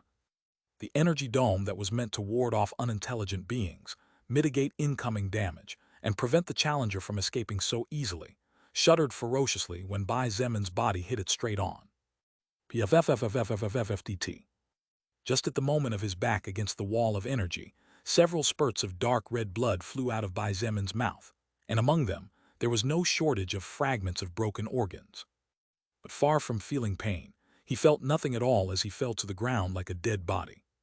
He, despite feeling no pain, knew that his present condition was so miserable that it could not be worse. His consciousness, surprisingly, had not shut down, even though his eyes were trying to close and trying to force him to rest, as if they were telling him that he had already given enough. He could even feel someone shouting his name, but Bai Zemin could not see the other person because his eyes were covered with blood, and all he could see was a red world in front of him.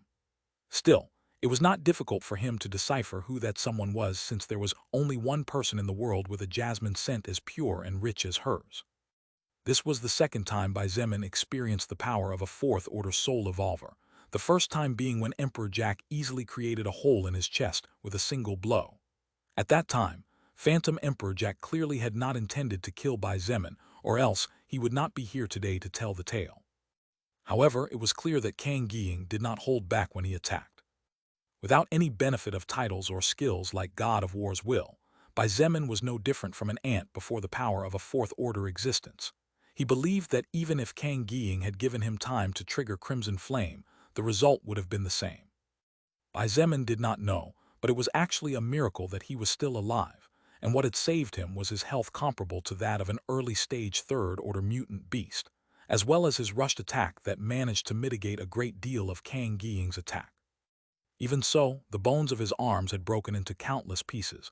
More than 8 of his ribs had fractured into at least 4 pieces each, and his internal organs suffered severe damage due to the power of the impact. The current him could not get up on his feet again, even if he wished to. I lose, I see, I really did lose. Bai Zemin felt himself slowly falling further and further into what seemed to be a thick dark fog that drew him in second by second. But I'm really not willing after all. There was something in him that still clung to the thin pin thread that remained to him as life. Bai Zemin wanted to believe that as long as he was alive there was hope to win, hope to survive and defeat his enemies. He was not aware of what he was doing. Maybe he did it by instinct or who knows the real reason, but subconsciously or not, Bai Zemin activated overlap regeneration and turned each of his agility points into health.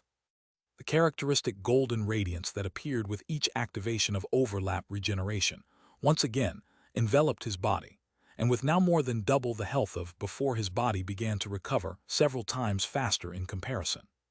Shangyuan Bingzu's face was pale, and her beautiful lips had become so discolored that even with her natural beauty it was scary to look directly at her. She didn't even know she was crying, but as she held the gradually getting colder body of Bai Zemin, she felt that her own inner self was about to collapse. Even though that wonderful warm golden light covered Bai Zemin's body, and even though she could feel that at least his condition was not getting worse anymore, Shangyuan Bingzu was still deathly pale and scared to death. Only those who valued a friendship from the bottom of their heart and cherished it as much as their own life would be able to understand how the current Shangyuan Bingzu felt, but even then, they would only be able to understand a part of it. Don't worry, Shangyuan Bingzu, my man has not lost. That extremely annoying voice, and the voice that Shangyuan Bingzu was slowly beginning to hate more than anything else, echoed in her mind, and for the first time, it didn't sound mocking or disdainful. Shangyuan Bingzu had never been so happy to hear Lilith since she met her, and had never wanted to see her as much as she did now, so she hurriedly raised her head, trying to call out to her to ask her to help Bai Zemin. She was willing to even throw her pride away at this moment. Nothing mattered more to her. However, before Shangyuan Bingzu had a chance to utter a single word, Lilith spoke again. Quickly search for that Zia, your woman, to use her skill on Bai Zemin. We must take advantage now that his consciousness remains awake, and the effect of overlap regeneration is going latent. I understood, Shangyuan Bingzu nodded, somehow feeling more relieved after hearing the calmness in the voice of Lilith. After laying Bai Zemin carefully on the ground, Shangyuan Bingzu activated all her movement skills, disappearing like a ghost from her position. She was going to bring Zia in drag if necessary, and even though she didn't understand what Lilith meant, Shangyuan Bingzu only cared about holding on to the hope before her.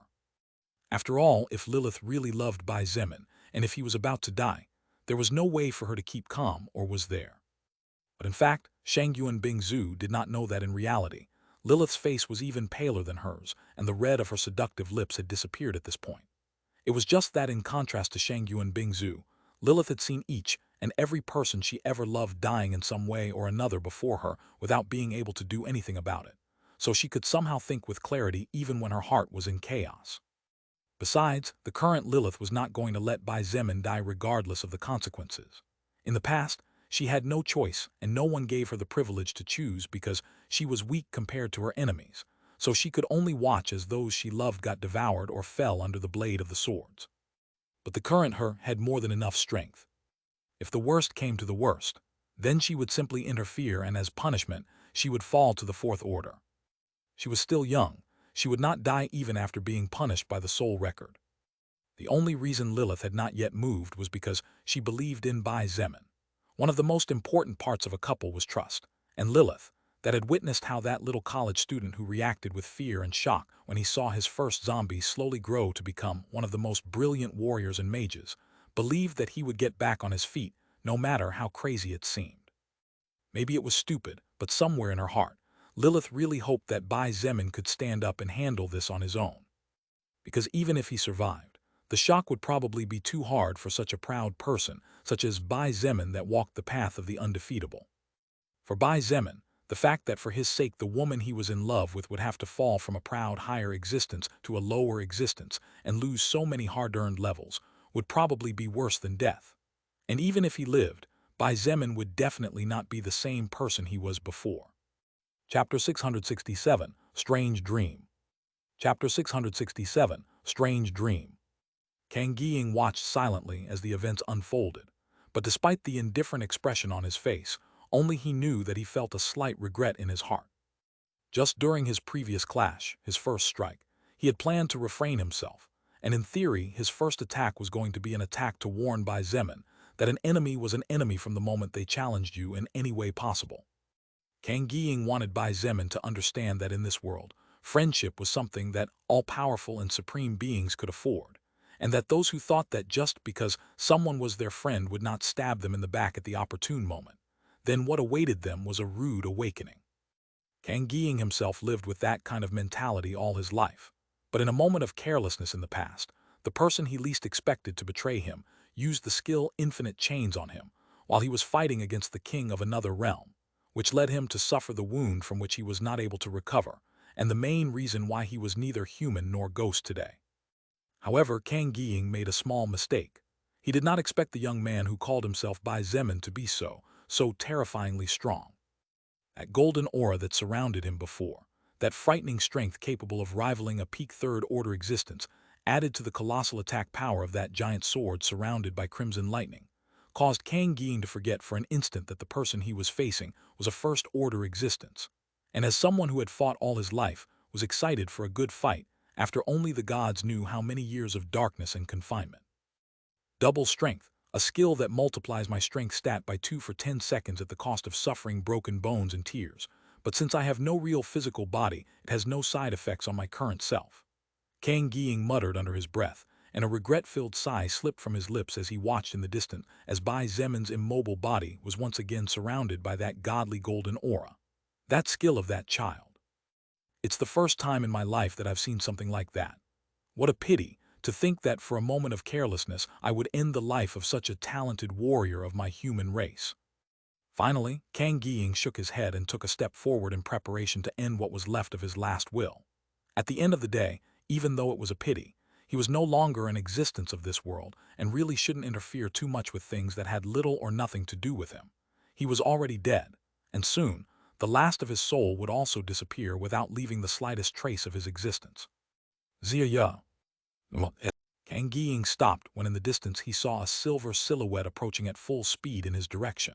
He had no difficulty identifying her as one of the two women who had been standing next to the young warrior from earlier, and from what he had observed from the darkness before, she looked to be a very powerful and talented woman with extraordinary and varied skills that made her a nightmare for anyone on the battlefield.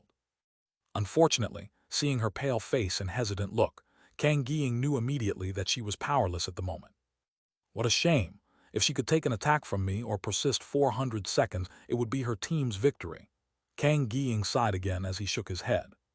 There was something that perhaps Bai Zemin and everyone else had misunderstood, or perhaps due to the shock he received after learning what was happening on the current Earth, Kang Gying forgot to explain himself more clearly.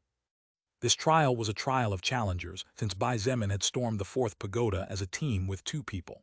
So, even if the 2 women helped him before, Kang Gying would have no complaints, much less considering that they were simply 2 second-order existences and 1 first-order. Regardless, Shangyuan Bingzhu did not look at Kang Gying at any time, even though deep in her heart, she wished nothing more than to bring him back to life and be able to tear every fragment of his body into a million pieces. Her heart felt too heavy to care about anything other than saving Bai Zemin's life.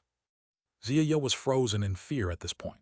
She had not moved from her place and simply stood there with a completely pale face as she looked at Kang Gying, as if she was looking at a mythological beast that would soon devour the entire world. Even Bai Zemin, who was the most terrifyingly strong person Zia had ever seen in her entire life, was probably already dead after a single punch of the remnant soul thread of the existence in front of her. There was nothing she could do about it. Maybe if she had cast one of her curses earlier, the outcome might have been different, but Zia shook her head at such a thought. How could she possibly keep up with the speed of a 4th-order existence that decided to attack out of nowhere? It was impossible. Xia. Shangyuan Bingzhu shouted through gritted teeth, and a flash of murderous intent shone in her blue eyes as she extended her right hand at lightning speed, and tightly squeezed Zia's shoulder, to the point that the bones crackled slightly as if they might break at any moment. What? Zia immediately turned around. The pain in her right shoulder, as well as the chilling cry, brought her out of her daze, and when she turned around she was met with Shangyuan Bingzhu's ghost-like pale face. Cure Bai Zemin, hurry. Shangyuan Bingzu said loudly in an authoritative voice, and in fact did not even wait for confirmation from Ziya. Cure right heel. Ziya immediately regained some of her reason when she suddenly felt the world around her become a blur. Everything around her flashed and her body felt lighter, but before she could fully regain herself, the scene in front of her changed. Cure him, Shangyuan Bingzu ordered in a cold voice, and her expression was as hard as stone as she pointed at Bai Zemin on the ground. She even drew her sword and glared at Ziya, without caring about anything other than forcing her to do whatever she had to do regardless of what was right or wrong. Ziya quickly nodded and took out a bright white First Order Soul Stone. She took out a golden magic wand without saying a word, and after bringing the Soul Stone close to the wand, all its energy was soon sucked out to the point where the rock exploded and turned into a pile of useless dust. Ziya hesitated for a moment but finally gritted her teeth, and while pointing the golden wand towards Bai Zemin, she chanted loudly, "Healing of the Cursed." Immediately after those words left her mouth, Ziya's face turned pale, and her eyes trembled at the same time as several beads of sweat began to slide down her lovely body. Shangyuan Bingzu frowned as she saw that Ziya seemed to be in great pain, but upon feeling the sound of bones rattling on the ground, and after realizing that Ziya's skill together with Bai Zemin's golden aura were working perfectly in sync, she did not care whatever was happening to Ziya. At the end of the day, Ziya to her was simply an unknown woman, and between her and a precious friendship, there was no doubt who Shangyuan Bingzu would choose. Healing of the Cursed. Healing of the Cursed. In a span of 30 seconds, Ziya activated her skill 3 times. However, she seemed to be on the verge of collapsing, as at this moment her eyes were wavering, and if not for Shangyuan Bingzu, who had supported her, in time she might have fallen to the ground. Her skill Healing of the Cursed allowed her to heal those she identified as her allies. This skill tripled the target's health stat for 5 seconds, which naturally greatly accelerated the healing speed depending on the other's health. However, Ziya suffered horribly every time she used this skill. The first activation of Healing of the Cursed caused Ziya to experience 20% of the pain the target felt. The second activation forced her to experience 30%, the third 40%, and so on up to a maximum of 80%. Healing of the Cursed was really an obscure skill, as it did not even harm the caster, but it also did not allow Ziya to faint, so her mind was really experiencing a monstrous amount of pain right now. She didn't even understand how it was possible that someone could still be alive with Bai Zemin's wounds, and with the pain that should have forced him to faint as the mind's safety system. In the distance, Kang Ying felt the fast improvement of Bai Zemin, and raised an eyebrow in astonishment before a smile of happiness crossed his face for an instant. "Oh, this little lady seems to have some good skills too. That's good, that's good. Now I just hope that child can stand up soon." Kang Ying still had about 300 seconds left, and he did not mind waiting until the last moment. Although he did not believe that someone could get up after suffering such huge damage, Kang Ying waited for a miracle. Bai Zemin could feel the bones in his body twisting. He felt his torn flesh begin to be reattached by new tissue. Even the birth of new cells did not go unnoticed. However, despite the pain he should be feeling, he felt nothing. In fact, Bai Zemin subconsciously even used blood manipulation to promote the movement of stem cells and birth of others, while at the same time, he activated overlap regeneration from time to time and converted all his agility into health points. At this moment he should be experiencing at least several times more pain than when Kang Lan healed him after he returned safely from Oblong World. However, far from feeling any pain, he felt nothing. This was because before his eyes, an unfamiliar scene was taking place, just like a movie that was cut into parts and without much clarity. /////. A pair of slender hands appeared and could only be described as extremely beautiful, surrounded by a mysterious light and strange energy. One finger in particular bore a ring that had been carved in the shape of a dragon. But these beautiful hands carried a sharp knife that cut open the stomach of the baby lying on a soft bed, causing blood to gush out. The baby let out a wail. The hands did not stop for the baby's cry, and instead continued to move as if searching for something until finally, they seemed to find what they were looking for as the owner of the hands laughed gleefully as it pulled out a weird rainbow-colored bone the size of a fingernail. That bone was very small, but somehow it was not tainted by the slightest drop of blood. It glittered brightly and even possessed some natural glowing lines. After that, a bottle appeared in one of the hands, and quickly, A small ball of gas was sealed inside. Soon after, a syringe appeared in the other hand, piercing the baby's heart. Fresh blood filled it. This blood did not look the same as ordinary blood. Instead of being scarlet, it was rainbow-colored, just like the little bone from before. After the multicolored blood was drawn, the baby's body immediately darkened, as if a shiny jade vase had suddenly become worn and cracked. Then that person laughed again, and as it raised the knife high, the dragon ring on its hand flashed, reflecting the sunlight before cutting downward. Chapter 668, Final Clash Against the Fourth Order. Chapter 668, Final Clash Against the Fourth Order. When the knife fell, the vision of Bai Zemin darkened for an instant. He didn't know what was happening or what had happened, but when he opened his eyes, all Bai Zemin noticed was the cold floor and Shangyuan Bingzu staring at him with the word relief written all over her face. This was the second time Bai Zemin had such a strange dream, with the first time being the one when he had finally managed to relax while taking a hot bath. However, unlike the first dream, this second dream was a lot more mysterious and unclear in comparison. Who was that baby? Who was the owner of those hands? Why was that person doing something so bad to a newborn who was clearly not even a year old? What was that little rainbow bone? Why was the baby's blood multicolored? What was the little ball of gas that came out of the baby's body and the person with the ring stored in a bottle? Many questions filled Bai Zemin's head for a second. However, he soon remembered the situation he was in, and everything changed as those questions strangely mixed with the situation he was facing, and a strange feeling began to grow in his heart. His previous confrontation against Kang Giying, the greatest humiliation of his entire life. Bai Zemin had not even been so badly beaten at the hands of Emperor Jack, despite the fact that at that moment he was weaker in comparison to his current one. A single punch from Kang Giying was enough to send him flying and bring him to the brink of death. But if he died, didn't that mean everyone here would die too? What would happen to Meng Qi then? There was also Shangyuan Bingzu, Wu Yijun, Chen He, Kai Jingyi, Nangong Lingxin, Zhang De. All of them believed and trusted him in their respective ways, but trust in the end. Bai Zemin clenched his teeth, and without saying a single word fought to stand up. His bones that had just been reformed and fused together did not feel as firm as they should, his internal organs were still damaged, his legs were trembling. His whole body was still in the process of healing. But he didn't care, and even when the veins in his arms exploded and blood began to pour down the cracks of his armor that had practically turned into scrap metal, the only goal in the mind of Bai Zemin was to get back on his feet and return to the battlefield. This was his battlefield, it belonged to him. Shangyuan Bingzu wanted to stop him, as even with Ziya's help, it was clear that Bai Zemin had not recovered 100%. However, she choked with her words just as she was about to say them after looking at Bai Zemin's cold expression. It's good that you were able to stand up. I only have 250 seconds left, and if you didn't make it, I would have had to kill you and everyone in this place. The voice of Kang Giying rang throughout the square like a clap of thunder. I hope you understand. What I am doing now is already against my principles and will of the last breath. I'm sorry for keeping you waiting. Bai Zemin replied in a calm manner and extended his right hand to the right side of the stone square. Swoosh! The wind suddenly swooshed loudly, followed by small explosion. Under the startled gaze of everyone, a giant sword flew through the sky, spinning uncontrollably like a wheel and slashing toward Bai Zemin.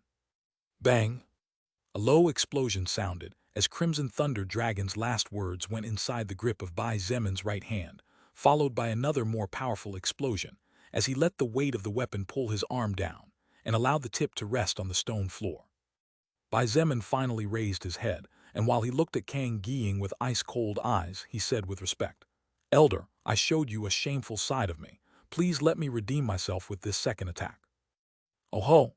The eyes of Kang Giying shone peculiarly as from the distance his black eyes met a pair of eyes as red as blood itself.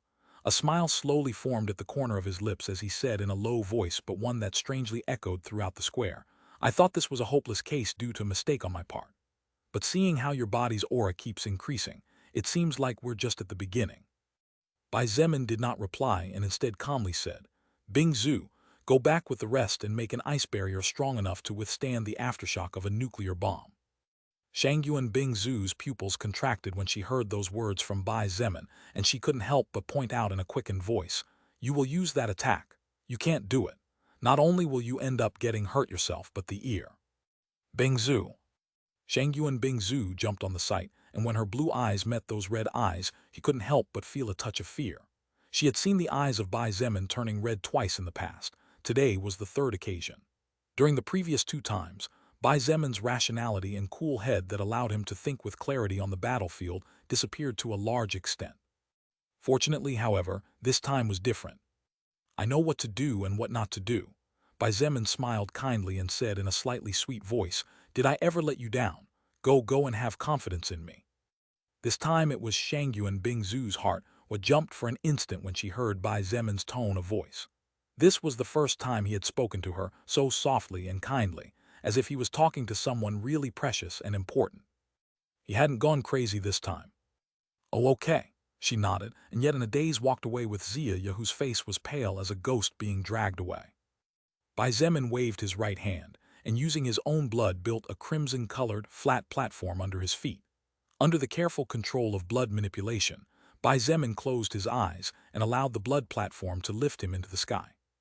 This kind of action was really exhausting because it was not as simple as creating blood weapons and casually throwing them in an approximate direction. He needed to measure many more things to allow himself to use his blood creations to soar into the skies.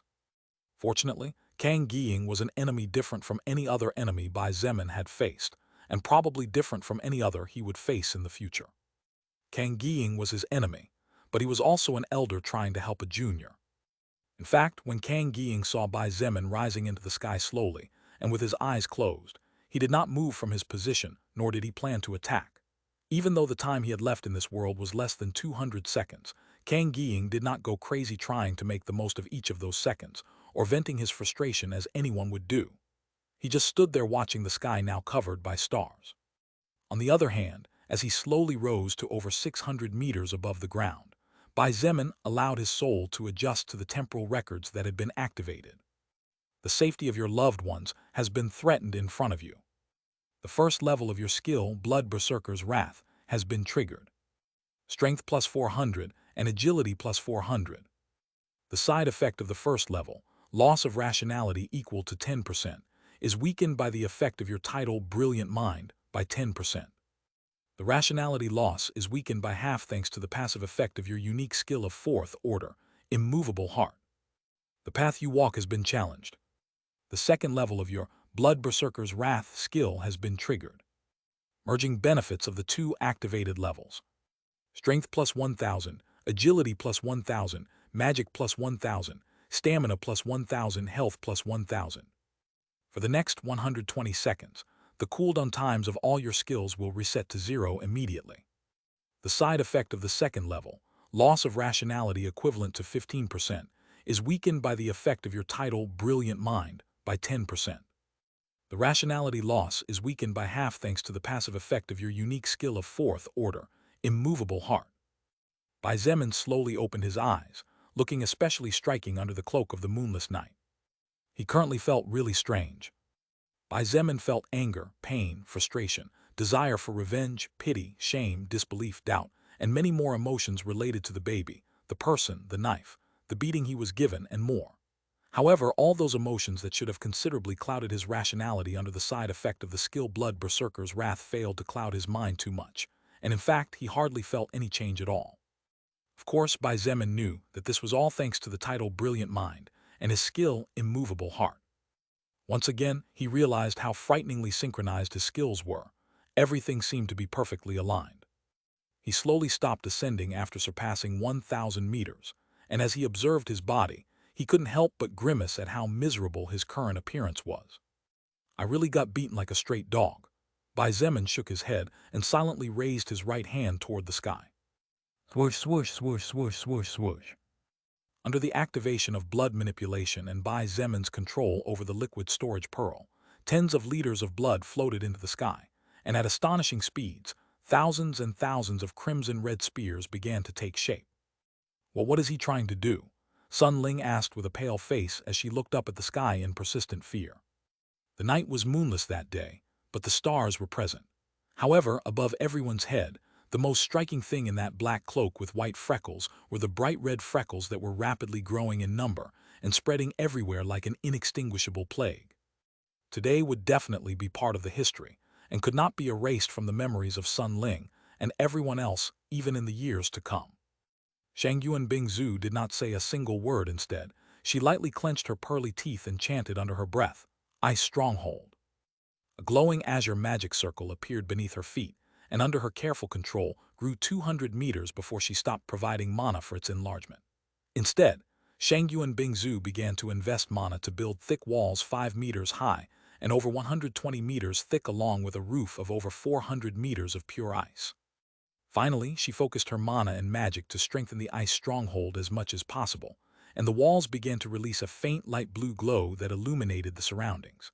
At the same time, the resulting frost froze part of the ground only to thaw due to the magic circle in the square, repeating the process over and over again. Bang, bang, bang, bang, bang, bang, bang, bang, bang. Although the sound of explosions coming from the forest could be faintly heard from inside, no one was able to see what was happening outside the ice walls that Shang Yuan Bingzu had erected to protect everyone. I wish Pei Pei and her skills shared protecting eyes were here now. Shang Yuan Bingzu muttered under her breath through clenched teeth as she could do nothing but listen without knowing clearly what was happening in the outside world. A.N. Pei Pei and her skill appeared in chapter 429 if you want to check again. Kang Ying frowned slightly as he watched the young man's strange movement in the sky. What does he want to do with those pointless attacks? King Kang muttered in confusion. Bang, bang, bang, bang, bang, bang, bang, bang, bang. Lead spears rained down from the sky like torpedoes, causing explosions after falling chaotically everywhere in the forest. The rage-filled roars of the mutant beasts mingled with the howls of pain from others who were hit by the blood spears, but did not die immediately. It was not until after about 10 seconds and after the fall of more than 4,000 spears that Kang Ying returned his focus to Bai Zemin. However, when he once again set his eyes on the young man in the sky, Kang Ying's eyes widened. What the hell? Why did this kid's aura grow so much? Kang Ying was truly delighted. The stronger Bai Zemin proved to be, the happier he felt for the future of mankind, and the calmer he was knowing that he wasn't making a mistake in wanting to leave the legacy of the Kang kingdom in the young man's hands. Elder Kang, thank you for waiting. Bai Zemin's voice echoed from the sky and stretched for miles across the length and width of the sky. Ha ha ha, kid, this old man thought you'd have me standing here until death. Kang Ying laughed through his teeth and opened both arms as he said in a loud and cheerful voice that was uncharacteristic of someone about to fade away forever, "Come on, kid. Give me your best shot and don't disappoint these old bones of mine." God of War's will, 65%/65%. Green letters flashed in Bai Zemin's pupils as he shouted out loud, "Don't worry, Elder Kang. This time I will definitely give you an attack that won't let you down." Under the joyful laughter of the once called King Kang, Bai Zemin shouted in a deep voice, "Crimson Flame." Bang! Red fire immediately burst out of Bai Zemin's body, and under his command surrounded the entire blade of his greatsword, dancing in tandem with the crimson lightning that melted amidst the sea of red flames. But he did not stop there. Endless blue lotus flame. Bang! The deep blue flames merged without fighting against the crimson flame. A purple flame replaced the blue and crimson. As the purple flames burned without damaging the weapon, crimson lightning crackled furiously around as if to prove its presence. Rumble! The atmosphere around Bai Zemin began to rumble after he canceled the effect of blood manipulation on the platform beneath his feet. After losing the only support holding him up in the sky, his body began to fall slowly and gradually picked up speed, leaving a trace of purple flames and red lightning wherever he crossed. However, Bai Zemin had only fallen a dozen meters when his voice echoed under the night sky. Agility for strength. His body was surrounded by overlap regenerations, characteristic divine golden light, and he did not hesitate to change 1,900 points of agility for 1,900 points of strength. Bai Zemin. Strength 3805. Kang Ying narrowed his eyes as he watched that brilliant flash of golden light with purple and red flashes dancing around it. He couldn't help but be amazed in his heart as he felt the change in the aura of the young man that was falling straight at him. Very good. I, Kang Ying, will show you the respect that a talented warrior like you deserves and will not hold back this time. Power boost. Speed boost. Kang Ying shouted the name of 2 skills, and his aura immediately shot up. Kid, don't die. Boom. Leaving those words in the wind, Kang Giying stomped on the ground and shot into the sky to meet the golden flash over 800 meters high and descending. Bai Zemin felt every muscle in his body explode due to the horrendous power pressure he had at this moment. He, who was not fully recovered from his previous wounds, was wielding a completely different power compared to his self before he was battered by Kang Giying. However, he gritted his teeth, and a flash of resolution burned in his demonic red eyes. Gravity manipulation, X30. Bai Zemin's falling speed suddenly shot up, and his body turned into a golden blur that left behind several golden light rings with purple mixtures and crackling lightning, as a result of the break of the Earth's sound barrier. Kang Giying was taken by surprise this time, not Bai Zemin. By the time the old man realized it, Bai Zemin was just over his head a mere 50 meters above him and slashing with his weapon at him. Double strength, Kang Giying roared and without hesitation punched upward. At the same time, Bai Zemin roared, rumbling the heavens, shaking the earth.